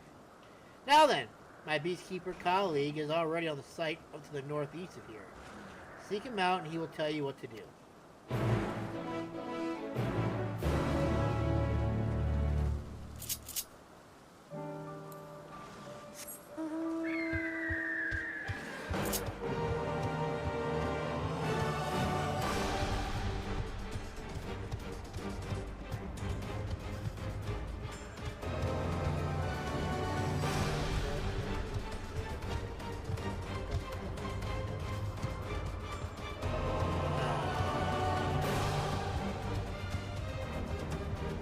How did we get to this point all of a sudden? I mean, 1 minute we're trying to save the world, now we're here. It's very amusing.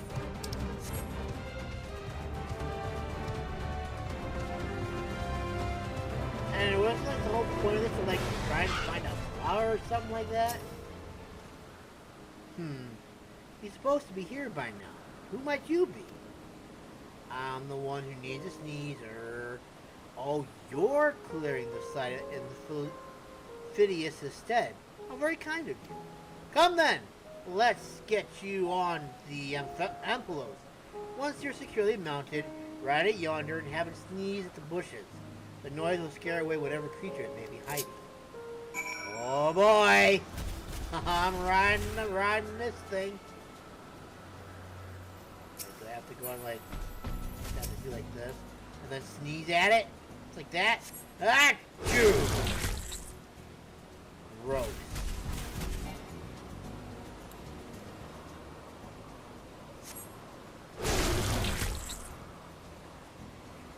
Ailouros' mighty sneeze sends the creatures in the bush scattering in panic. Ah, come on, I want to actually see them wrong. Achoo!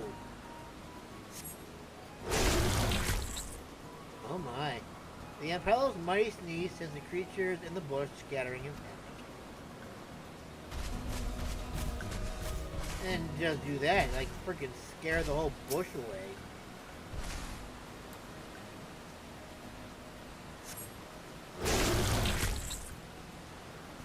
The Ailouros' mighty, okay, yeah, we already know. How do we do, sir?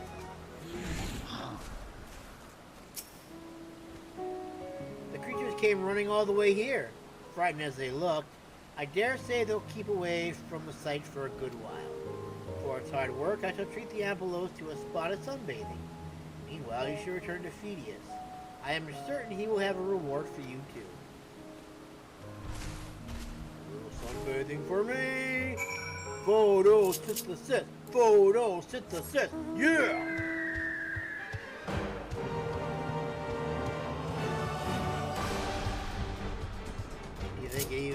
Do you think it's a photosynthesizing predator? A photosynthesizing predator creature?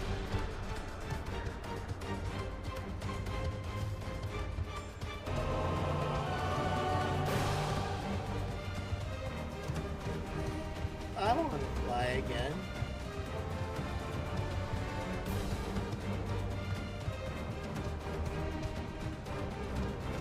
Yeah. Welcome back, Masamune. Thanks to you, the site has been nicely cleared, and we can release our new creation. It's a species of ambulatory plant, lest you wonder. While these have been popular of late, this one dwarfs the rest. A veritable tree that can use its branches like hands to catch prey. It sets my heart aflutter just thinking about it. My thanks again. And if there are any other exciting leaks, tasks, I will be certain to let you know. 2 more. It's probably more than 2. The plus ones tend to be a bit more in depth than the normal ones.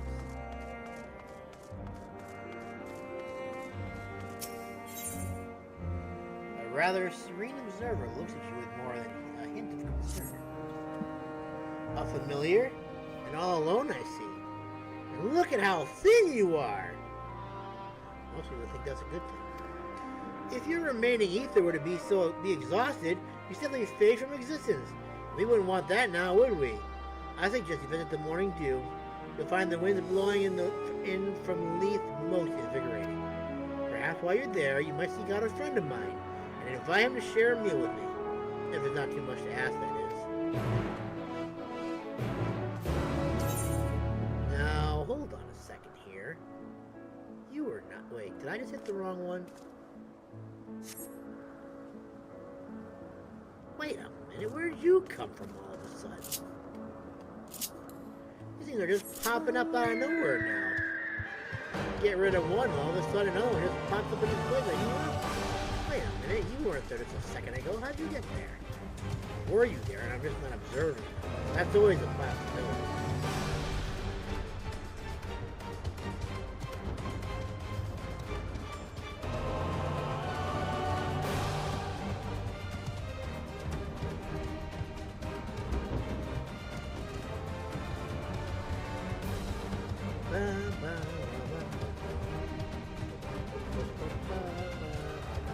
I wonder if you have to take like an elevator or something like that to get to that upper area. I wonder if it's actually easier than I'm actually making it out to be. Because that wouldn't surprise me in the slightest either. I keep seeing you move up and down the stairs. Are you like, does that dude like working out or something like that?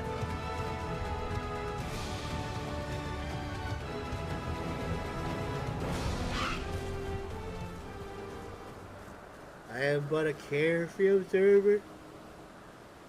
Oh boy, okay. What brings you here, oh friendly familiar? Time for a meal, eh?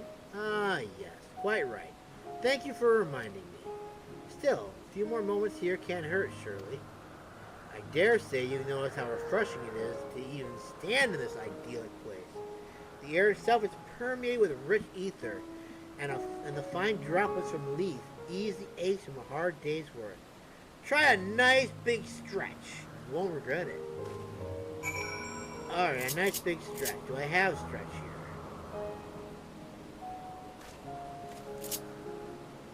I do have a stretch. Nice big... That's not a stretch. That's just moving your legs from side to side. It's okay. It's a stretch. See what I mean? The wind through the leaves, the waterfall soothing spray. There's nothing quite like it. In our busy day-to-day lives, it's all too easy to forget to look after ourselves. Naturally, that includes familiars. Speaking of which, I'd best get something to eat, as you so kindly came here to tell me. As you seem new to these parts, my friend will probably be wondering whether you've lost your way.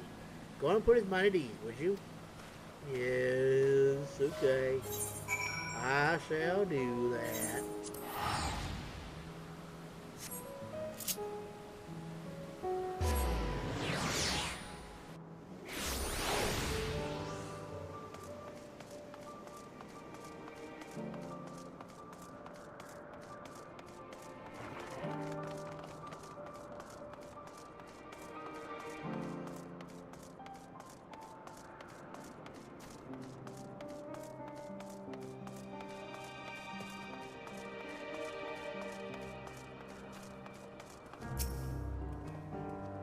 Here to report on the successful completion of the favor I asked of you? How very dutiful of you. Would I be correct in guessing your little John has paid dividends? Ha! No need to tell me. I can see you're practically bursting with vim and vigor. Why, even I feel better just looking at you. And I've done nothing but stand here the entire time. Well, I guess it just shows you how amazing I am then, I guess, huh? Yeah, that cyclist was probably always there. Yeah, it was always there. But I don't want to do that one yet. Those plus ones tend to be a little more involved, and I would get rid of the normal ones first.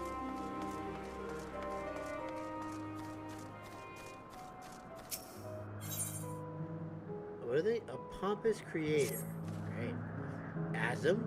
What in the blaze are you doing here? Hold on. You seem thinner somehow. You have much in common with him, but it's clear you're not one of us. Familiar, perhaps. Sure, whatever, dude. I suppose it's just like him to send one of his minions to poke his nose into our affairs. But since you're here, instead of hanging around like a bad smell, why don't you make yourself useful? I want you to take this latest work of mine, a new variety of fruit, to my colleagues. In the meantime, I'll be cultivating more specimens in the Thonic Horns. Yes, you heard that correctly. Cultivating not simply conjuring with creation magics. Aye, the fruit I produce is a labor of love. Now that my newest masterpiece is close to completion, I would have my fellow researchers sample its delights. I wish to hear their impressions before I make the final adjustments. Unfortunately, for all their wisdom, I find them intolerable at the best of times, never mind when they are critiquing my work. For that reason, I would have you go in my stead. And be quick about it, lest the fruit spoil as a result of your dawdling. You pompous asshole! Making me, the warrior of light, do your dirty work. How dare you, sir? Are you lost? Familiar? For me? Why, yes, I should love to try a piece. Nom nom. I don't mean to be rude, but this falls somewhere between rather foul and positively revolting. It's so bitter, it's practically inedible. More important, however, is the question of whether this fruit would serve its intended function. If wild animals cannot bring themselves to eat it, the seeds will never be spread. I can't imagine this creation being approved in its current state.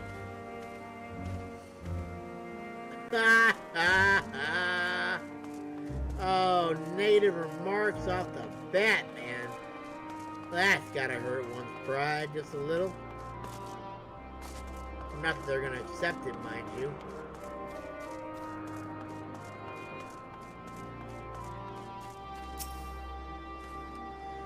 You are the familiar who arrived with MSQ Petalouda, yes? And what do we have here? A new species of fruit, eh? Let's hope it tastes better than it looks. Oh my god, these are... My word! What an unusual flavor! Equal parts bitter, musty, and tart, and not entirely unpleasant. I am curious to know how such a thing was created. I don't know. I'm just delivering it. Grown from seed in the chthonic horns, you say? In my experience, leaving such things to nature leads to wildly varying results. To have bred such a specimen must have been incredibly time-consuming, not to mention inefficient.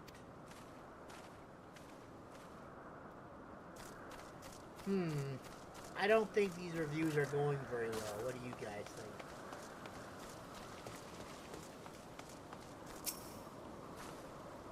You wish to speak with me? Try this, please. My impressions? Very well. Good gracious, what is this? It's so outrageously bitter. Something akin to a wave of icy coldness spread throughout my entire body. I certainly wouldn't eat this out of choice, but it would be made into medicine for starving off the heat in arid environments.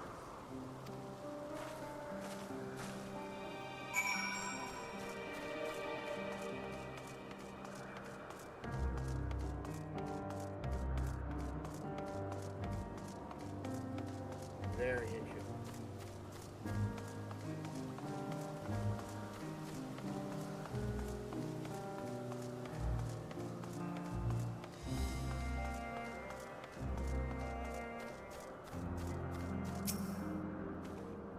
You are returned.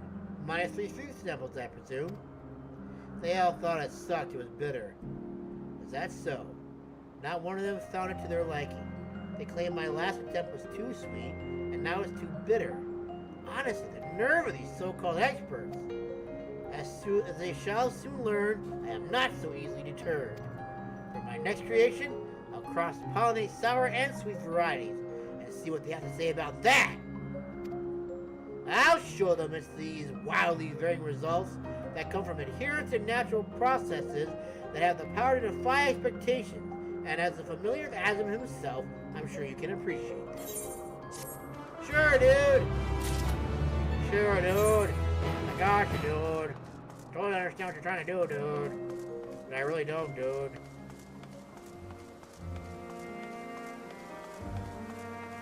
Dude! I got this game sitting for the PlayStation that I haven't even opened yet. Dude! Alright, check this out. Welcome, friend, to Anagnorisis. I am Sockles, and I manage this region under the authority of Chief Hermes, the head overseer of Elpis. And you are... Oh, how unusual. A soul-bearing familiar. A familiar must have a mission, and yet you offer no message and carry no cargo. Are you perhaps here for the purposes of observation? Yes, that must be it. In which case, you need only mention my name to Charmian, and she will gladly give you a tour of our domain. Soak it all in. Okay, thank you. You're a little weird.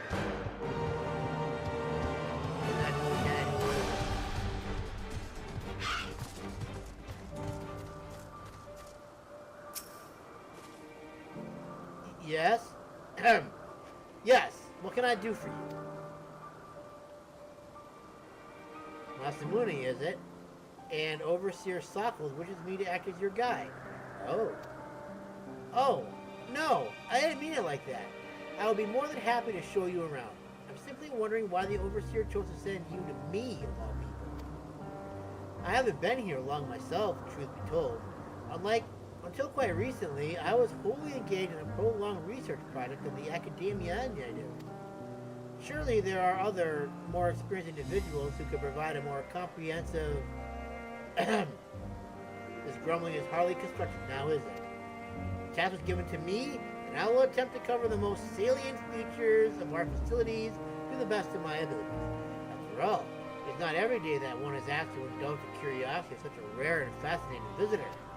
We can commence the tour this very moment if you like. Let's go. And let us begin. You know, rather than have me lecture you as we walk along, I think observing firsthand what we do here in Anagnorisis will prove more beneficial. I will point you in the direction, and you can question my colleagues to your heart's content. Once you've completed a circuit, you can return and speak to Overseer Thomas. Okay. So I'm guessing we can start.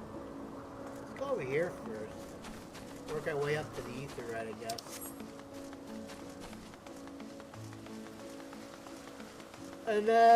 Anagnorisis.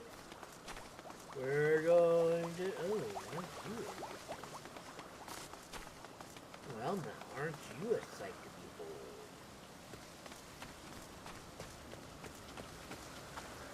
My, you look rather sad and annoyed, and possibly deadly. Charmian. Oh, and who is your friend? Asm's familiar. Why, you appear so astute and deliberate in your thinking. I should very much like to make an extended study of your composition and consciousness. Oh, please don't. Oh, do forgive my forwardness. It is my duty to chart the behavior of familiars, and I find it ever so diverting. Arcane servants are really permitted to roam the world at will, you see, but our research here is given special dispensation once the subjects are properly registered as concepts, of course. There are times when familiars are tasked with tending cattle, or such otherwise coexist with other living beings. Such products are brought to me, and I am responsible for observing and evaluating their potential compatibility. Oh, but of course, if Asm might grant us permission, then you could abide here for a few years while I analyze. And on that note, we must be moving along. Step lively, Masamune. Yes, ma'am. We're coming.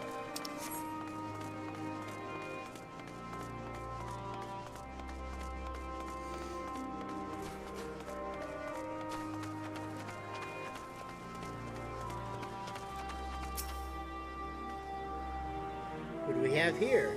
A familiar of some kind, judging by your ethereal structure. Yes, I am accompanying Masamune here on a tour around Anagnorisis at the behest of the Overseer. Tour? Feel free to wander as you please, of course, but I advise keeping your distance from the larger creatures. The fauna I have under observation occupy the top tier of the food chain, and do not take kindly to intruders in their territory, especially the specimens found on the other islands. They can be exceedingly hostile. Well, I am sure you are quite capable of defending yourself. No one appreciates a surprised tusk through the abdomen, eh? Thank you for the warning. We will proceed with due caution. Okay.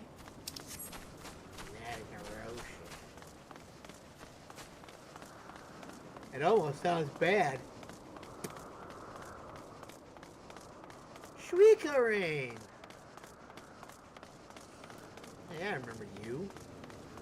I talked to you earlier. I was gonna quiet with you earlier. Hello, Charmian. Was there something? The Overseer asked that I gave this familiar a tour of the grounds, and I thought the best way to do that was to show him what we do here firsthand. I see. Well, as my work is rather difficult to demonstrate, I hope a brief explanation will suffice. Our creations are many and varied, but I mainly preside over the plant life. When it comes to watching certain grasses grow, one must be prepared to observe over the course of several years, and in the case of trees, sometimes decades. Tedious, perhaps, yet necessary. Plants are capable of altering an entire habitat, and their presence as a food source has an enormous influence on the local wildlife. Was that the sort of thing you wish to know? Yes, that was perfect. Thank you. I think we've covered the main area of interest. All that stuff now is to speak with Overseer Sockles. Overseer Sockles. Someone's parents didn't like them very much when they were born. If these people are even born.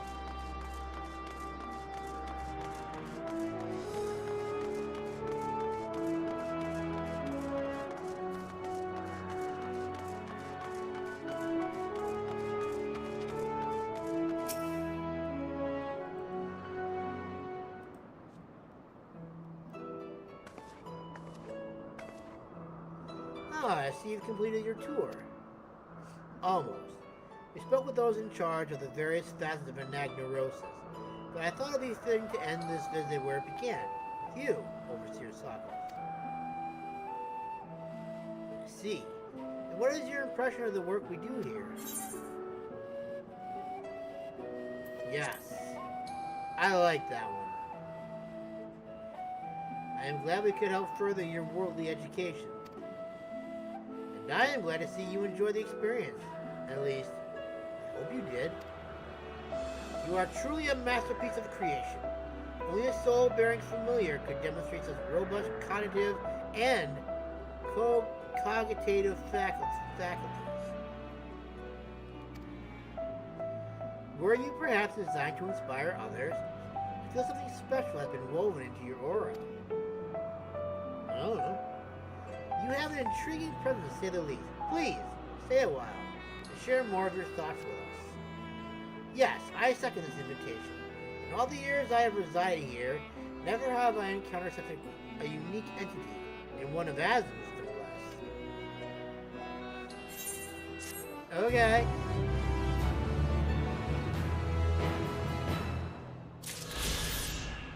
Oh, and now it becomes a side quest. Shackle-a-diddle-a-doo! Masamune, how is our fascinating familiar friend? What is it about you that ignites my observer's soul? Well, now that we've been properly introduced, perhaps you can tell us more. Yes, I would very much like to know how you see the world, how everything, large or small, appears to your eyes. Assuming you are amenable to the idea, you must choose Charmian on another tour. This time, take a wider look at the surrounding facilities. I'm interested in learning about you as well. I see. We shall delight in teaching in each other. Where to begin? Which facility do you suggest, Overseer? Oh, any place you feel will best elicit a response from our guest. Right, of course. Well then, Masamune, come with me, and we'll visit the arcane entities on the south side of Anagnorisis.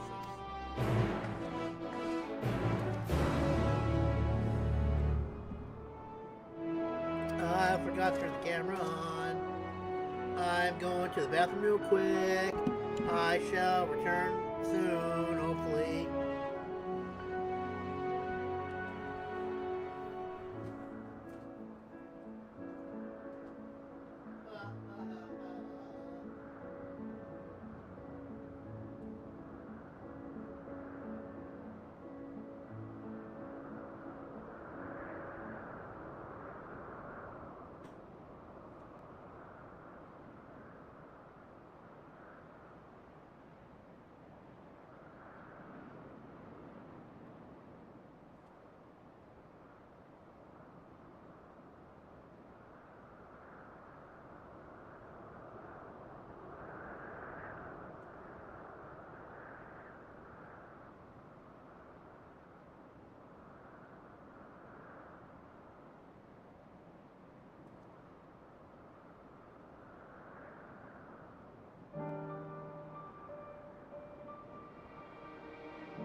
More better. Alright.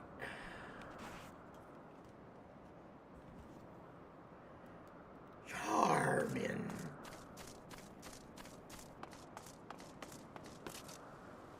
Okay.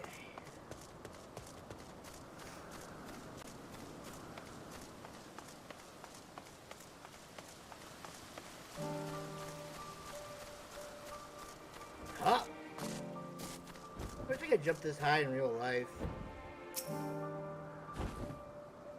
We have yet to register an official name for this specimen, so I simply call it the Bird of Elpis. What is your first thought upon beholding this majestic creature? Oh. I want to ride into the sky.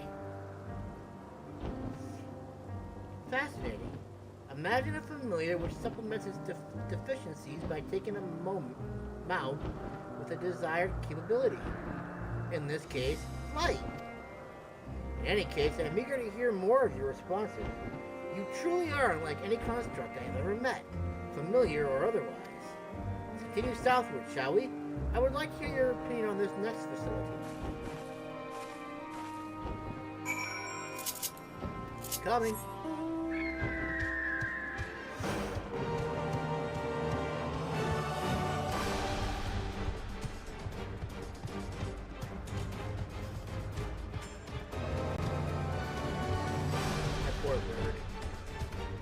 It's like I want to fly, but I can't. My wings don't work anymore.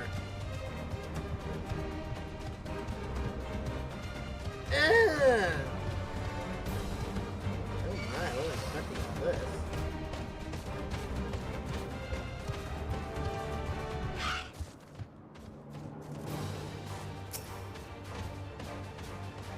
That's right. I marked it and it got scared.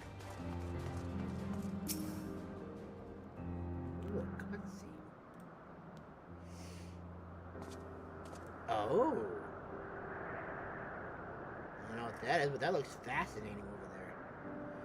The structure over yonder houses some of our more unorthodox researchers.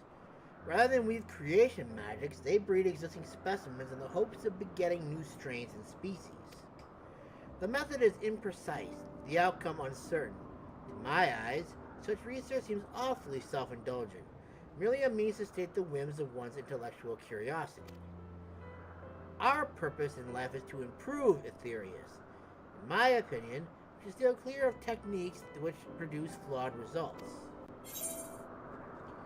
You have no use for flawed creations? What is the process created? What if the process created something unexpectedly incredible, beyond what you could imagine?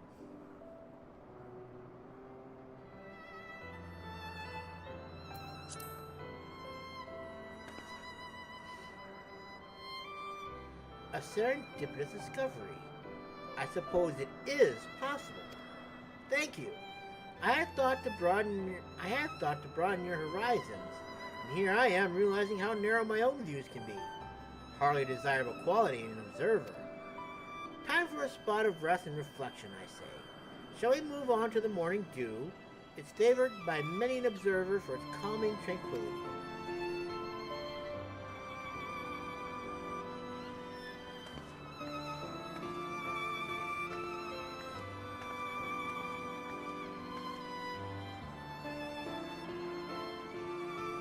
We're gonna try and teleport there if we can. That is not how we teleport. I can't teleport there. Oh, dadgummit. I guess I'm just gonna have to do this, I suppose. Teleport, then ride. No, I'm already in Anagnorisis, you fool. I don't need to go there again.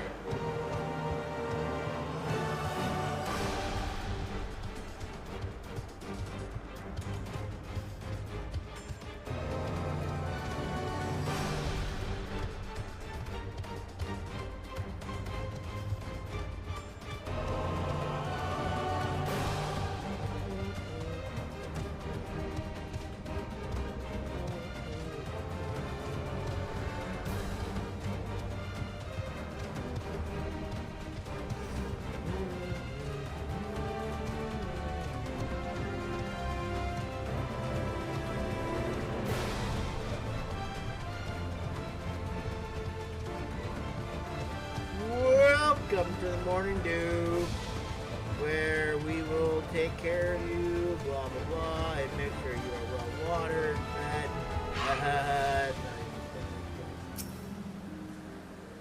Welcome to our Garden of Respite. We can explore more of it later, but first, I want to hear of what you think of people, of us. I've often sat here musing upon the nature of our creation and wondered how familiar I perceive its creator.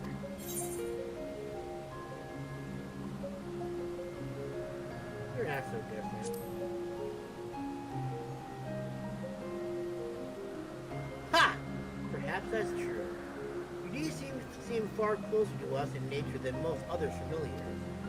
Well, let us set aside such musings for a moment and bask in the morning dew's serenity.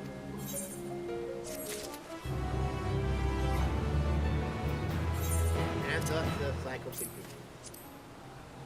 Just when you thought you were out, there you yank you back in.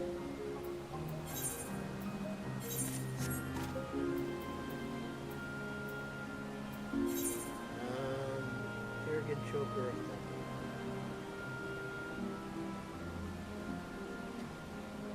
Is that what we got? Blue Zero Circle. Blue Zerk.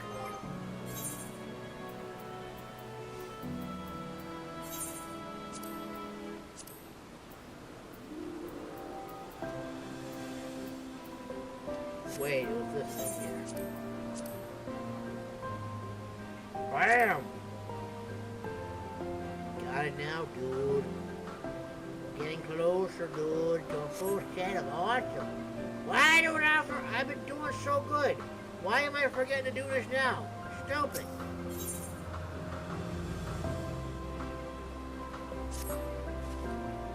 Are you well rested, Russell? You cannot perform at one's best without allowing the mind and body time to recuperate. Here in Anagnorisis, we often encourage one another to nap or partake of some of the fruits we grow. We could conjure such treats into existence, of course, but there is something oddly gratifying about plucking ripened fruits fresh from the tree. Oh, how remiss of me. How exactly do you sustain yourself? Is Aether supplying you with ether? No, but you'll fade away without the proper nourishment. The tour can wait. We must feed you immediately. Would you mind picking some of the white blooms to the west of here and bringing them to the Overseer's sockles? Orchestratus flowers, we call them. I'll have everything else ready by the time you arrive. You gotta feed me immediately! Rush is going to disappear! We can't have that happen, because then where would the game be if I were just to disappear? This is most troubling. We're going to have to give ourselves some nourishment, so that way we may continue to exist and go about our daily lives. Yeah.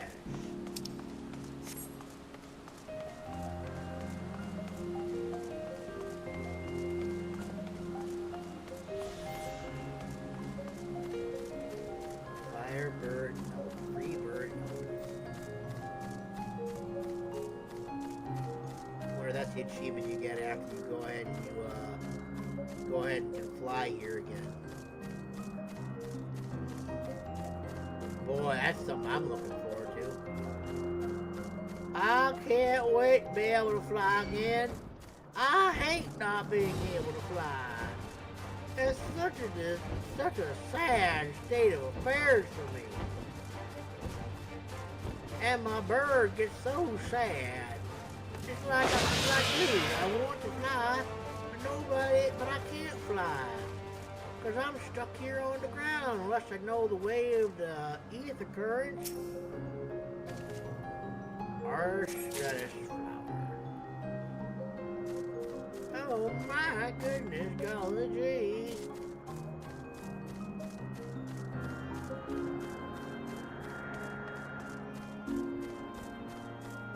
Arstratus flower. The Arstratus flower.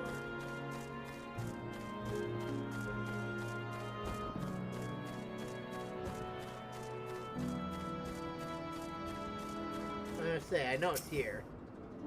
literally just looking at it. Now we may return to the site. Food, hungry, eat now.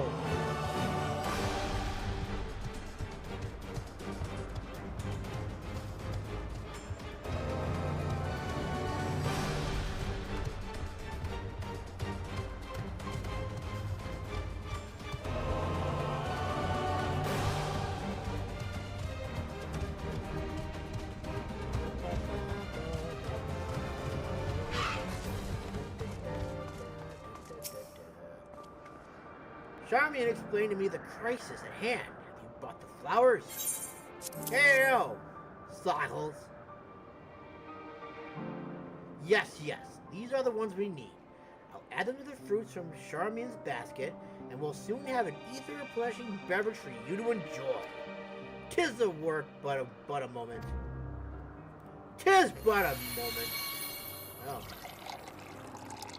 that sounds delicious. Makes me want to pee. Delicious. And here we are, freshly screened Anagnorisis juice medley. Go on then, drink up. I'm curious to hear what you think of it.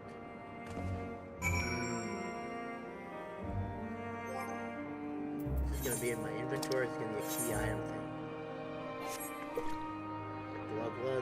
Glug. Ah! You drink the juice knowing the complexities of the floral and fruity flavors. Ah, good. It seems you're able to tolerate liquid sustenance. You didn't appear to be suffering from any loss in material form, but a familiar must have a regular infusion of ethereal energy. And now that we know you won't suddenly vanish, will you please reassure Charmian? She looks terribly concerned. Hey, Charmian, I'm not going to disappear. I am so glad you're able to replenish your stores of ether. Overseer Sockle certainly is a wonder when it comes to food preparation. Still, I firmly believe that the constant consumption of food should be limited to restoring one's strength, and any reason beyond that is simply wasteful. Eating for enjoyment alone is an unnecessary drain on living resources, and such a practice can only be harmful to our star's equilibrium. Which is why I have so much respect for Overseer Sockles and his culinary talent. He employs ingredients and methods which not only optimize a dish's ethereal concentration, but also provide flavorful results. Save your compliments, Charmian. I won't be flattered to make another batch until it's time for our next meal. Well, of course not, and I would never dream of attempting such base manipulation to begin with. I'd do it. Familiar fate. Yeah, that's what they all say, and then it's like 5 quests later. Masamune, I feel we've grown to understand each other. But there's one last thing I wish to know. As you've seen, our purpose is to improve life on this star, and we each have our own way of approaching that purpose. Familiars too exist for a reason, often a very specific one, and I wonder what you feel about your place in the grand scheme of things.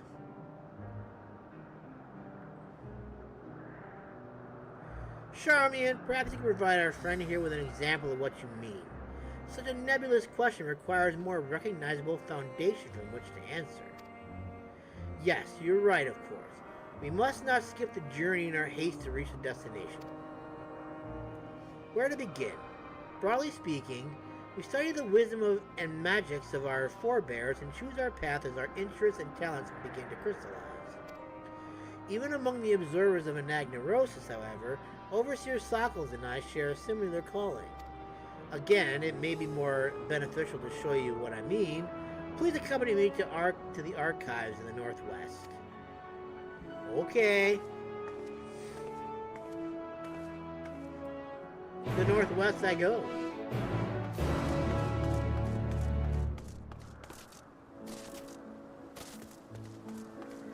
You know, sometimes when I'm at work, we get like work orders from homeowners and stuff like that. And some of them are always, the old ones are like, on the northwest side of the building, there is a gutter that is fallen down and needs to be replaced. Blah, blah, blah, blah, blah, blah, blah, blah, all that stuff out. And sometimes it's easy to find. But other times it's like, Go to the northeast and find a piece of grass that's out of place. And it's like, okay, where's the northeast side of your house? Basically what I'm saying, basically the point I'm trying to get at is that this compass here on the top right of the map here, of the screen here, is very useful to me. And I'm glad it's there. Because otherwise, I would be lost. How did you click on it? This is where we keep all of the administrative records. Any of these documents will give you an idea of what we consider to be our defining purpose. Feel free to browse. I shall just be awaiting you outside.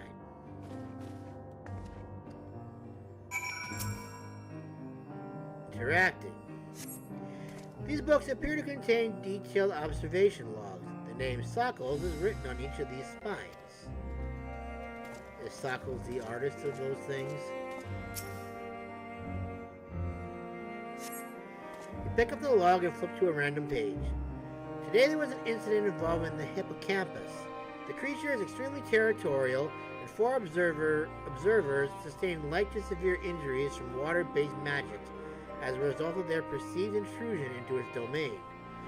A report has been sent to the Words of La Habrea outlining the dangers inherent in continued observation from their nominated subject, and the intent is to shift our focus to the smaller and considerably less aggressive hippie. Okay. A stack of shelves finished with observation logs. Judging by the penmanship, the author is someone other than Sockles. Okay. Thought you was gonna be waiting outside, Charmaine. Why'd you come all the way over here for? This is too much for me. I can't run this far. What's wrong with you? Oh, we're getting a cutscene. That's not voiced, obviously. Ah, Masamune. Did you find the observation logs enlightening? Sure did. Overseer Sockles has built up quite a library, hasn't he? He's logged comprehensive observations on every living being in Anagnorisis. Not only objective physical descriptions, but also his personal thoughts and impressions. And that's why I'm here, to carry on the Overseer's invaluable work.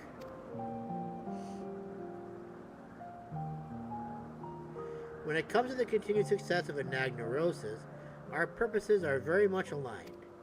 I cannot help but worry, however, that I lack the same degree of perception and ability, that I am unfit for the task I have chosen. Even being in the same room as those logs is enough to make me feel uncomfortable.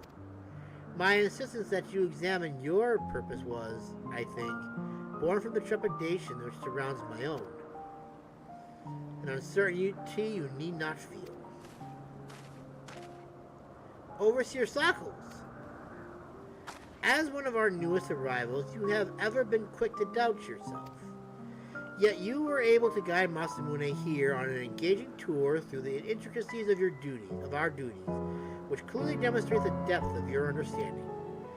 If all I wanted was someone to emulate my work, why, I would simply continue doing it myself. No. The reason I asked you to assume my role is because I believe you can take our research in new and novel directions. Raising you as a competent successor is the final step of my purpose in life. Do me proud, Charmian. It is your growth, your efforts, which will facilitate my return to the star. I'll do my best, Overseer. But don't be in too much of a rush to leave us. There are so many things I need you to teach me. And speaking of teaching, thank you, Masamune, for this wonderful and enriching visit. It's been a pleasure learning about you, not to mention a few things about myself. Yes, you also have my gratitude for the part you played in training my young colleague. You are welcome to return whenever you wish.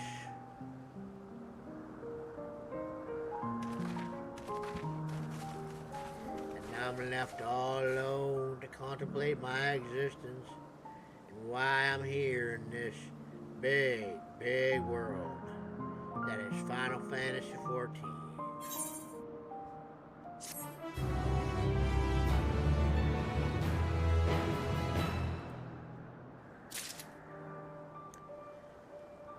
Are we done now? Can we continue the story? I'd really like to continue the story now. Watch, the 12 Wonders are going to pop with a bunch of side quests next, probably. I mean, it wouldn't surprise me. That's basically what this all leads up to, obviously. And obviously, this would have helped somebody that wasn't already 90 to level up and stuff. But seeing as I'm level 90, this is all pretty much wasted on me.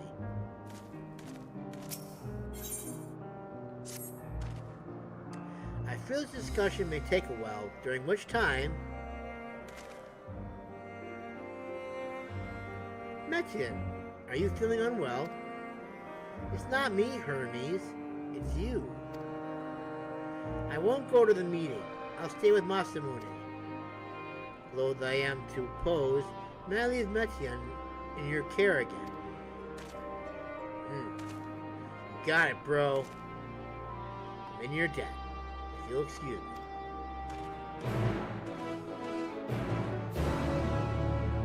Wash up, little lady. Can you help me with something, Masamune? The meeting will make Hermes sad. Why not cheer him up with a flower? Hermes likes flowers the most of all the creations in Elpis. Most creations are expected to be interesting, or beautiful, or strong, better in some way. Flowers are different. They're designed to suit our emotions, what we feel and want to convey. Hermes likes that. I can't make flowers, so I'll search for one, and I want you to search with me. Let's start here at the 12 Wonders. Blah, blah, blah. Company. Thank you. Always happy to have you with us, Metian. I thought I just saw one, but apparently I was wrong. Wrong.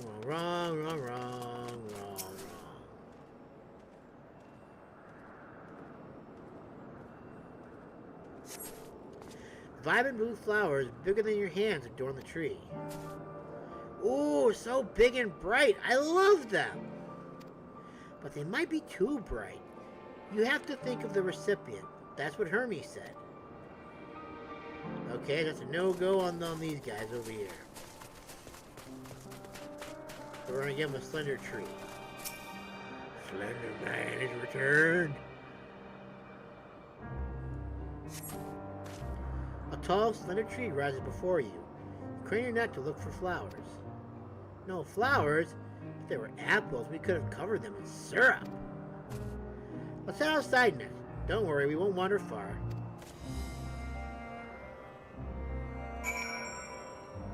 Compliment of 1. Yeah.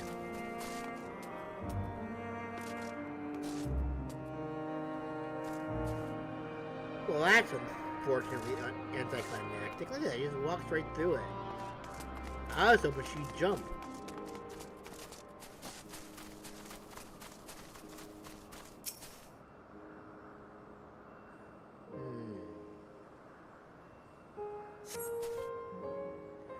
An array of beautiful flowers grow in the bed, the mix of colors forming a pattern. These would be better for Hermes, but they're not hedged in. That means we shouldn't touch them. They're either under observation or poisonous. Any other place should be fine, though. Let's keep looking. Alrighty, then.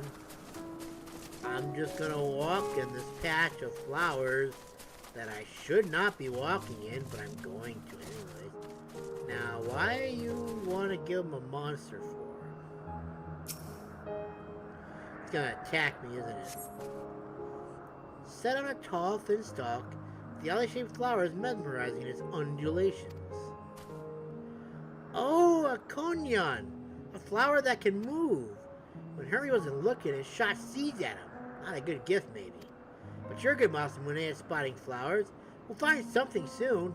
I'll say, I don't think you want that one, particular one. It shoots seeds at you.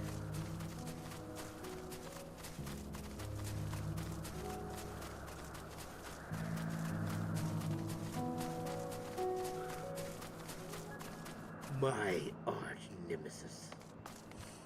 Okay, so... Oh, there it is.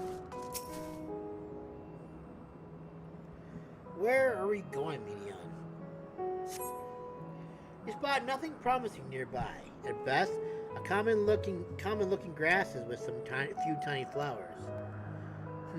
Nothing around here. Ah! Over there, Masamune, something big. Huge. Are you gonna make me look at this stupid thing? Oh, are you kidding me? You're gonna make me fight this, aren't you? I hate these stupid things! A terrible stench reminiscent of solder, old boots pervades the air. Without doubt, the culprit is the marble-like creature before you. It's an Adonis! The things around its mouth look like petals, but the flowers are the orbs on his head. When Hermes inspected it, it swallowed him up. He didn't leave his room for days. What do you think, Masamune? Would you like it? No. I'd rather not go near the thing. It's probably not the good sort of memory. So not this one either. Finding a good flower. It's harder than I thought. I'm sorry, Masamune, but can we search a little more? Maybe as far as the fields over there. I'll pick something after that. I promise. Well, it's not that thing. It's most upsetting if that's what you decide to give him.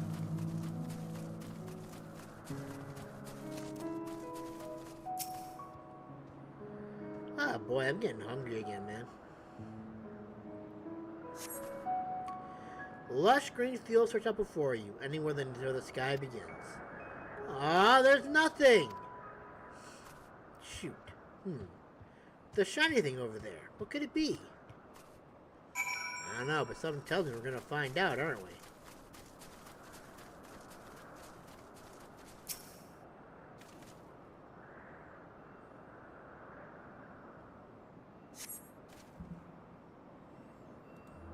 Boy. Oh, it's that flower again. Ooh, Elpis flowers. They're here too. Hermes likes and dislikes them at the same time. Like me, they're Anagnorisis. Like me, they feel this pain and turn dark. That's only for Hermes though. For others, they're always white and bright.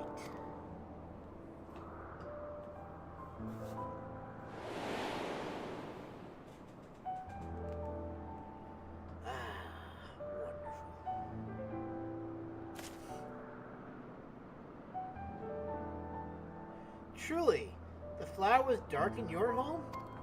Then, do you have it too? A dark emotion? I've known the pain of the pain and sorrow of loss. I felt great fear and desperation. I have been plagued by doubt and anxiety. Felt great fury and frustration.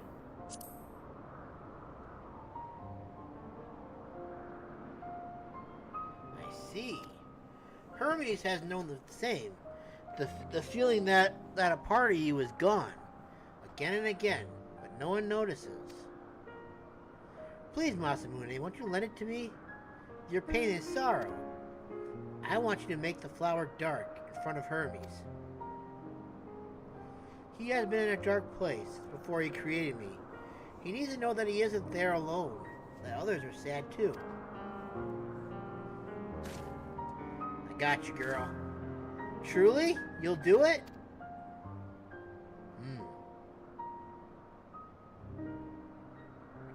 Thank you, Masamune. Thank you. It means more to me than I can say. I can't wait to see how Hermes reacts. Let's go back and fetch him. Now we're gonna turn a flower dark again. That's kind of sad.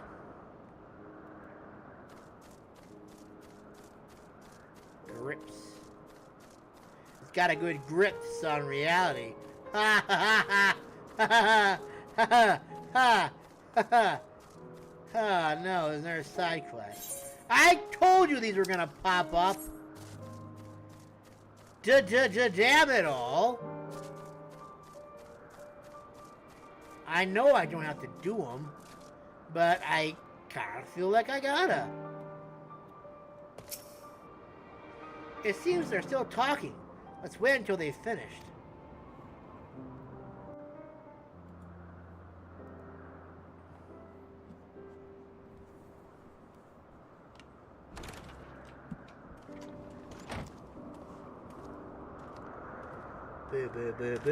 Hermes! Midian! Metion. Oh, you were waiting for me. Indeed, Hermes. You've finished talking? Indeed I have. Yes, we've come to a decision. My thanks for keeping Metion company. Metion. Emmett Salk and Hythlodaeus have already retired to their rooms. There is room for you too, if you would follow me. Wow, he does sound pretty sad, doesn't he? Wait! I want to show you something first.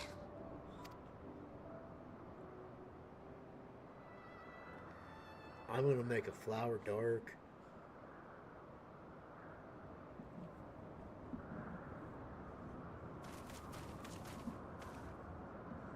Elpis flowers? Yes. Go on.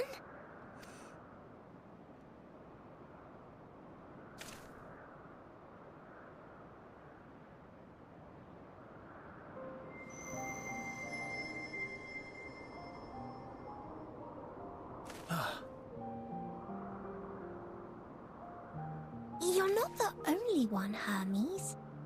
Others feel sad too. You're not alone. I see Metion has shared much with you. Indeed.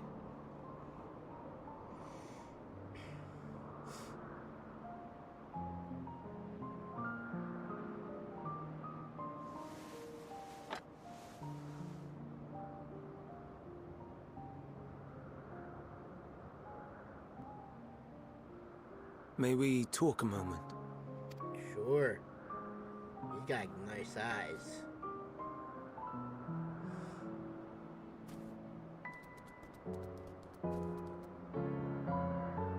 That's a porcupine.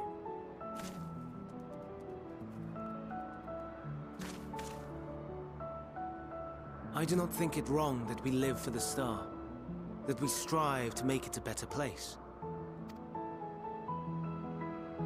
And yet, in carrying out my duties here, there are times when I am plagued by doubt.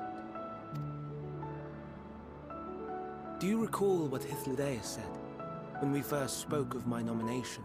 Death is the privilege of those who have fulfilled their purpose, a choice they embrace of their own free will, and when they depart, it is always beautiful. Perhaps it is, but only for man.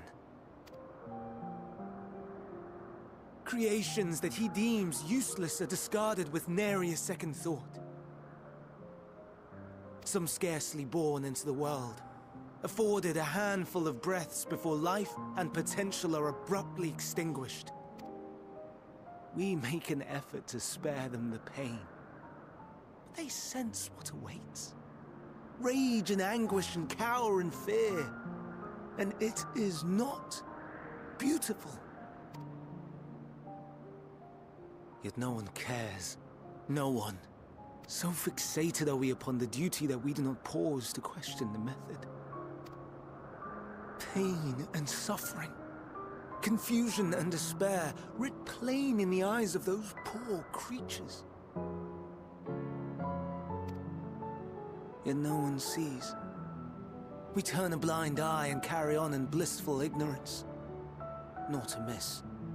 And always, always the blossoms shine pure and white. A contradiction so blatant I could scream, want to scream. How can you all accept this aberration? And I wonder, am I the aberration for thinking thus? And I am filled with dread. But now I know I'm not alone. not the only one for whom the flowers weep.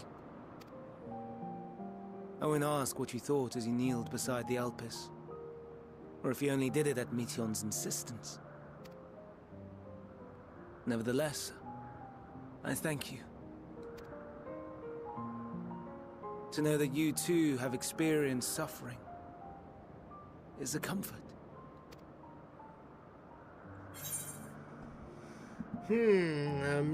I could tell you all about suffering. I like this one better. Let's have no more brooding, eh?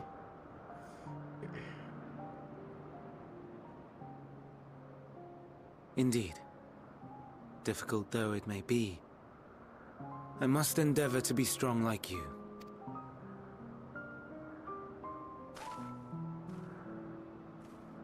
The stars in the heavens. Know you what they are? Planets, balls of gas. Though it is too far to tell, each glittering light could be a world not unlike Aetheris. A world filled with life. So many stars, so many lives. For us, there may be no higher purpose than to live for our world. But what of the other living beings out there? What is it that gives their lives meaning? That drives them day after day after day? To pose that question to our undiscovered cousins, I created beings of Dynamis. Who... sisters. She has a great many of them. And they have already departed on their journey, traveling to one star and then the next in search of life, as one might expect. Exploration on such a grand scale is rife with difficulties, and thus far I've naught to show for it.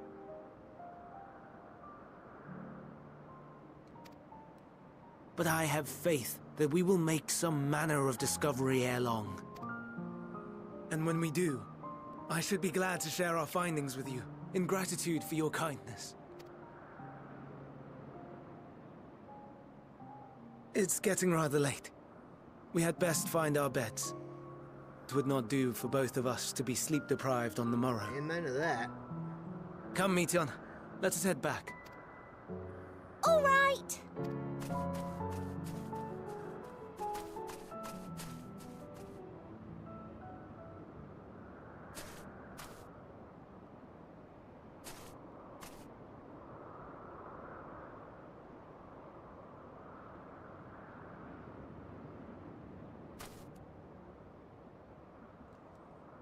What does she say?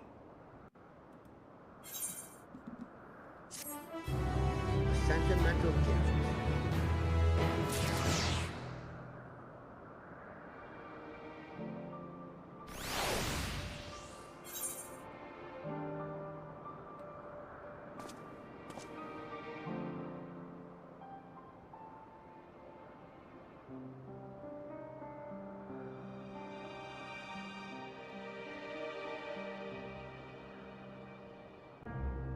Didn't I tell you this was gonna happen? Well, I can definitely tell we are not getting all this done today.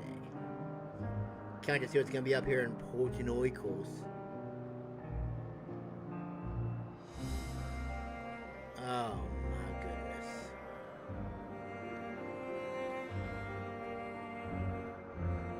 There's so many of them.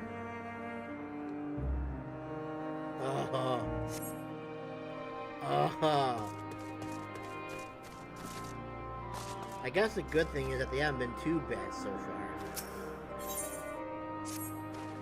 Crows take that little sod. Where is it gone? Oh, I was unaware we had a visitor. Pardon my language. I should hate to give a poor impression of Elpis with my unprofessional behavior. Alas, I am quite at my wit's end with this new cultivar. You are fortunate not to have overheard worse. Its restorative properties are superlative, that much is true. Yet, what possessed its creator to give it such nimble little legs, I shall never understand. I really must impress upon those fools at the words of Halmaret that not everything need be ambulatory. I've tried leashing it, fencing it in, staring at it with all my might, each to no avail. Its resourcefulness is far beyond what one could, and I dare say should, wish of a vegetable. Given that it shows such signs of sentience, however, perhaps it is possible for another intelligent creation to commune with it. Are you willing to make the attempt? When it embarked upon its most recent bid for freedom, I sent my assistant after it. His own legs have grown quite powerful by this point, so with any luck, you will find them not too far to the west. Excuse me, that's west-south? West-south?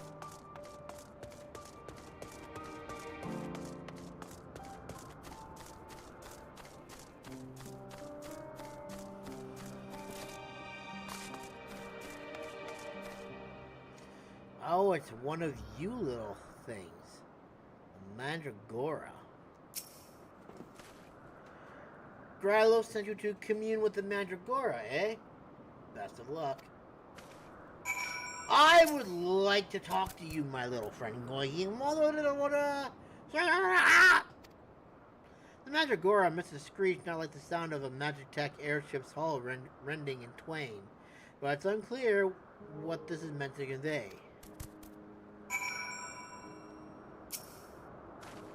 Did that help? No, not at all. So even its fellow creations cannot understand it. What a pity.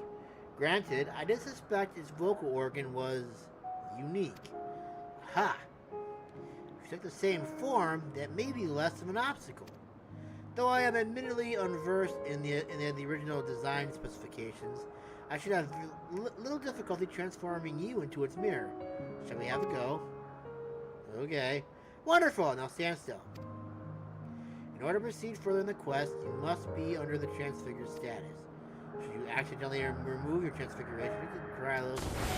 Hi there. Hello! I'm cute and adorable. Whee! Screw you, people! I'm out of here. Yeah! Oh, damn it. Okay, fine. Whee! Whee! I'm so happy I can fly. Oh, look at that, a butterfly. I want to play with the butterfly. Play with the butterfly! Okay, guess I'm done now.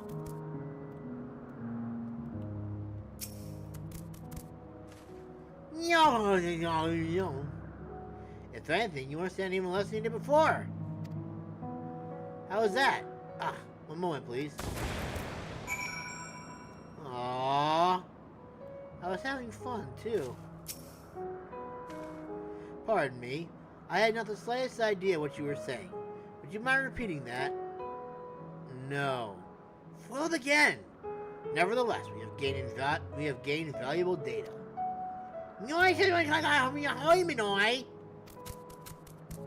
And there it goes. Alas, please inform Ailouros that it may be some time before I return.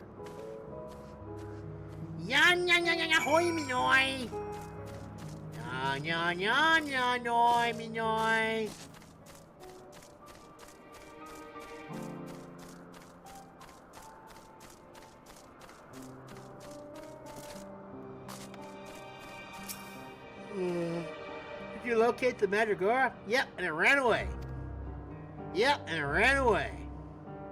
Seemingly incapable of comprehensible communication, is it? Perhaps its degree of intelligence bears further scrutiny. Of course, if upon further investigation it is deemed sentient, it will be subject to even greater scrutiny to ensure that it can be safely set loose. To understand each creation in all its aspects, and conclusively prove it beneficial or detrimental to the star, such is our duty and burden as researchers. I leave you to say with certainty that its legs work. Amen to that. I even tried them too. I was moving pretty quick. If it wasn't for the little boundary of the magic, I probably could have gone even further.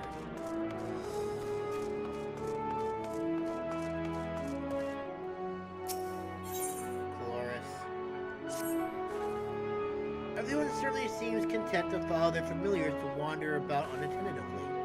I must say, it's become something of a distraction. I've been attempting to prune this bush for ages. Who is responsible for you? No one is. I'm responsible for myself. As if you say. In that case, I suppose some degree of independence is to be expected. I take it you're the resilience sort as well. You name it, I've been punched by it. I mislike where this is going. You name it, I've been punched by it. That's wonderful to hear. The Akantha population around the Wonders is in need of culling, you see. The appropriate number of specimens have been moved to the Hungering Gardens, a far more suitable habitat, but the remainder need to be cut down ere they harm the environment. You can attract one by applying the nectar water to yourself, perhaps over by the beacon of the northeast. We should hate for the creature to lumber over here and mistake anyone else for a tasty snack after all. I mean, that would be kind of bad, wouldn't it?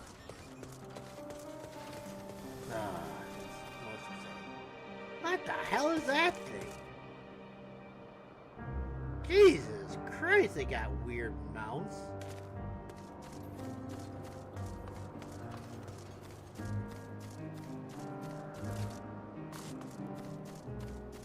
Oh yeah, I'm walking again.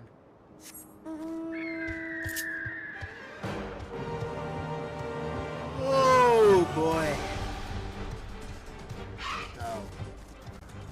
For some reason I thought that monster was cooler than it was. This must be the location Chloris mentioned. Learn the nectar water to yourself ought to attract an Akantha or two.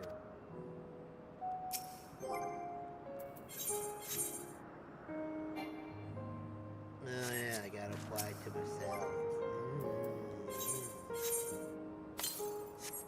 A sweet scent with a touch of ripeness fills the air. Waiting, surveying, not wanting to die. You sense a hostile presence. Holy shit! What the hell's up with this garbage? Jesus! Jiminy Cricket, man!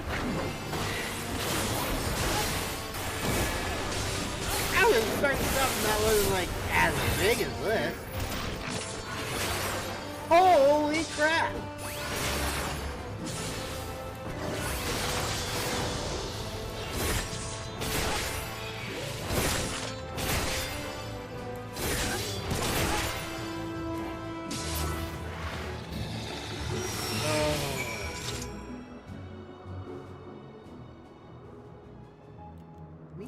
Damn it. I was gonna jump in his mouth, but disappeared before I could.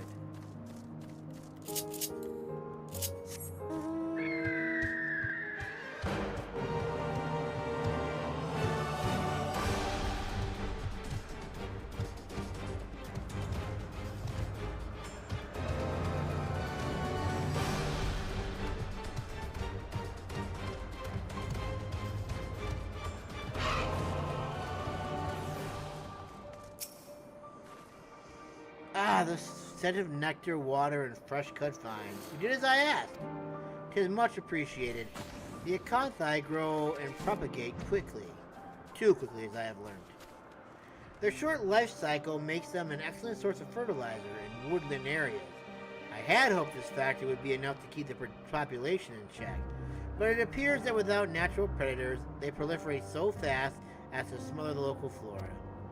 Moving them to the gardens will do for the moment, but I must find the means to make them less invasive as a species, lest they be deemed unsuited to this world.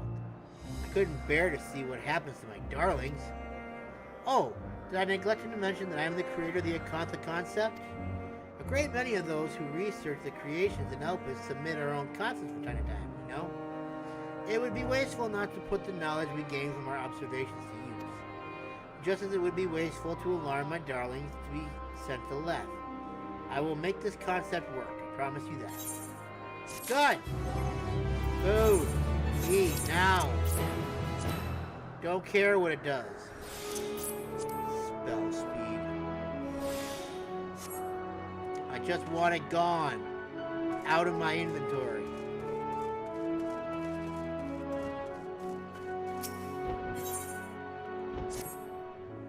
Where'd you come from? Get back, quickly! Oh, how odd. Generally speaking, This Gryps would sooner gore you than look at you. Did your creator imbue you with a special talent for soothing savage beasts, perchance?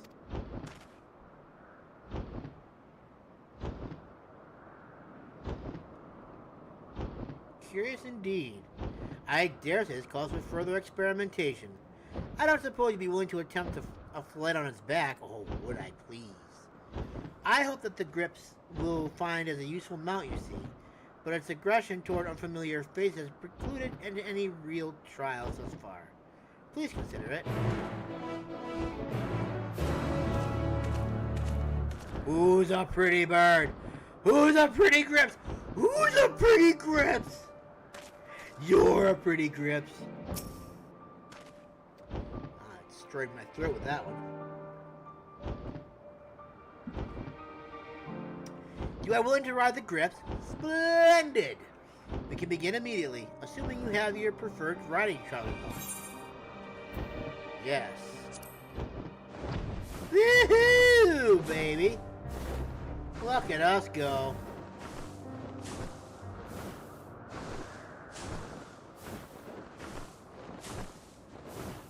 Oh, please tell me you're taking me over that island over there. Please tell me we're going somewhere where I can... No! Go back the other way! Oh wait, no, it's the edge of the map. Guess we can.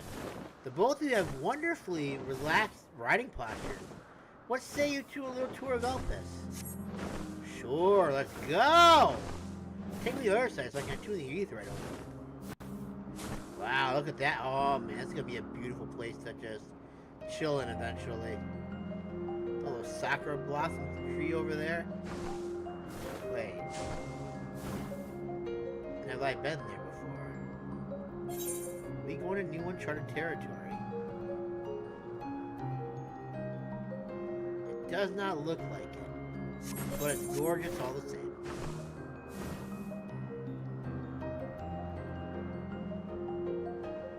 Can we land up there? I want to play on the tree.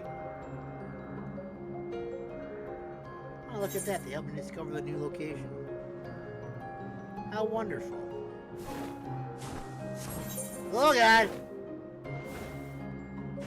Beauty's ever striking. Note the blossoms, which change according to Elpis' seasons and ethereal balance. The Gryps seem quite content, a result of the flower's sweet perfume and your masterful handling, no doubt. No, I want to go that way. No! Where are we going now? I want to keep flying more, dude.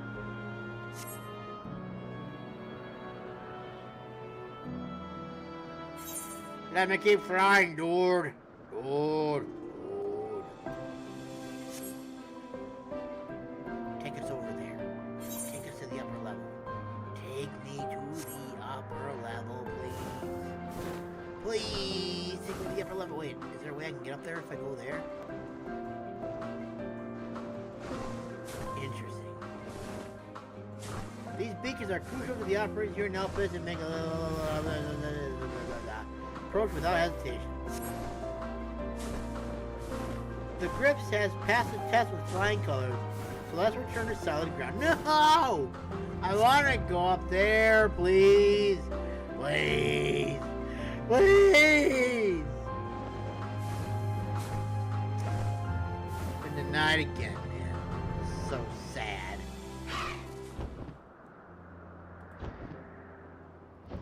An elegant landing.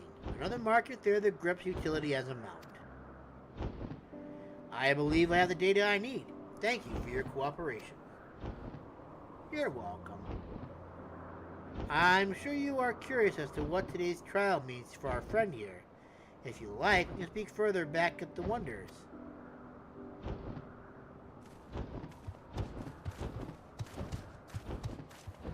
I guess it means I get to live and continue on. Enlightening. Ah, what the hell was the name of that show? Was it like... What the hell was it called, man? It was like one of those stupid, like, Arthur remakes, like a Disney thing. Ah, what the hell was it called? Was that the secret cauldron or something like that? Where they had a little griffin like, Precisely, Master.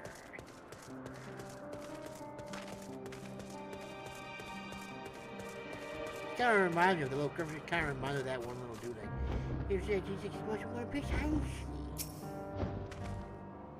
Welcome back. You'll be pleased to know that based on these results, I am covering the Gryps can be trained to become the perfect mount. It scorns unfamiliar and clumsy hands, yes, but as long as it trusts its rider, it serves him incomparably. Given Hermes' own expertise, flying creatures are always subject to immense scrutiny before approval. Even so, I have no doubt that our proud friend will pass muster.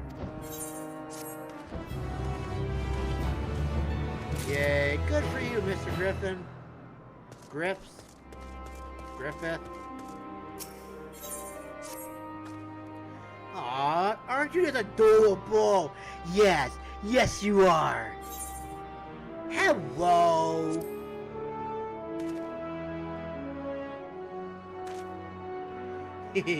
That's what I love about Familiar. So whimsical. I have a task that's perfect suited for one such as yourself. I would like you to inspect the flower beds north of here. I suspect they will have accumulated some ethereal masses. Should you find any, please bring them to me. Do look carefully now. If I needed someone to wander off with the task half finished, I would have asked one of the other researchers. My butt hurts. Take a break. I think I'm gonna have to take a butt break in a couple minutes, guys. A butt break. And a dinner break, too, while I'm at it, I guess.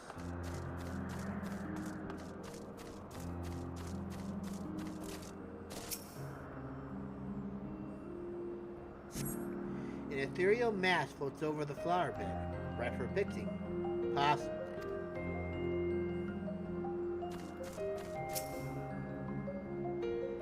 And it attacks me. No! How could you do this to me, Samwise Brave?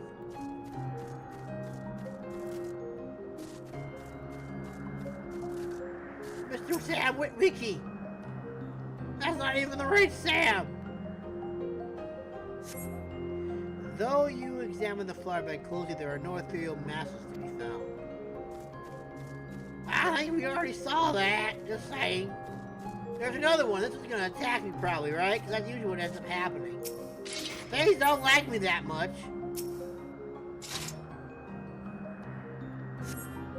The ethereal mass was over the bed, right for the picking. Possibly. It says possibly, so that means this one's gonna attack me, right? I'm gonna have to make it my bitch.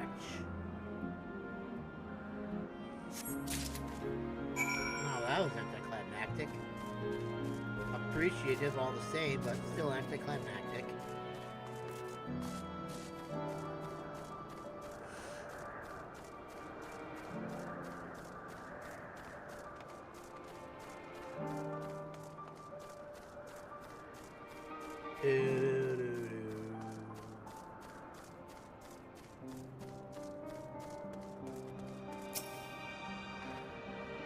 Did you scrutinize every corner of the bed? Yes, I did. I found these two, just for you. As I suspected, Mathis is of earthen aspect. The Gardens of the 12 Wonders reflect the balance of dynamic and stagnant ether of all 6 aspects. An excess of activity in a single aspect leads to this type of agglomeration. 'Tis these flowers' way of bearing fruit, so to speak. Beautiful as that may sound, ethereal masses indicate that we must adjust the ethereal balance, and help us to maintain an ideal environment. There's not for you to worry your dear little head about, of course. Such magic is as simple as breathing for us. Run along now. Okay, bye.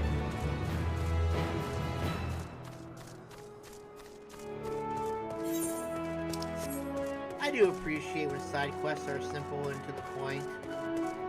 I don't like dragging my butt doing like 15, 20 of them all. They're like 5,000 moms apart from each other. Oh, you are Asmos familiar, are you not? I posed you a question. Imagine an object you truly desire lies before you. What do you do? Shout need. There you go. I see. As rumored, you do show a glimmer of intelligence. Avarice is a mark of sentience, you know. Speaking of which, my paw Nectar has recently gone missing, along with a nymph I was observing. Welcome as this confirmation of their intelligence is, they aren't meant to eat all of that at once. Of course, should I pursue them, they will like as not hide the fear of reprisal while they devour the lot. However, they may respond if a fellow familiar expresses his doubt, as so much nectar truly belongs to them, if you take my meaning. I doubt that I will have a problem doing this.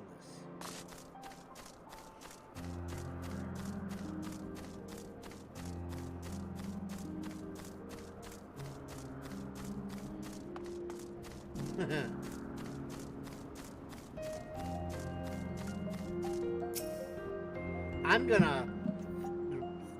gonna doubt you, boy. Ah! Squeal! Squeal! The nymph waddles away, but not before you catch a strong whiff of nectar. How dare you lie to me, you little piece of shit. When I come back there, I'm gonna put you over my knee and spank you. Spank you!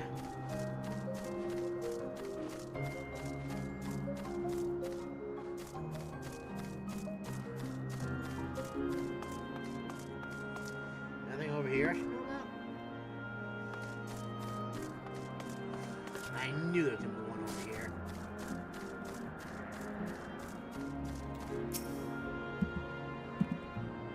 Hashtag doubt.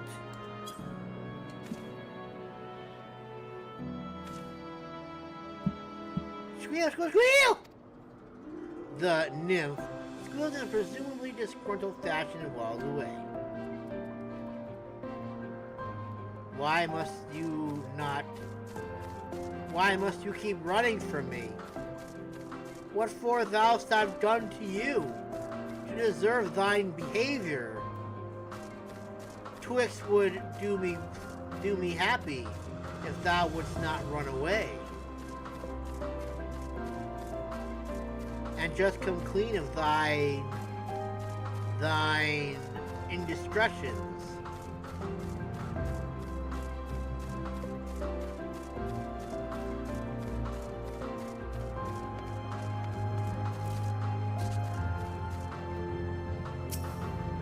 Listen, you. I have my doubts about you.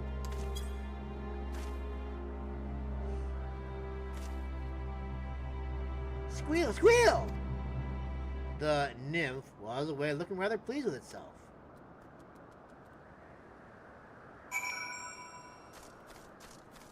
One of them took it. And I bet you those guys were the distractions of that. Now, if only I could jump this high. I can jump this high, though. Excellent.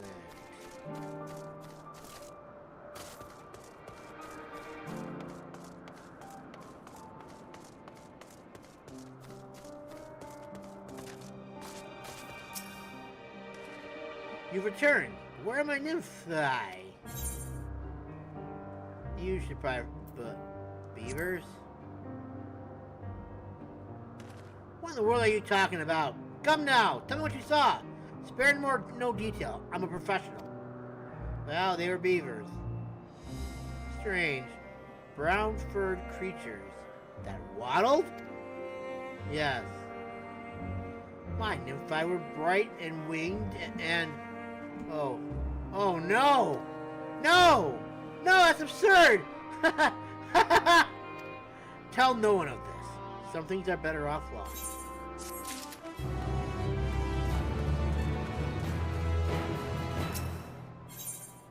Hey, this guy lost his beaver. Fortified enclosures? That'd be dreadfully dull for all involved. Well, if only there were someone who... Aha! You have an impeccable tally, my friend. I am in need of a bit of assistance, you see. If you... Oh, you know... Oh, man, listen, I can't do that. I assure you that I do. Now listen. We have been asked to design a new island for the purposes of containing and monitoring poisonous specimens. Alas, we know little of such concept, and last I attempted a bit of research, I woke up 3 days later with far too much information about Gryps. You, however, have the look of a familiar that could not possibly care less about this subject. Thus, do I require your services. You need only ask the researchers at Anagnorisis for a brief introduction to poisonous creatures, and steadfastly ignore any niggling curiosity in favor of reporting back here. Okay. Oh. Okay, good, just that one. Thank God. Anagnorisis, here I come. I'm gonna question you people about poisonous species. And will I die if I get poisoned? Please tell me that I won't.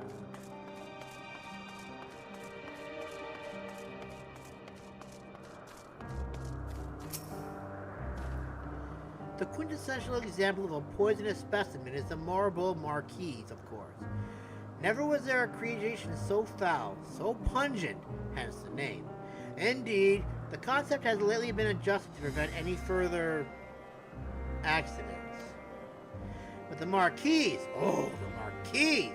It blinds the eyes and paralyzes the body, even as the mind desires nothing so much as a vomit continually to purge its stench. Why do they ever make that thing? I don't know. You have learned the odoriferous origins of marbles. Blech. I hate those things. You are soliciting ideas for an isle of poisonous concepts. In that case, you might ask after the new cultivar from the Thonic Horns. I am told it bears poison fruit. You learned of a deadly new cultivar.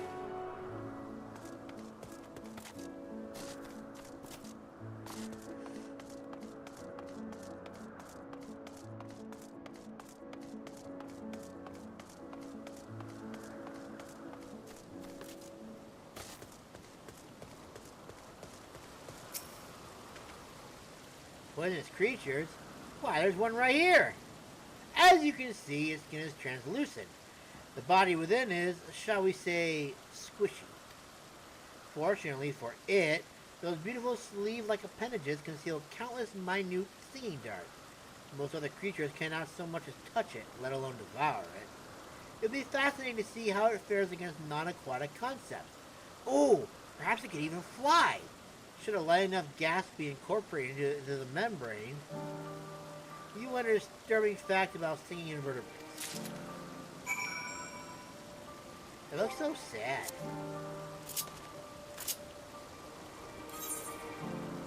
No! Damn it!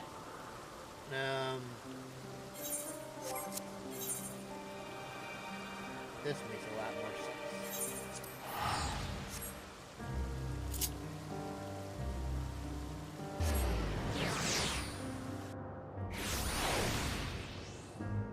Okay. I learned stuff that I don't remember.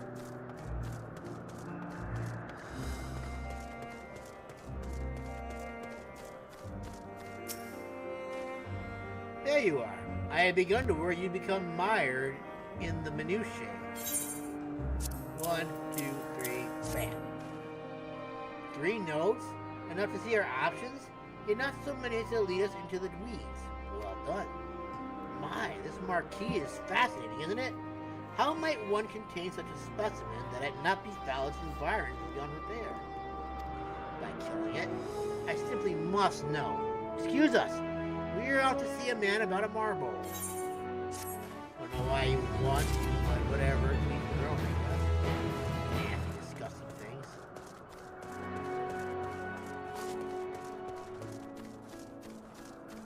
That and those stupid slimes.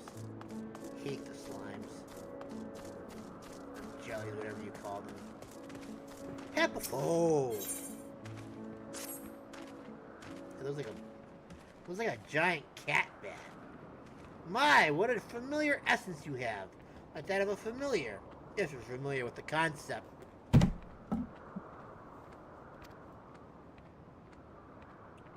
Oh, just my little joke.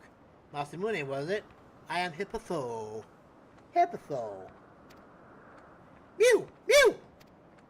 Yes, we're getting to that. Masamune, say hello to our familiar friend here. She is an Ailouros. And Ailouros are one of our newest creations, highly attuned to abnormalities in their environment. At the first sign of danger, they'll sound the alarm, by which I mean mew loudly. Though we do our best to observe all of our creations, Elpis is simply too large to maintain a constant vigil over each and every temperamental species. A more efficient means of detecting conflict between creatures was in order. Thus, have I taken this Ailouros under my wing to further develop her capabilities in this area, and she does enjoy our little walks. Today, we are testing her ability to pinpoint sites of conflict. Would you like to observe? Simply tell her that her task has begun, and she'll do her utmost to locate disruptive creatures. Please do subdue any unruly subjects once you found them. Can't leave beasts running amok. I get to play with the kitty Mew.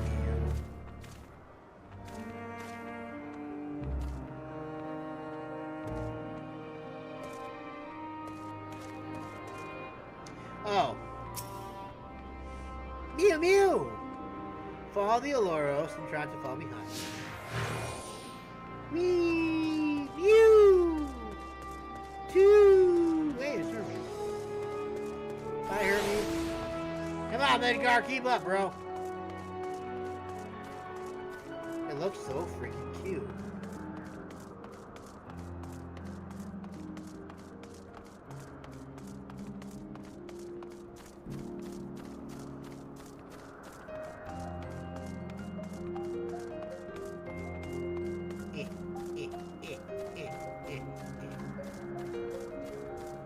You're gonna get me attacked.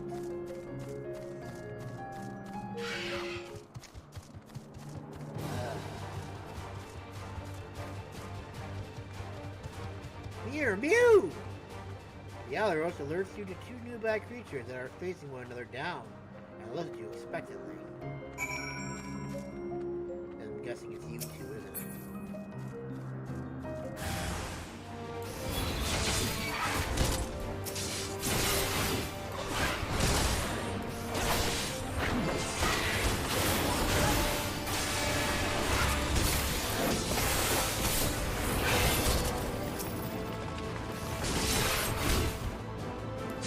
Blew the combo!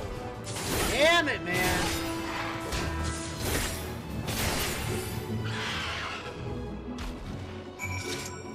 How do you do, Ailouros?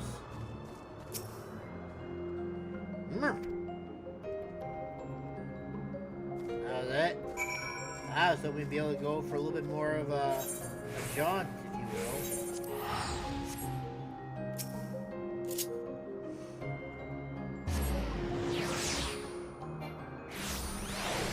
Yes.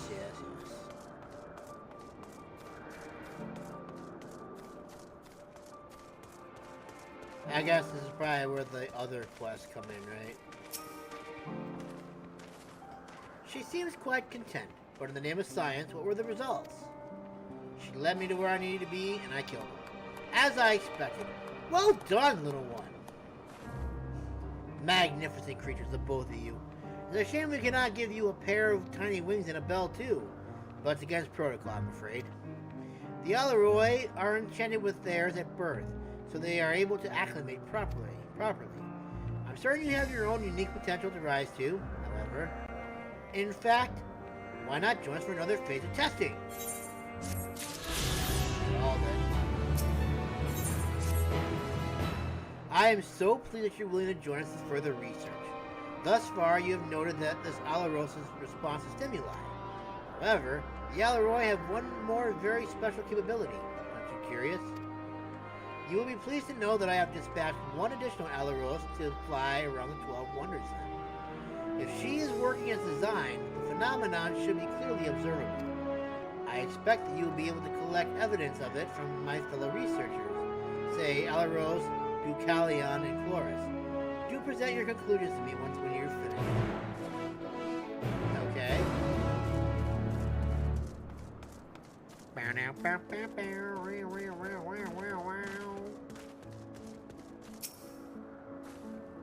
I would advise you to keep your head down. I saw some manner of creature darting around in the air just now. If it carries on like that, it's only a matter of time before it collides with someone's skull. It startled me so badly that it actually created a winged fish, of all things, which itself escaped into the skies ere I knew it. Though, now that I have a moment to reflect on its speedy departure, perhaps the ability to fly is not so wasted upon aquatic creatures as I believed. Surely such a boon would give them heretofore unknown capacity to evade predation. The recent fashion for flying concepts may have something to it, after all. I really must pay a visit to the Bureau of the Architect next time in Amarat. I doubt anyone has registered a winged fish yet. I mean, I guess it's not a winged fish, but there's probably winged serpents. A tiny winged creature? Do you refer to Hepatho's familiar, perchance? I did see it not long ago. I know not where it's gone off to, I regret to say.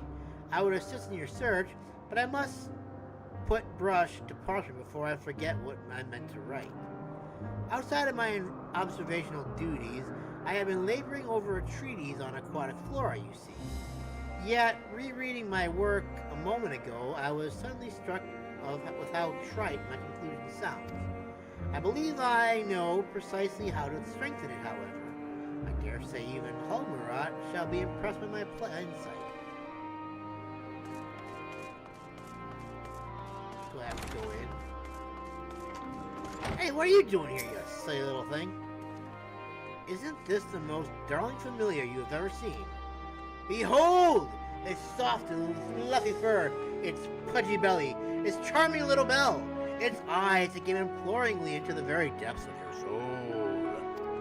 It makes you want to dismantle it and gobble its adorable ether right up, does it not? I dare not, of course. Whoever it belongs to would be quite cross indeed. Yet even to gaze upon it stokes within me a creative passion the likes of which I have never known. Mew! Alas, my Mews. Perhaps I need create my own familiar surpassing cuteness after all.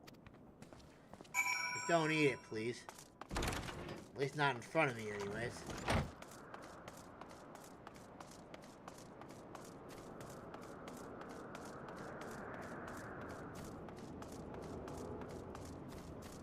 Hippo, hippo, hippo, hippo. I see you have spoken to everyone. And what are your findings? They hate you. Haha. Exactly right. The Ailouros bless those they meet with inspiration. After all, we are at our best and our brightest when our hearts are at ease. With clarity of thought and faith in ourselves, we can do anything. And what could possibly quell inner turmoil so well as a lovable creature like this? Mew, mew! Meow! Ah, it seems duty calls. She says another irregularity. Off you go then, dear girl. With today's results, the Ailouros concept will be proved in no time. I am truly fortunate to have such wonderful familiars to work with. Yourself included, of course.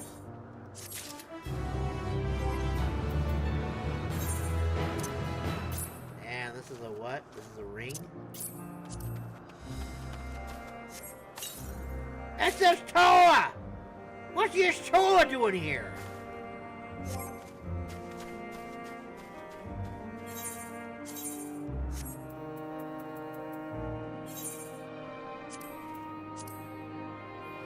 New Zircon ring of bam, bam, diddly-doo. Bam, bam, diddly-doo. Alright, so looks like we got a helmet and we got the gloves.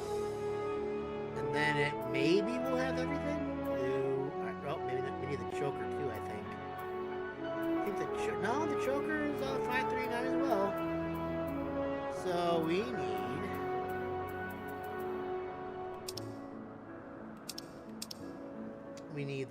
we got the feet.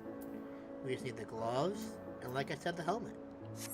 Nice. Alright, my dude. I have come to continue my journey with you. But I think before we do, I will... No, you know what? We're going to start it. We're going to keep going for a little bit longer. Hey! The gloves! Finally! An all too brief interlude, perhaps. But it's time I attend to my next task. As MSQ and Hythlodaeus are aware, we reached a verdict regarding the fate of the Lycanesses. 7 were created for observation, and all 7 must be unmade. Doris has followed the correct protocols, and as chief overseer, I can find no fault in his judgment. The Lycaness would disturb the natural order, ravaging and consuming other species until they themselves starve and perish. They cannot be released into the wild, and they cannot be allowed to remain here in Elpis. I intend to petition the Bureau of the Architect to have the concept preserved as a restricted purpose hazardous life form. Hythlodaeus has pledged to support me in this endeavor. Yet whatever the Bureau decides, the existing Lycaness have served their purpose. Doris has already isolated the creatures and is preparing to carry out the necessary measures. I will join him forthwith. It is my duty to witness the conclusion to this study. If you are resolved, then we have but to accompany you. Of course. Let's be off then. Return to the main isle. Sounds good to me. No!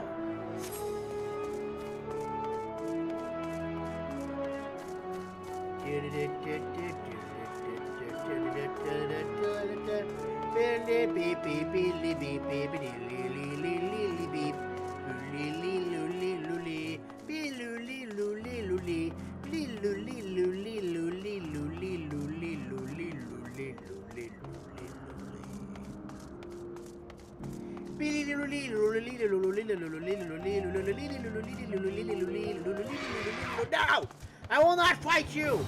You will not take me alive, Copper! Why am I walking? Why am I not using my bird? Why do I always keep forgetting to do this? It's so sad! Grahatia.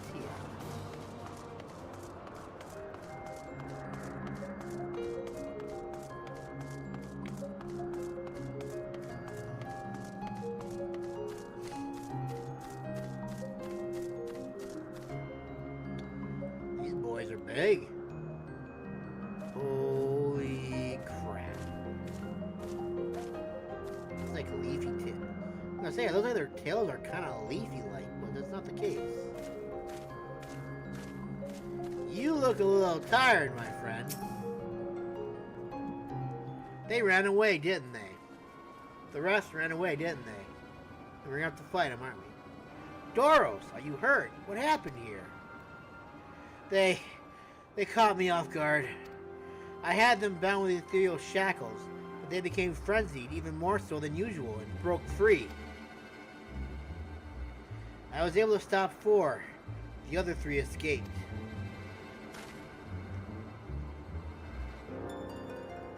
I see them. 2 have taken to the air above the 12 wonders.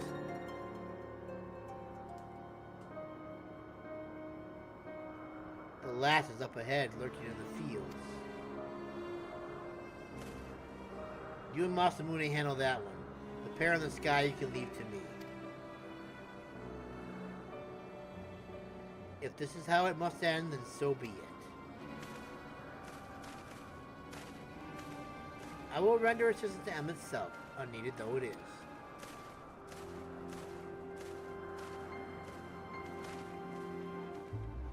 Meteon, you are to stay here with Doros. But honeys! The Lycons must be reverted. I would spare you their pain, and mine. This is my burden, not yours. But if you are intent on helping, then please follow my lead.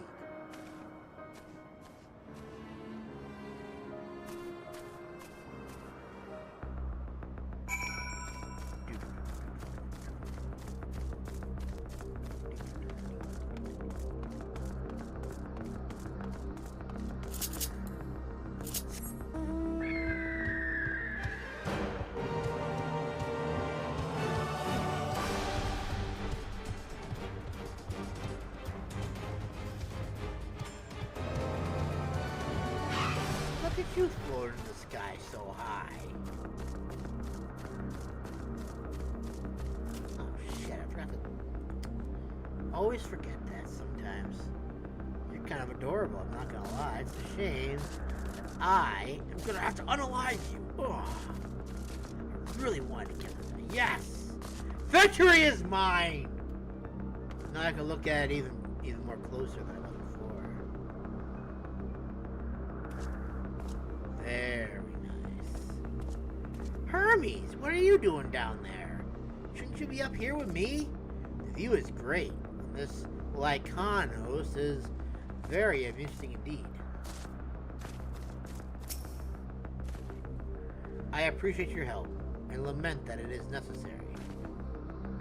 There it is, quarry, in striking distance at present, but if it feels threatened, it may well flee beyond our reach. Here's my plan. You will approach slowly in full view and draw the Lycan's attention. Now I warn you, its abilities are as fiery as its temperament. Once it spots you, it will unleash on orbs of flame. Fear not. By my measure, you are more than equal to the task. Withstand the onslaught for a few brief moments, and that will give me time to catch it unawares. Ready? Let's begin. Got it, Hermes.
How'd I do, Hermes? Are we gonna do something? Do I... Oh. That would help, I guess, huh?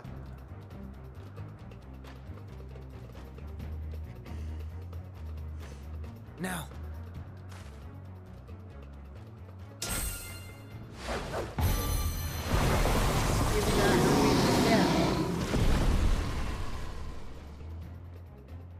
Lay the creature low. Make it gone.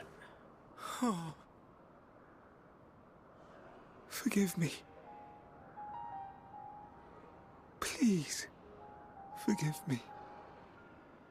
May you and your kin find peace. Wherever your souls may drift in the underworld, may you find tranquil seas.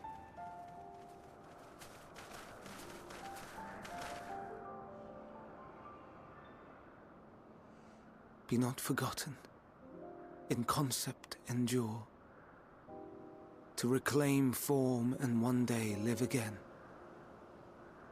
Serve not the star, or any purpose save your own. Live again, if that be your desire. Okay.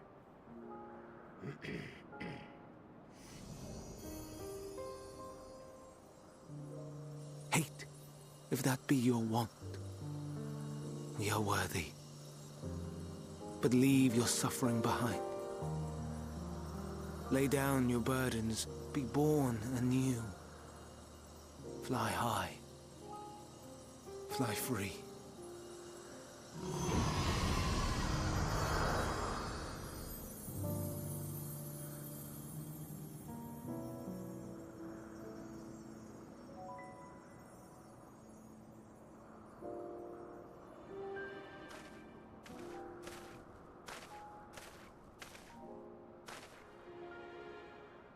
join the convocation, Hermes? No. Quit You do not belong here. pushing your ideals on me, MSQ. Leave to replace another. To be replaced. It changes nothing. Tell me, do you think it right that we sacrifice all these lives for the sake of the star? And when the star has reached perfection, what then? If all who are satisfied choose to die, shall we all die in satisfaction?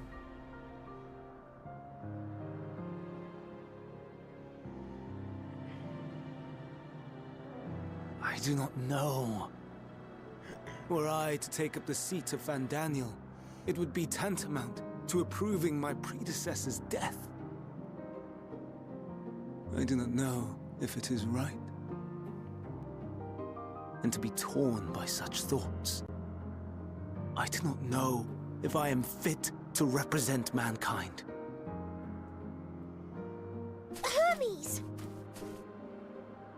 Please don't be angry. It hurts so.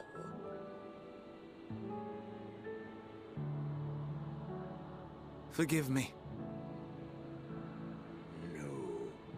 If you would still consider me in spite of everything, I beg some time to gather my thoughts.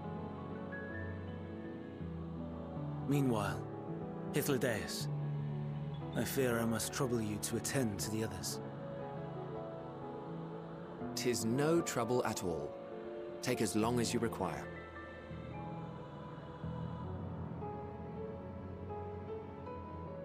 And you, my friend, I pray you find that which you seek. Thank you.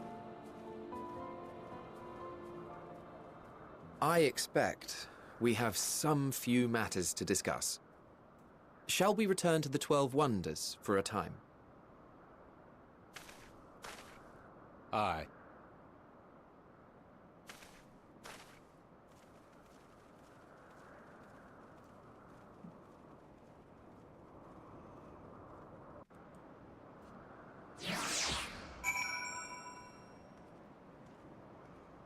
Man, I'm so good that I'm so glad I'm good at standing places.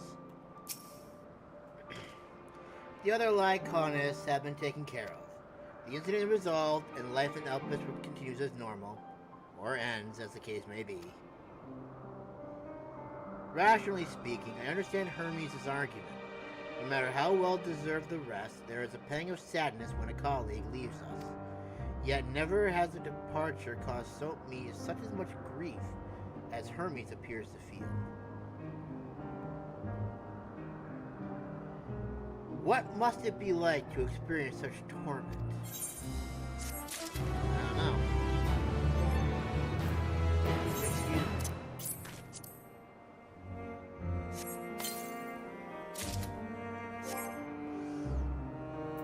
No, the manganese.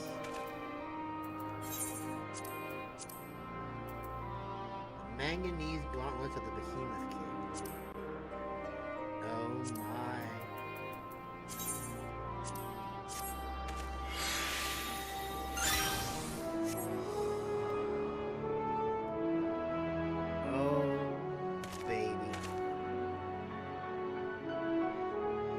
This is amazing.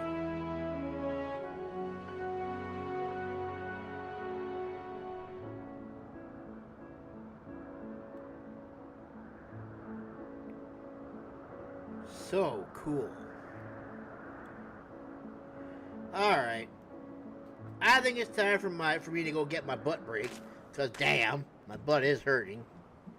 I've been sitting for quite a while. And I'm gonna go get my dinner too, so let's see, it's 7:04 right now.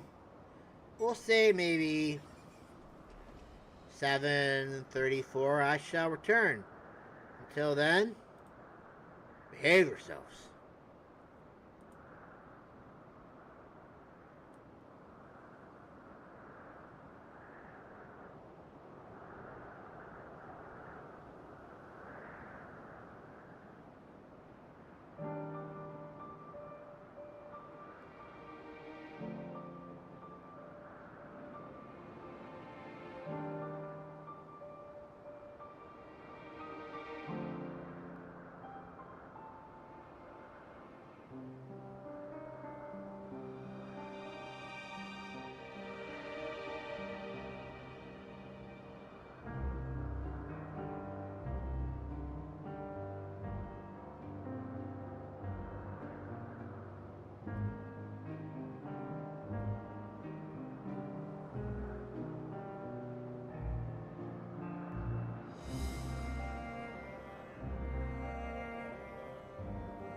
Just enough time to get me some water. Nice. Okay. Now we can continue on with the main story. Nice. Now we can go and figure out what's going to happen next. Alright.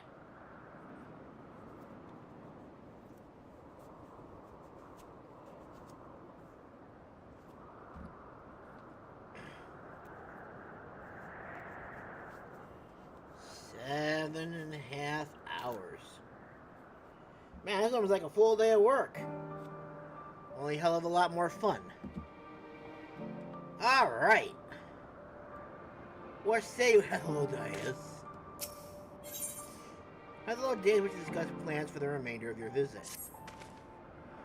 Where to now? If there is anywhere we would like to visit before we leave, I should be glad to show you the way. Hermes has not yet outright refused the position with the convocation, merely postponed the decision. As such, I may as well resume my assessment. If we cannot accompany him, then I will content myself with questioning his colleagues. Ever the pragmatist, then allow me to remain your humble guide. And what of you, Masamune? Will you continue along with us? Sure. Wonderful. Our fellowship travels on unbroken. I say we explore another part of Elpis and see what new encounters there are to be had. If you would follow me, we will first head back towards Anagnorisis. Anagnorisis. Anagnorisis.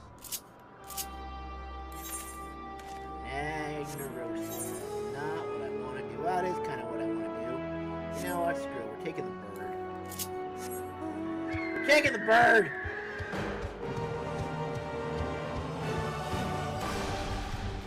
The little dark lantern, whose name is Tobias.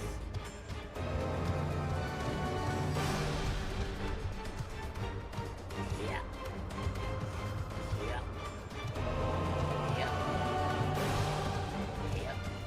I'm kind of hoping he'll take us up there. That'd be kind of fun. Where was that spot that I was looking at before? We flew right past it. I don't even remember what the heck it was even that I was doing. So we actually explored most of this map already. Other than up here, I think we more or less been everywhere else, I think. Now if our boy can get us up here to Poikin-Oikis, then we could have this place ether righted, or not ether righted, but where the hell is it?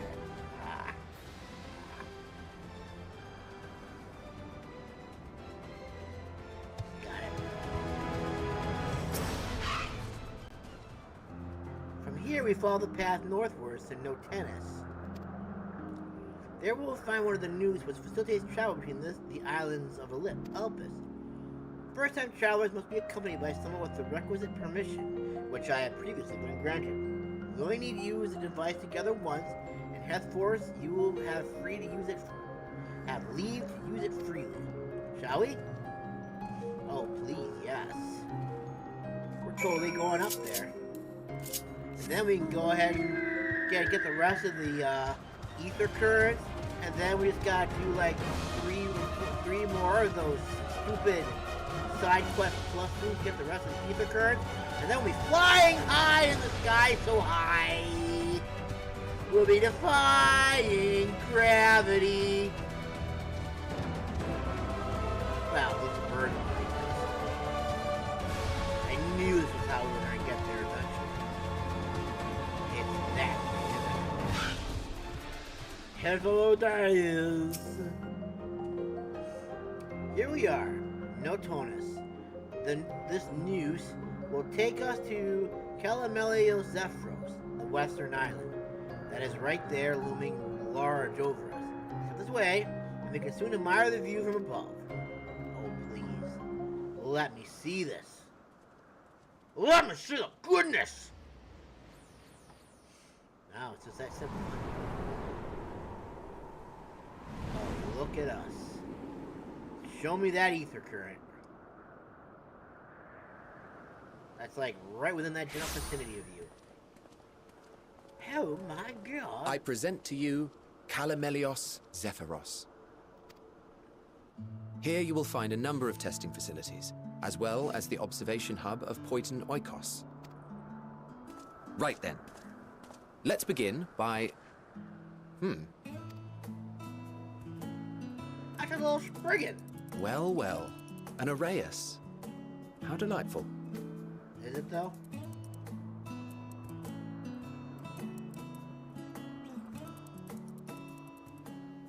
Oh.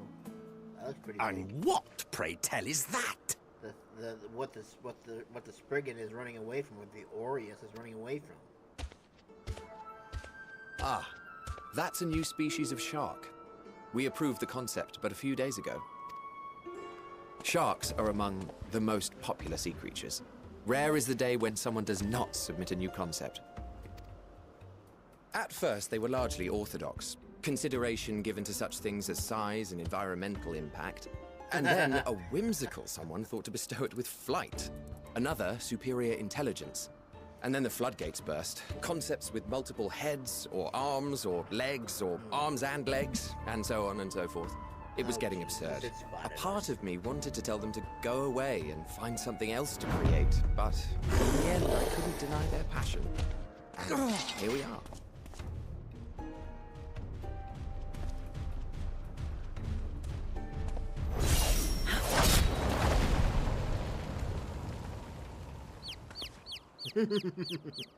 Nice. Oh, that's a nice little weapon. That was too close. Are you unharmed? Is that the person that we met at the beginning of all this endeavors? Well now, if it isn't a pair of familiar faces. And one that's not. Banar, that we should meet you here.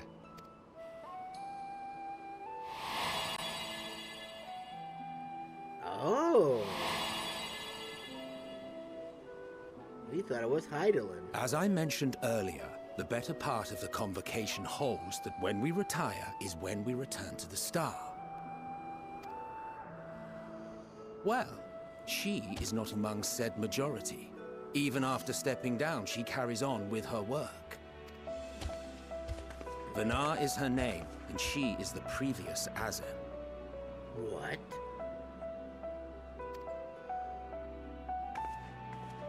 It has been a while, Hythlodaeus. You look well. Hydaelyn is just Vana? Less so, Emmet Selk. I dare say the lines upon your brow have both deepened and doubled in number. A shame for one so young. You must make an effort to frown less often.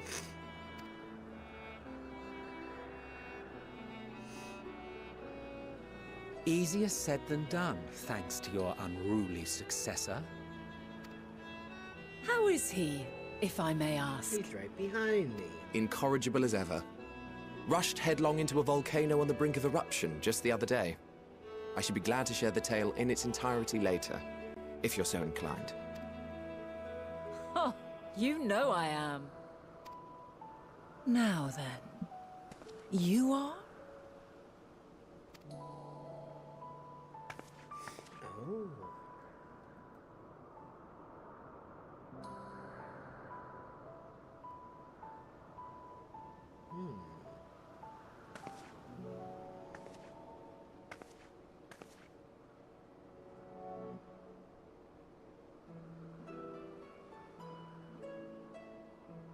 I say, have you perchance come from the future? What?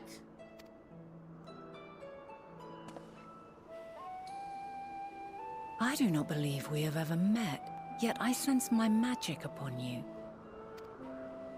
Therefore, if I wove the enchantment, I could only have done so at a later point in time. You're brilliant. What manner of magic is this, if I may ask? A traveler's ward, of course. It prevents the corruption of one's ether. That sounds rather like the blessing of light.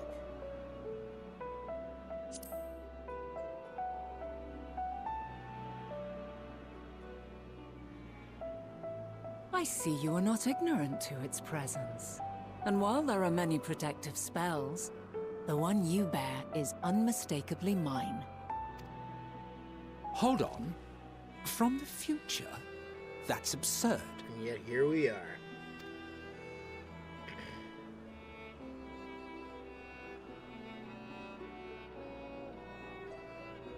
What is it?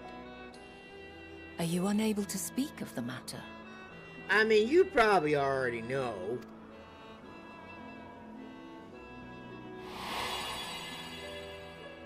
The reality to which you must return exists as a result of the final days. You cannot reshape the past to undo the tragedies of the present.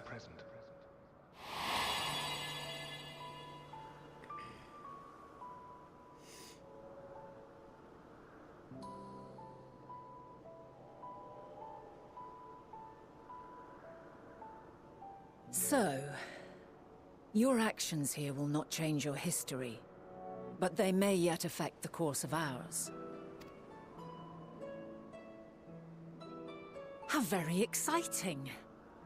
I'm quite fond of delving into the unknown, and there's naught more unknown than the future. Until a moment finally arrives, we cannot know for certain what will come to pass, regardless of our supposed foreknowledge, so you needn't worry for us. More importantly, that you should go to such great lengths as to travel unto the past bespeaks the gravity of your quest. Will you not reveal it to us? Mayhap we can be of aid to your cause.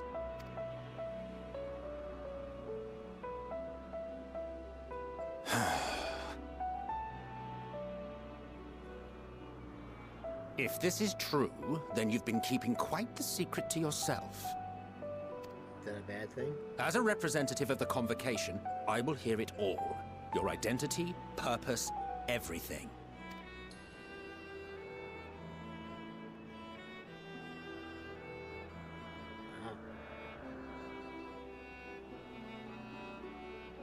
Why don't we move to a place more conducive to calm conversation? Thank you, Heidelin. I've been working here for some days now at an old friend's behest. If it is agreeable, we may make use of my accommodation at Poiton Oikos.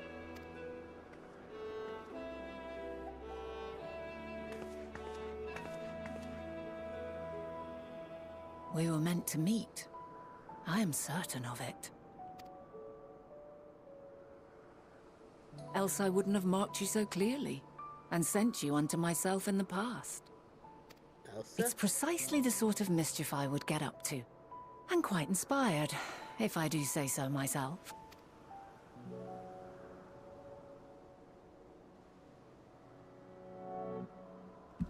Okay, so that's even... Okay, so it's even better. We got to meet with Heidelin.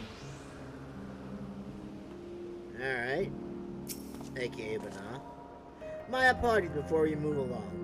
A colleague has tasked me with a matter which I'd rather not leave unresolved. It involves finding a certain concept-engraved crystal, and the quick-fingered Aureus that made off with it. Aureus, you say? I think we might have seen the culprit before being distracted by that business with the shark. Would you like us to follow its ethereal trail? That would, of course, lead us only to the Aureus. There is no guarantee that it hasn't dropped or stashed away the crystal you seek. Please, even that much would be enormously helpful. While you are hunting down the thief, I can follow behind and scour the forest floor just in case. Could I ask you to join the search? I would appreciate another pair of eyes to cover the land, to the west of here, What is that thing right there? Many thanks. There's a small bridge leading into Poiton Oikos. Let us meet up there once we've exhausted our efforts. Can you do, Madam Heidelin? Well. I do believe we have ourselves a prime opportunity to go ahead and find us the rest of these ether currents. I almost want to call them etherites. They're not etherites, they're ether currents. Alright, where are you? I know you're here somewhere. The southeast. There you are, right there. Aha! We're gonna get the other 5 now, people. Hell yeah, man. Look at that. Boom, right there. Alright, cool beans. Though I probably should have finished the main story quest first. Oh well, whatever. To the northwest. That'll probably lead us. Nope, it's not. It's going away from it.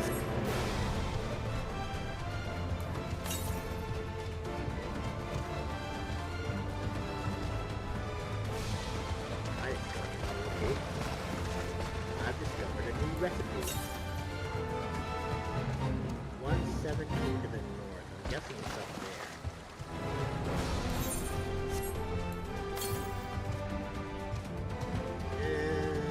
Yeah, it is up here somewhere. Just a matter of getting to it. Right?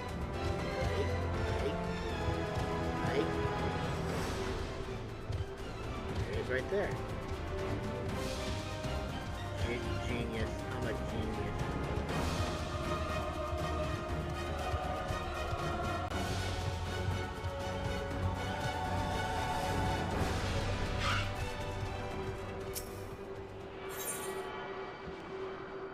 A genius. Nice.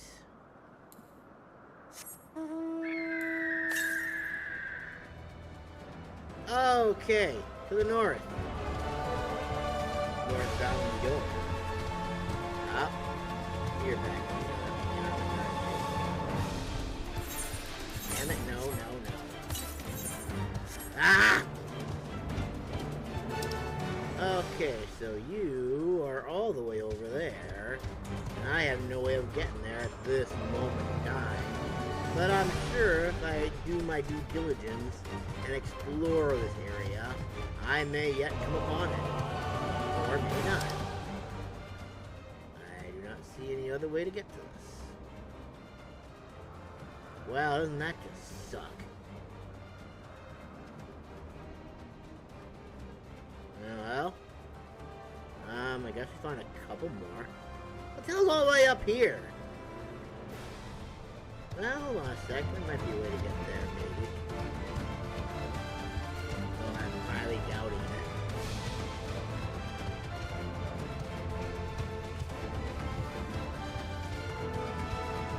Yeah, I don't think we're gonna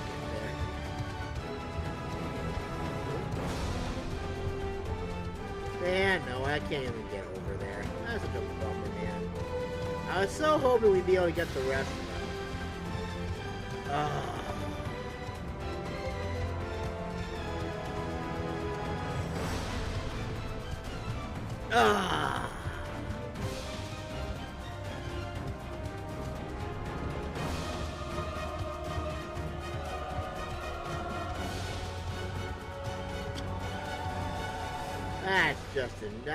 That's just sad. Oh well, I guess I'm gonna go tune this ether right, I guess, since I'm literally going down there again.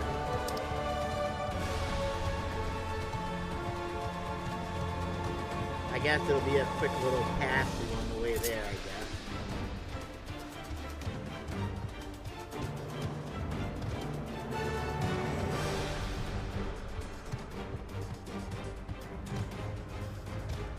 Oh, sorry.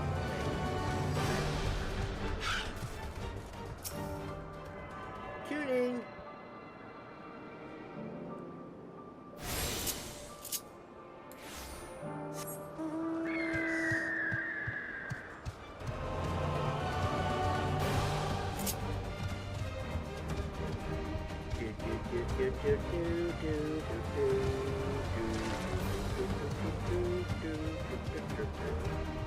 What the hell is this thing? It's like a gigantic deer.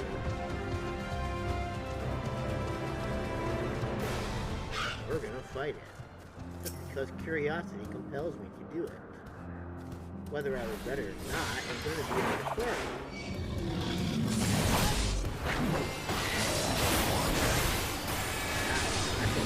big kitty with horns.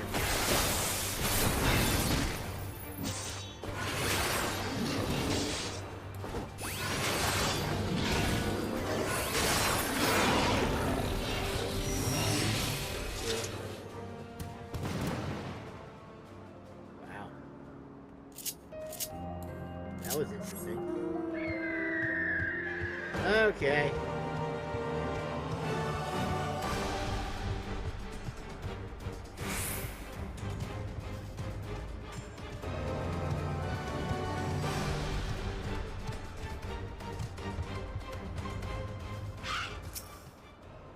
I found a concept crystal, which I literally just fell upon without even thinking of it.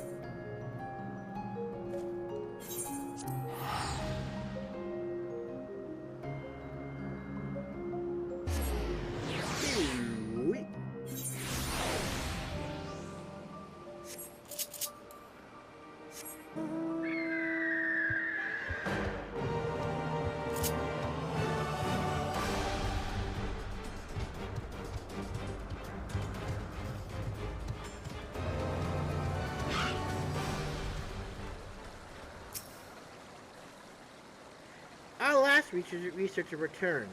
I am afraid the Aureus no longer had the crystal, nor was I able to find it as I followed in its wake. I don't suppose you fared any better. Nah, Eidolon. Don't doubt your warrior of light. The crystal! Well done. Wonderful. Now I can focus on your tale without that missing concept nagging at my mind. Have you always had a knack for finding things? Listen, I've always traveling and searching go hand in hand. I've also been asked to do so. Oh, you too! Some of us seem destined to always be searching for ourselves and for others. Long ago, when I held the seat of Azim, I was forever trekking back and forth across the stars in search of answers to people's problems. Wow! That's exactly almost like what we're doing now. Naturally, the need for such journeys has lessened considerably since I entrusted the position to my whimsical successor.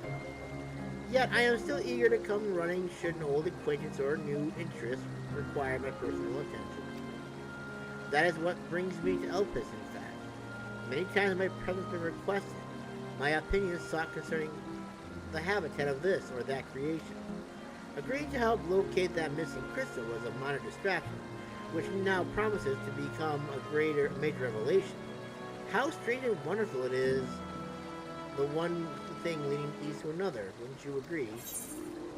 Sure do, Madam Eidolon.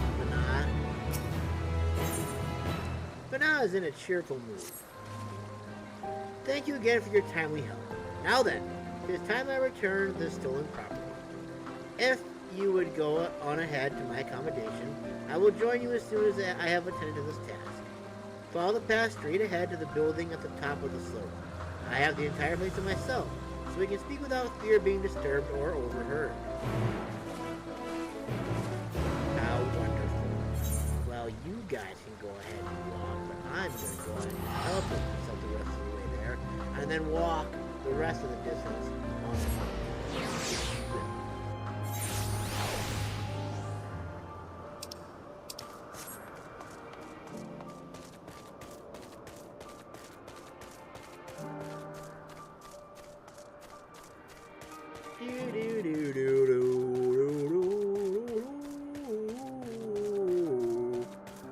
I'm gonna miss my turn. I'm not gonna find it. I'm not gonna be there when I need to be. I'm gonna die and it's sad and I don't wanna die. All I wanna do is just get this game over, so I can do some good. Okay. Okay. So basically everything I had equipped before is gone except for the helmet, which we already knew, so. We haven't done any real fighting with this stuff yet. So, oh my god, how the hell did you guys get here so fast? Damn! Calm yourselves! Welcome to my temporary abode. Please, make yourself at home while I put on some tea. Tea, please. need my tea, please. Are you gonna talk again? Why are you drinking your tea, sir?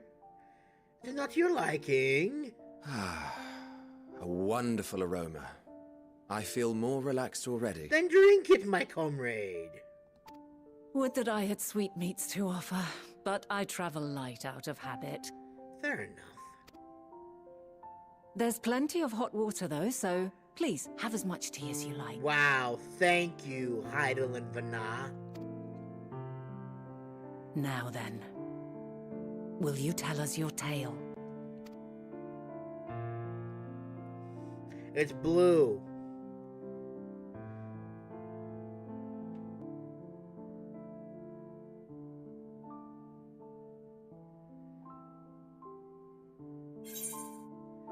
A calamity called the final days has befallen the world.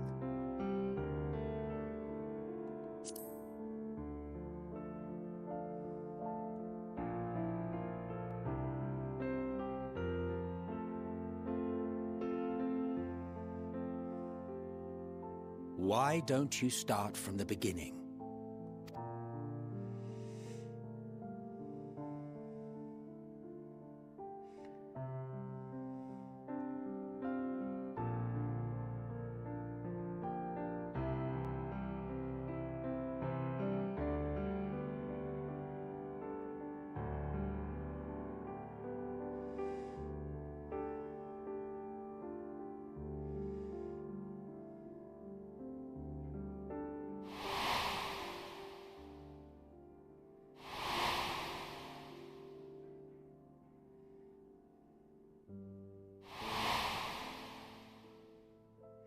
Probably La Brea, right?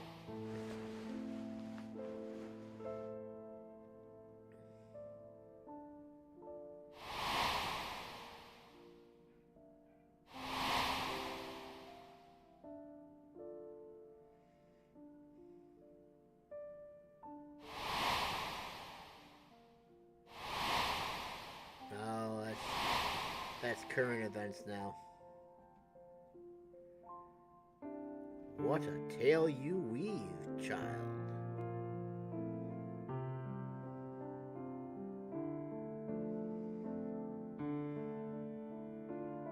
Preposterous.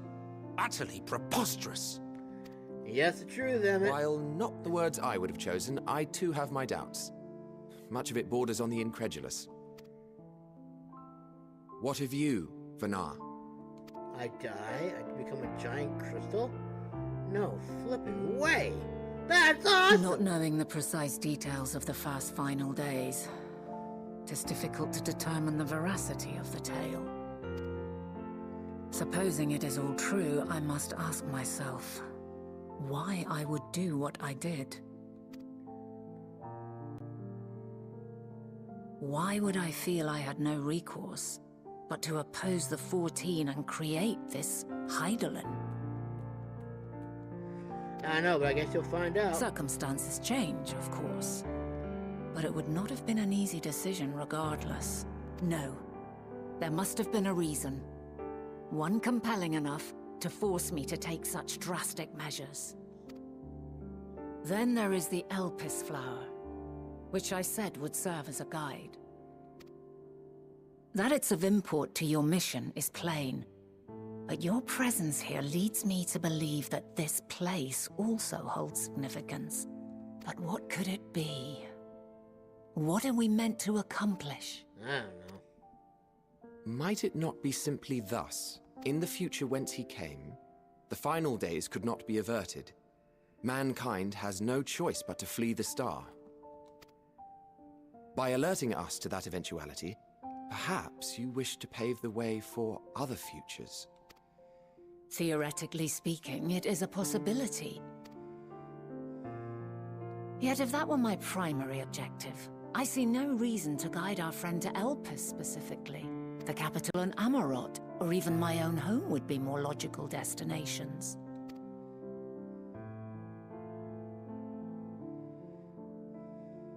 True, true.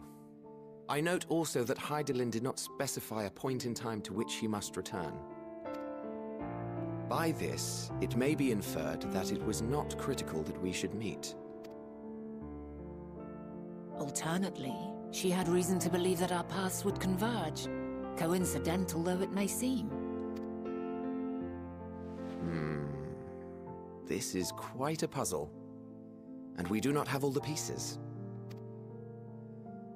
Hardly any, but we do have one immutable fact.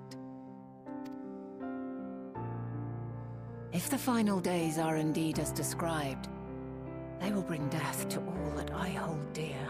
Yet despite being afforded long years of preparation, the only provisions I could make were for flight.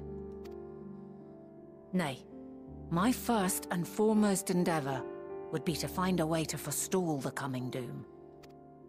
Given that even the 14 failed, mayhap you deemed it impossible. Nothing is impossible. This I have always believed. And if Hydaelyn is indeed me, she would believe the same. Listen to yourself. Are you seriously entertaining the notion that you are a messianic figure in some far-fetched tale?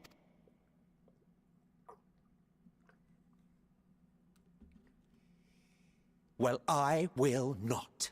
I refuse to accept that our world could be undone by some unforeseen calamity. I also take offense to my portrayal as a megalomaniacal madman. To sacrifice oneself for the star is a noble act, and I would hold those who gave themselves to this zodiac in the highest esteem. Yet, you claim I recreated Amarot and populated it with phantoms of our people?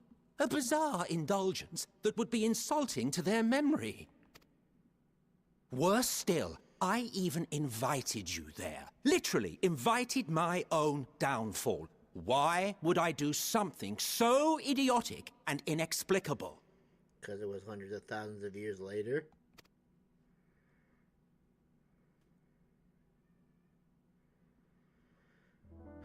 Now, I will allow that the hypothetical task of restoring our world would be daunting in the extreme. The thought of having to bear such a burden for 1,000 lives horrifies me. But I would never forsake my duty. I would never forsake my brethren. And yet you did. Damn Ascian. You do not know me.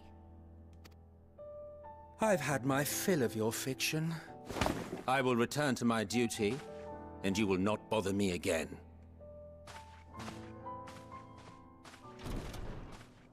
Emmett Selk! Wait!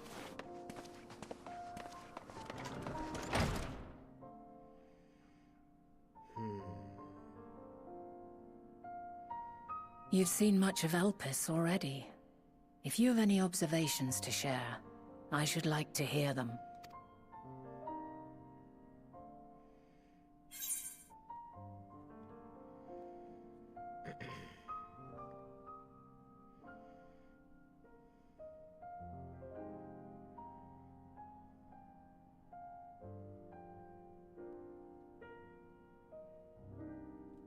Well, I already said it once, I'm going to say it again.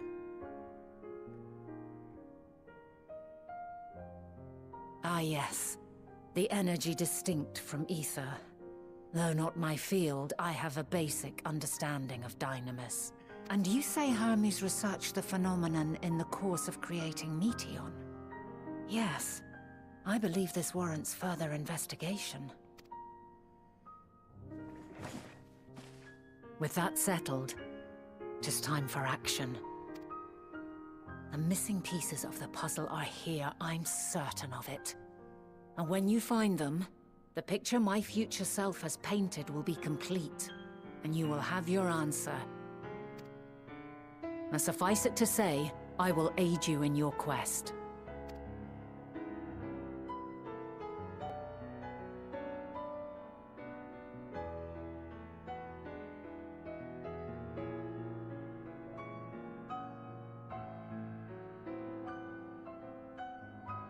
have faith. If Emmet Selk is the man Azam described to me, we've not seen the last of him.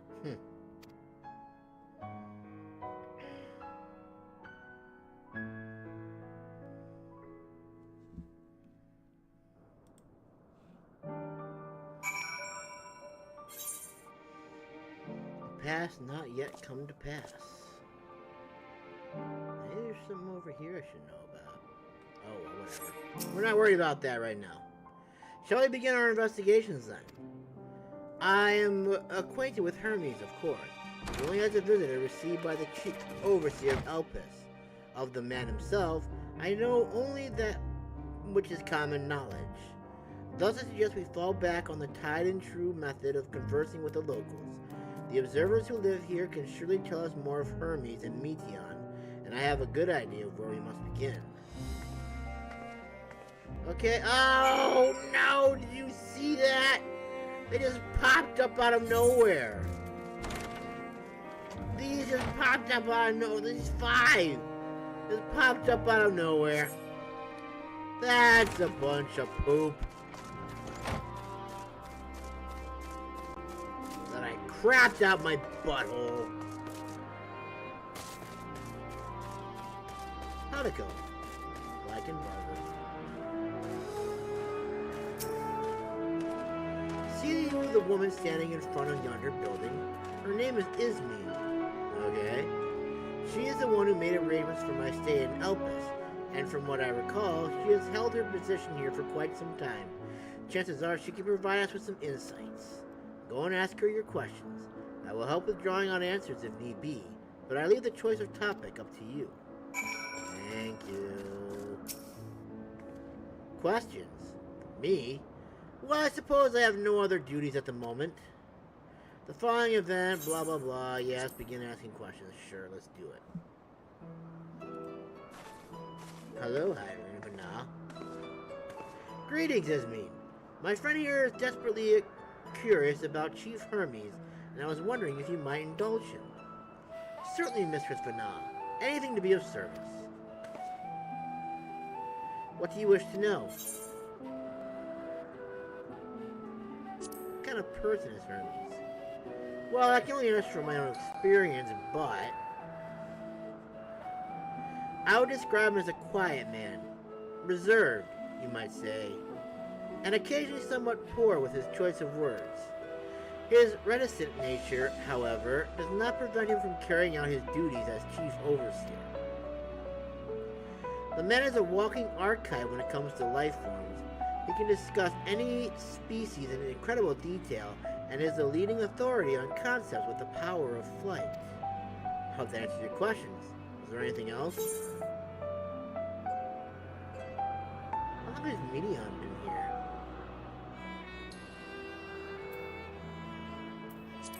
And I know of her abilities. I cannot rightfully say. As the Chief's personal creation, Meteion has not been subjected to observation and study like other concepts. So one day she was simply there. And what do you make of her abilities?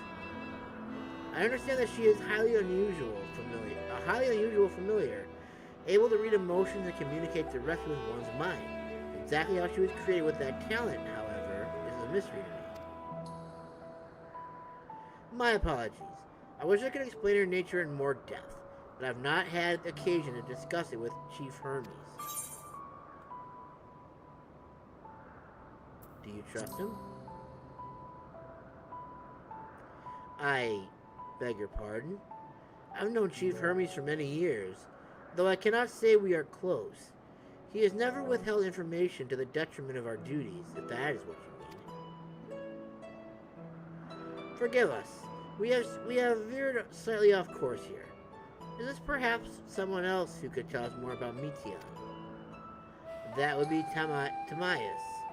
He has a similar expertise with flying concepts, and is more than eager to discuss the subject. You'll find him conducting his observations on the banks of the stream somewhere to the east. Oh, and unless you take the particular joy in rambling discourse, I suggest you keep your questions concise. We shall keep that in mind. Thank you for your patience and your insight. Think nothing of it. If there is aught else you need during your stay, please do not hesitate to ask. Come, Masamune. I think we've taken enough of Ismen's time. You say so, Madam Heidelin Vana.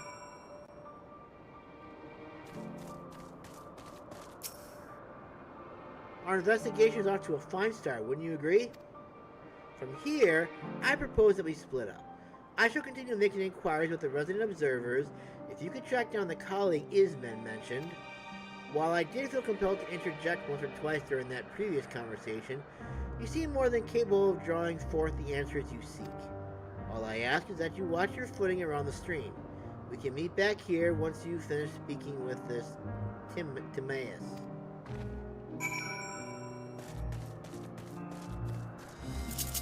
Hop on the bird.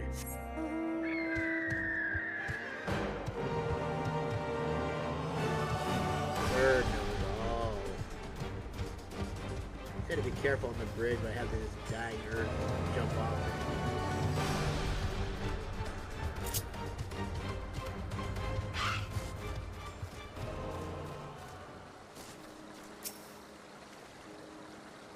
Yes, I am Timaeus. Please keep your voice down, you'll startle the birds. Yes, okay. Let's do it! So, what is it you wish to talk about?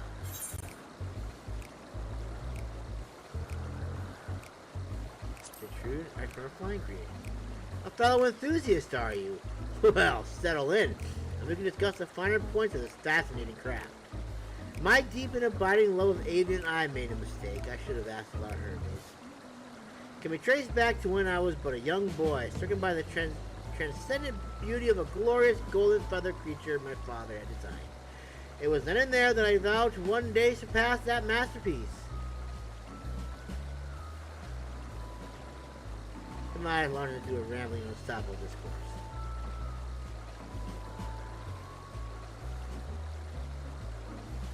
And thus did I secure an observer's row here in Elpis, and at last realized my childhood ambition.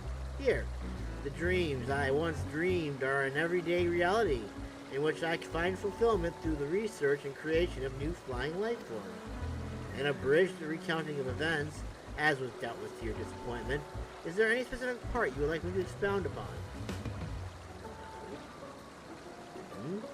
You're hoping for my opinion on Chief Hermes' creations, then why didn't you say so? Because I wanted to know about your expertise. Those beings which soar through the sky, clouds, majestic and graceful, are ever a favorite of creators. Even now, with so many varieties in existence, the flood of newly imagined concepts continues unabated. What was the Chief's creations apart, however, is how they benefit from his boundless knowledge of the celestial realm. Birds that climb so high that they disappear from view, others which traverse the boundless sky in moments, and all without riding the currents. I know of none save he who can conceive of such marvels. Even we who prize elegance of form above all else are dumbfounded by his genius.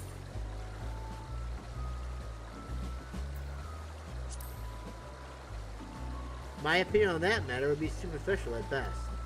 Despite my admiration for Meteion as a concept, I have never delved too deeply into the inner workings of her nature.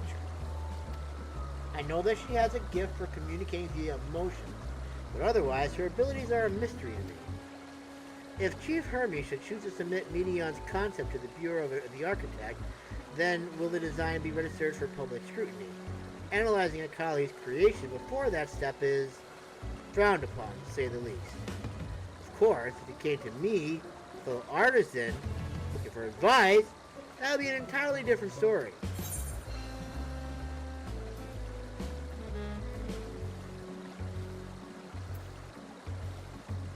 Yes, I'm doing it.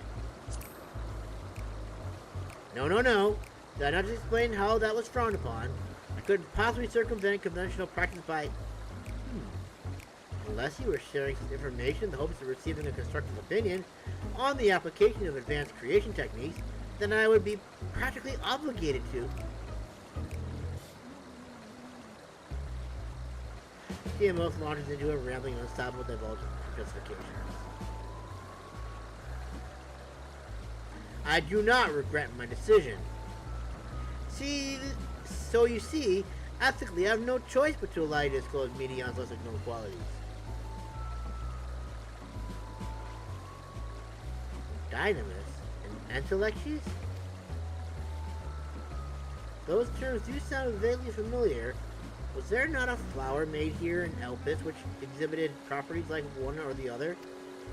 It must have been centuries since I last heard anyone speak of such things, and you know how they relate to Medion and her design.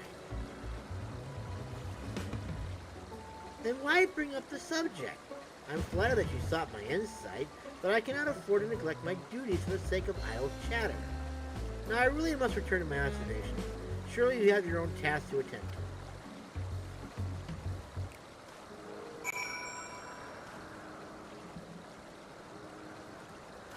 I regret nothing. Okay. I regret nothing.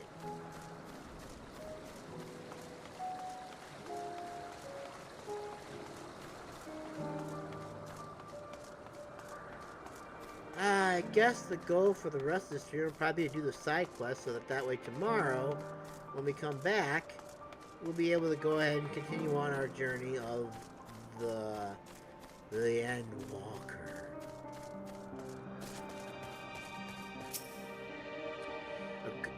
Good timing. I finished my own investigations not long ago. So, have you any new findings to share? I did stupid and I made him talk. I see. Even an expert in the field had little understanding of Medion's capabilities, let alone an awareness of Dynamis. My questions resulted in much the same answers. Hermes' colleagues view Meteon as his personal project and can provide no details beyond those which you just told me, which leads me to believe that the only person with any significant knowledge of Dynamis is Hermes himself. Yes, we made some progress here, but more information is needed if we are to reach any definitive conclusions.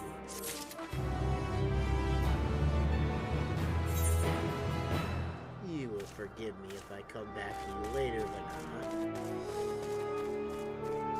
Hello, calm observer. Naughty little ones. May I ask a favor? A colleague of mine from the Thalassai is overdue to make his report, and I need someone to give him a gentle nudge. He's currently over in Rumination's Ramble, observing some life forms newly hatched from one of our creations, but I'm afraid I'll skew the data if I show up and startle him.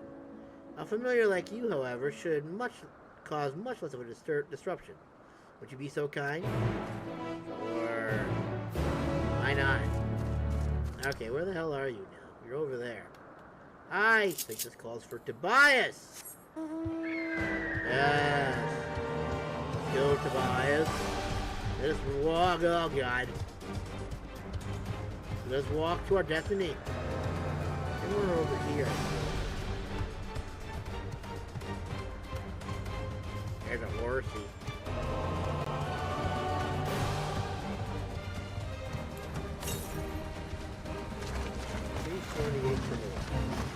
That would probably just lead me right back to where I was. Hello, Thalassai observer. Familiar? Can I help you with something? You're needed. Oh, trying to head back, is it? I was so enraptured watching the young ones frog that I lost track of time. Come everyone! We really must be going. Russell. Still want to play, do you? I guess we shall have to appeal to your bellies then. Would you like to try feeding them? They become much more compliant after eating some of these treats, and they're so adorable when they nibble. Sure, as long as they don't nibble my hand off. Oh, hi there. So, Zephyros number 72. Except it looks like a frog. Here, have this and enjoy. Russell. And it's gone. Let's go back into the water, you silly thing, you.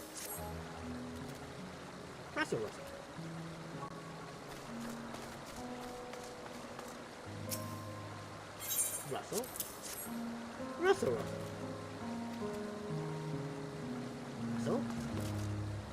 Russell, Russell. Russell, Russell.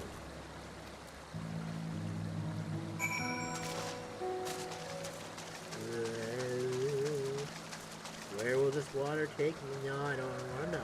'Cause I don't want to fall. Well, I got the,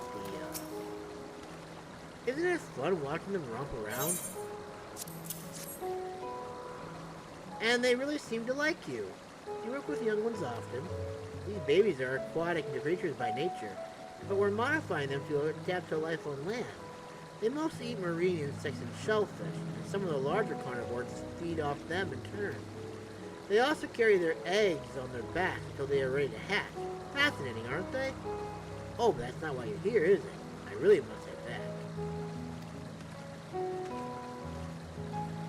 That's right, you better get back.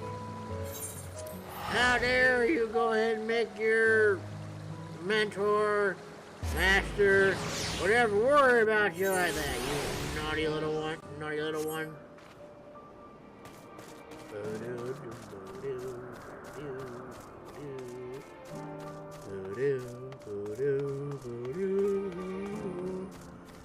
I'm going the wrong way, I'm an idiot. An idiot.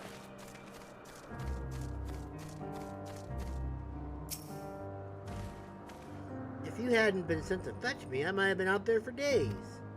In any case, it's only a matter of time before our creations are approved for release into the wild. I wonder what name they'll receive. Thank you for all your help today. Here, as thanks. Thank you. You gave me, but I appreciate it all the same.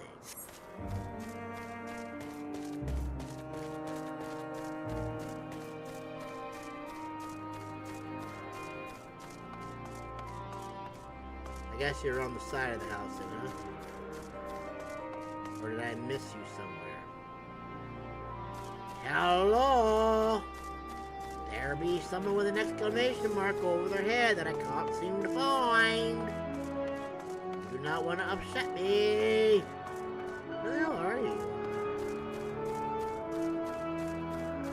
Oh, there you are, you poopy head. Shithead.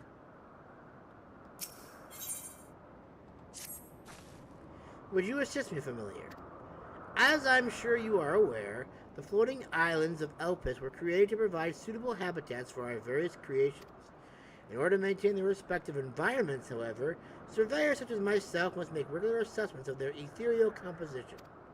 To that end, I was planning to take samples from the Melanian habitat with my partner, but it seems he had an urgent engagement. Something about an unscheduled meeting with a member of the Convocation of 14. Though I'm now faced with handling this rather grueling task alone, waiting until he returns is simply not an option. As I said, it's important to gather data at regular, specific intervals, and thus I am requesting your help. So what say you? Would you be willing to accompany me in the place of my partner? Certainly. Wonderful. Many thanks. I'll be sure to reward you for your efforts. Right, let's hurry along then. We'll need to make our way to the south. You know what I just thought about? Like, literally just now? If I were to go to the other location, will I be taller than everybody? Oh, baby.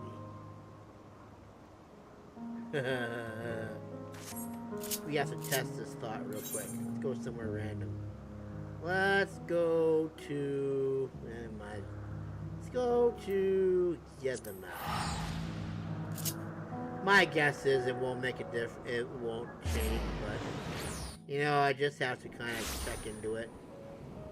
Nope. As a matter of fact, I feel smaller again. I feel so very small and insignificant here right now. Alright, let's go back to wherever the hell it is, Elpis. Poitinoicus.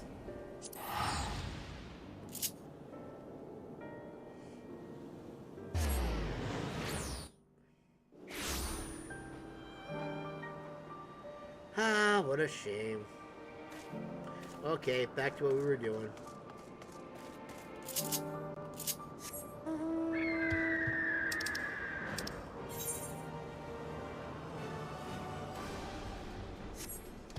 Okay.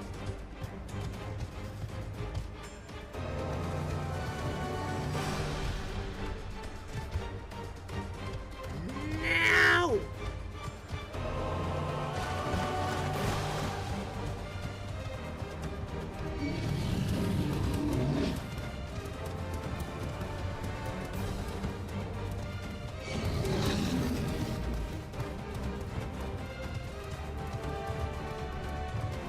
I already defeated one of your brethren once. I can do it again.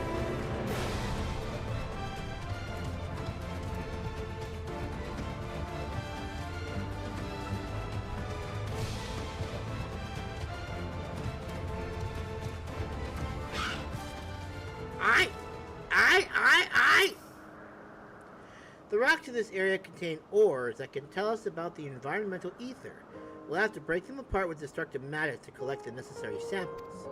You may find that difficult with your inherent limitations, but I have a little something to help with that. Oh, do you now? Please tell me. Here, use this concept crystal to shatter an outcrop of rock, then bring any ore fragments back to me. Start in the east if you would. I'll start working elsewhere and we can meet back here. Okay. I go right underneath. Oh, no! He didn't like that! He didn't like me rubbing his belly! Ah, no! Look out, everyone! We're in big trouble! Phew.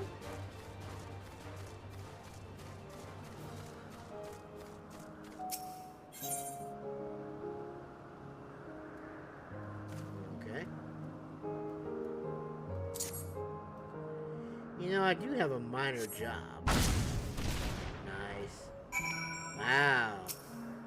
That was a lot less explodey than I thought it was going to be.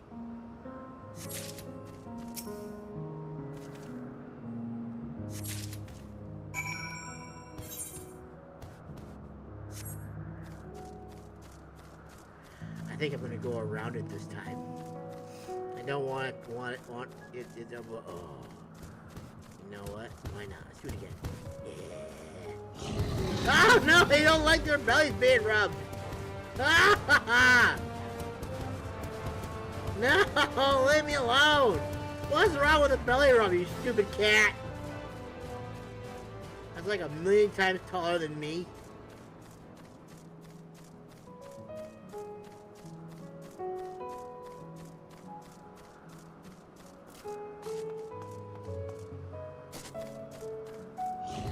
Oh, come on! Are you mad because I didn't rub your... You're mad because I didn't rub your belly, aren't you? You're just mad because I rubbed everybody else's side of yours, aren't you? Fine. I'll rub your belly. I'll rub it so hard, you won't even be alive long enough to remember it!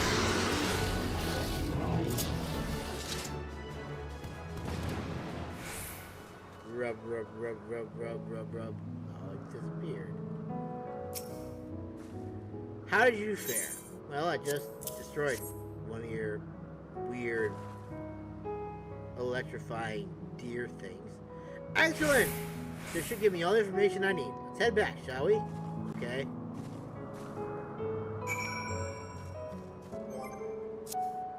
Why am I doing that? Okie dokie, why am I doing that? Did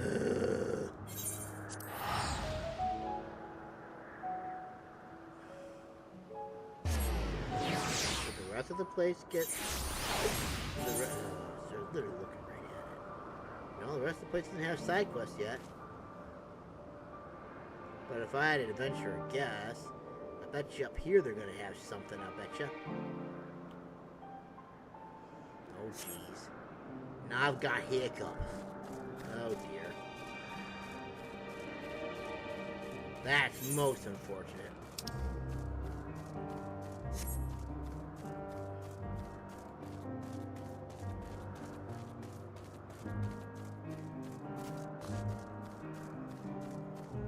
Oh wait, he was down here. What a dummy.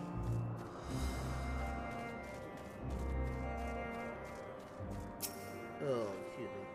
Thank you. Without your aid, I wouldn't have been able to properly observe how the introduction of the millennioi has affected their habitat's ether. It's important to keep careful track of the environment here to make any necessary adjustments. The terrain, the flora, everything that makes up the habitat must be meticulously controlled to fit each subject under observation. Though I applaud my Parther's enthusiasm for learning at the foot of a convocation member, we cannot neglect these fundamentals, albeit tedious, facets of our work.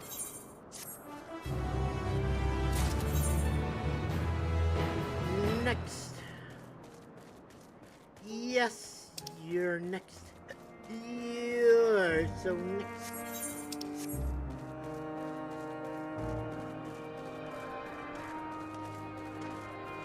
Ah, man, I got the hiccups. Something taxonomist.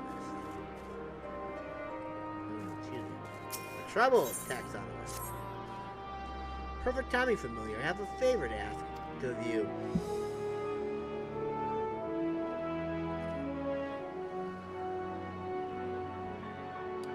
It's my job to name the creations brought to us, but I can't seem to decide on one for this particular concept.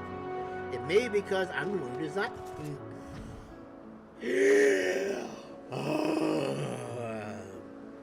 It's a series of plants which I intended as a gift from my love. Clear conflict of interest, unfortunately. My names are always fair and logical and perfectly suited to the creation, but this time I'm not so sure. I do have a name for it, but what if it's not suitable? What if it's not too personal? I thought of discussing the matter with my associates, but my dilemma is far too embarrassing. Would you ask if they think the name is appropriate in my stead? Don't worry, I wouldn't expect you to work without recompense. This is the creation, a yellow pansy, and the name I have in mind is Mythos. Right. Weren't they calling me Mythos not just too long ago? I was being called a flower? Rude.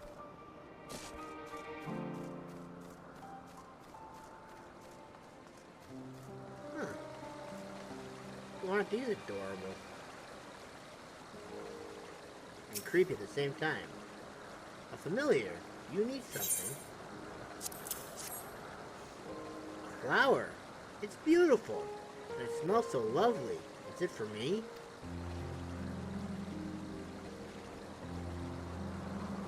Oh, you just want to know if the name is suitable, do you? Have you tried asking Catissus Hyperborea? No one knows as much about naming as them. Here's a guidebook on the subject. Take it with you. Let your master decide what to do from there. Thank you. Sorry for the confusion.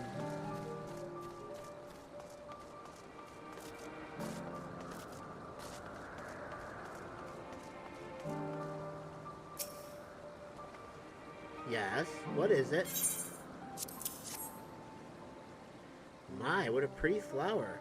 And you said it was called Mythos. A fine name. Many flowers are named with a special feeling in mind. So going by what you've told me, this one is in good company. Alright. Seems like we got positive reviews for this thing. I'm sure they will be happy to hear that.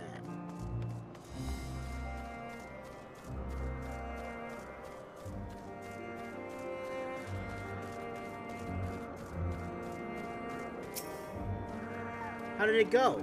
What did everyone think of the name? They liked it. And one person gave a book. They thought I was giving it to them. I see. Well, that is good to know. I won't be needing this guidebook, of course, as I can't very well ask myself for my thoughts. Or perhaps I should. It wouldn't hurt to have some confidence in the work I do, after all. As I created this flower, I thought of my beloved, an artist, and the stories she seeks to tell through her plays. My hope is that much like a myth or legend, her work is told and retold down through the ages, hence mythos. I've decided. I'll keep the name and submit to the Bureau of the Architect. Thank you for your help.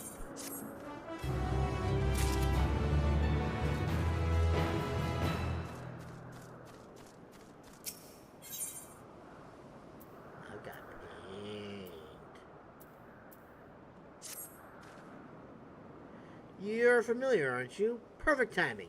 A pair of researchers are scheduled to arrive today from Amarad, and I need you to collect their concepts from them. We've completed assessments for their creations, you see, and must make preparations to officially register the designs with the Bureau of the Architect. Please make sure to also ask for any provisional names they might have for their work. Got you. Those look like the original Realm Reborn relic weapon creature. Forgot what its name was, though.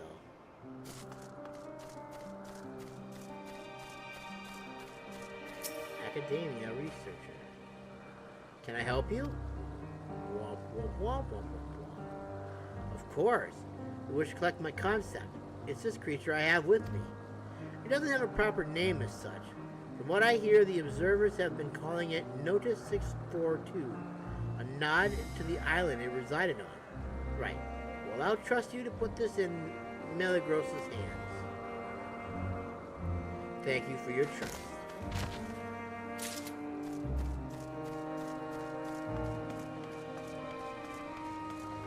Yeah.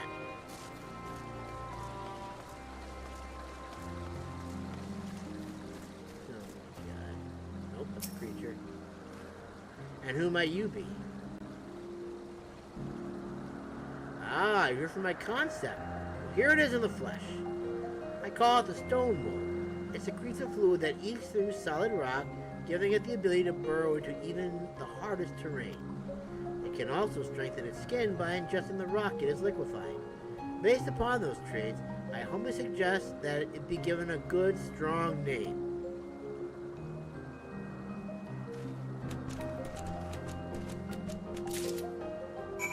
Hooray! We did it.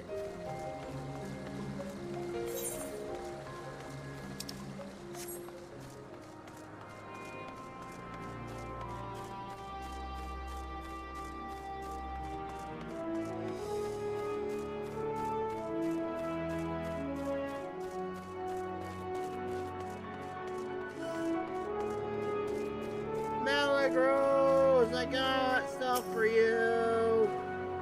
You brought the concepts I asked. Yes, I did. Here you go. Very good. And did you ask for the provisional names? I did, but I forgot. Sorry. The stone mold and Notice 642. And the mold's creator requested that it have a powerful sounding name. Some researchers do become quite attached to the creations, don't they? It may seem inconsequential, but the appropriate naming of concepts is of the utmost importance. Allow me to explain. Once it has been determined that a creation is beneficial to the star, we can proceed with registering the creator's design with the Bureau of the Architect. First, however, the approved concepts must receive their official names, and as a taxonomist, it is my task to bestow them.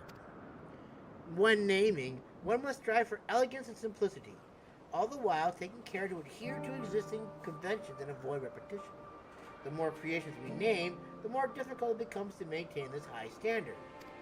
It is a demanding job, to be certain, but one which I am proud to do. For as long as this purpose guides me, I will fill this world with the most marvelous appellations I can imagine.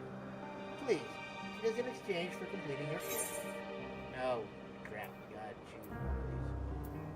I don't know, I guess. Someone said orange sounds good.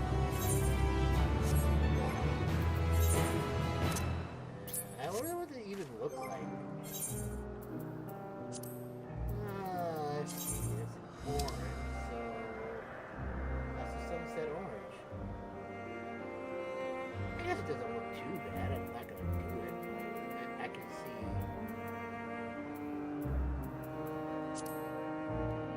Oh, sorry. I mean, it doesn't look too bad. If I wasn't such a stupid red lover, I'd probably do it. Interesting.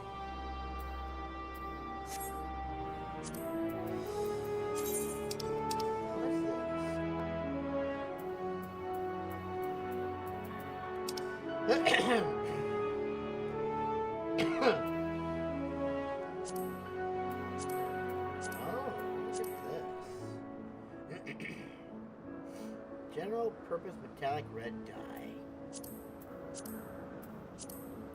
A Power Ranger, go Power Ranger. Go Power Rangers. Go Power Rangers. Mighty Morphin Power Rangers.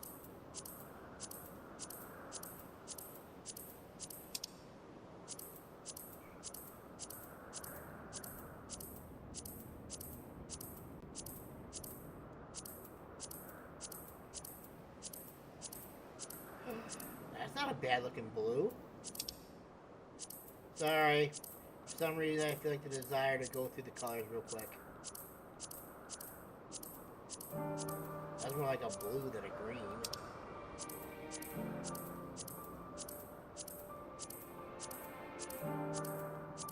Oh. That's a nice bright yellow.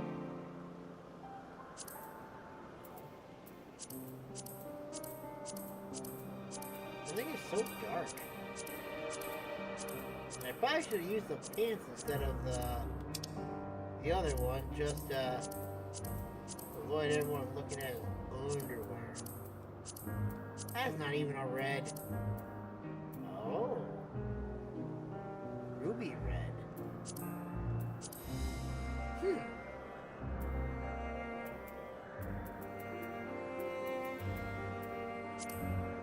There we go, that's better.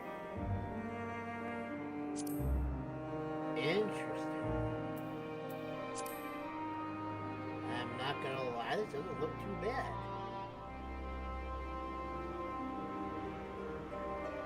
It's so bright and colorful. Maybe I should change my color to ruby red instead. This actually looks pretty good on this set of armor. Get back here. We haven't tried the white ones yet. Or have we? Oh, maybe we have. Alright, well that was fun. One more.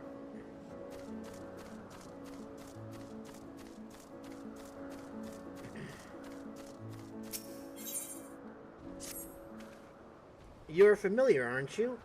Have you any prowess in battle? Betcha. Good, I could use your help with something.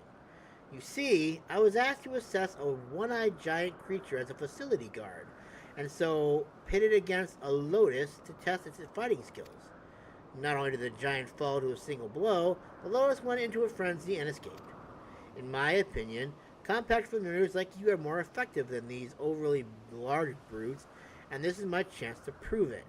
Do you think you can handle our runaway combatant? So long as they're fine, I'll help. I like that ruby red, man. That was pretty cool. I think I'm gonna have to change my color scheme. Of course, you'll be rewarded for your efforts. Our experiment was conducted to the east, so that's as good a place to start looking for the lotus.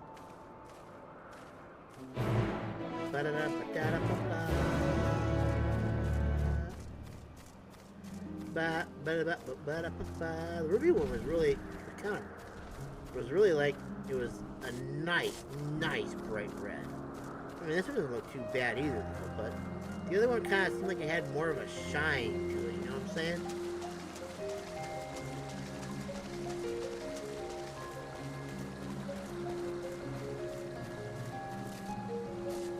Ah, it looks like that's a big one over there that we gotta take care of.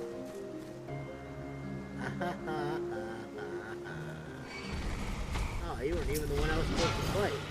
But it looks like you would like to throw down with me, brah. Very good.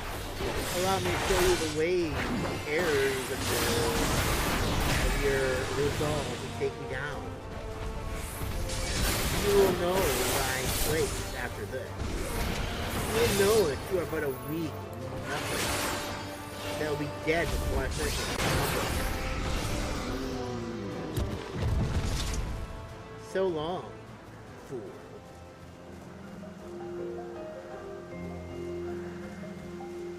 I'm guessing this is the creature we're looking for. Interesting.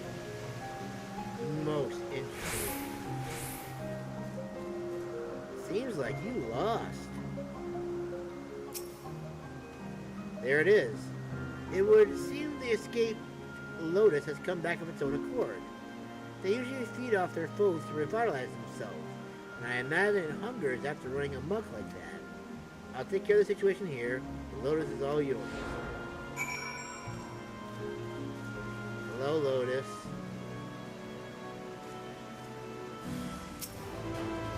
First off, I gotta say I'm sorry. I did not expect this. Secondly, you probably should have done what you did. Because now you're probably never gonna see your species stay real. You're probably gonna go back to the ethereal stream. There's no exact impression.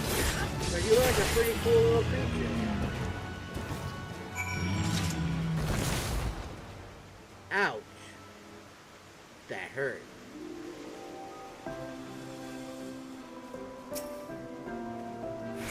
You certainly make quick work of that Lotus.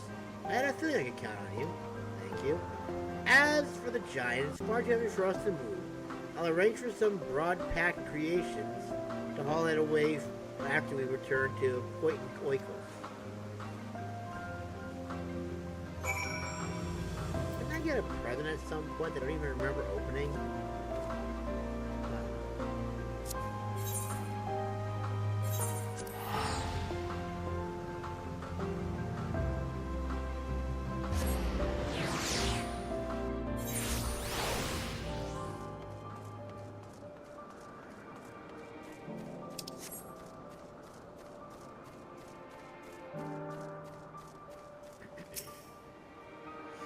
As I suspected, a smaller, more agile concept has far more facility for adapting to combat situations. Thank you for proving my theory. I'll be sure to keep your performance in mind the next time I design a familiar. Your reward, as promised.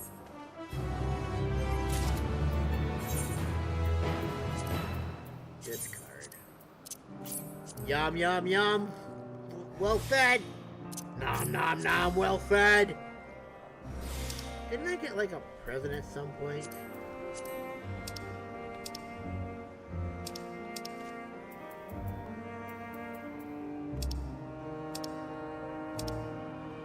I guess not. Oh well. Is that it? Okay. Let us return to Vana, aka Heidelin. We'll call it a night.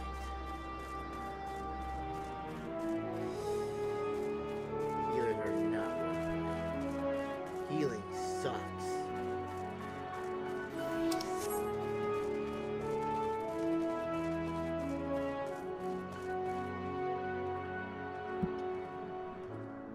Alrighty then. Well, I think my objective for today is complete. We got a good ways through it. Obviously, we're going to continue it tomorrow.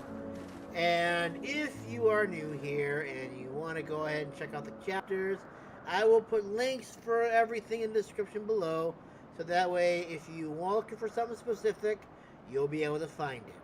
So thank you guys so much for joining me today. I hope you guys enjoyed it, and I will see you tomorrow in the next stream. And maybe we'll even finish this section too, who knows.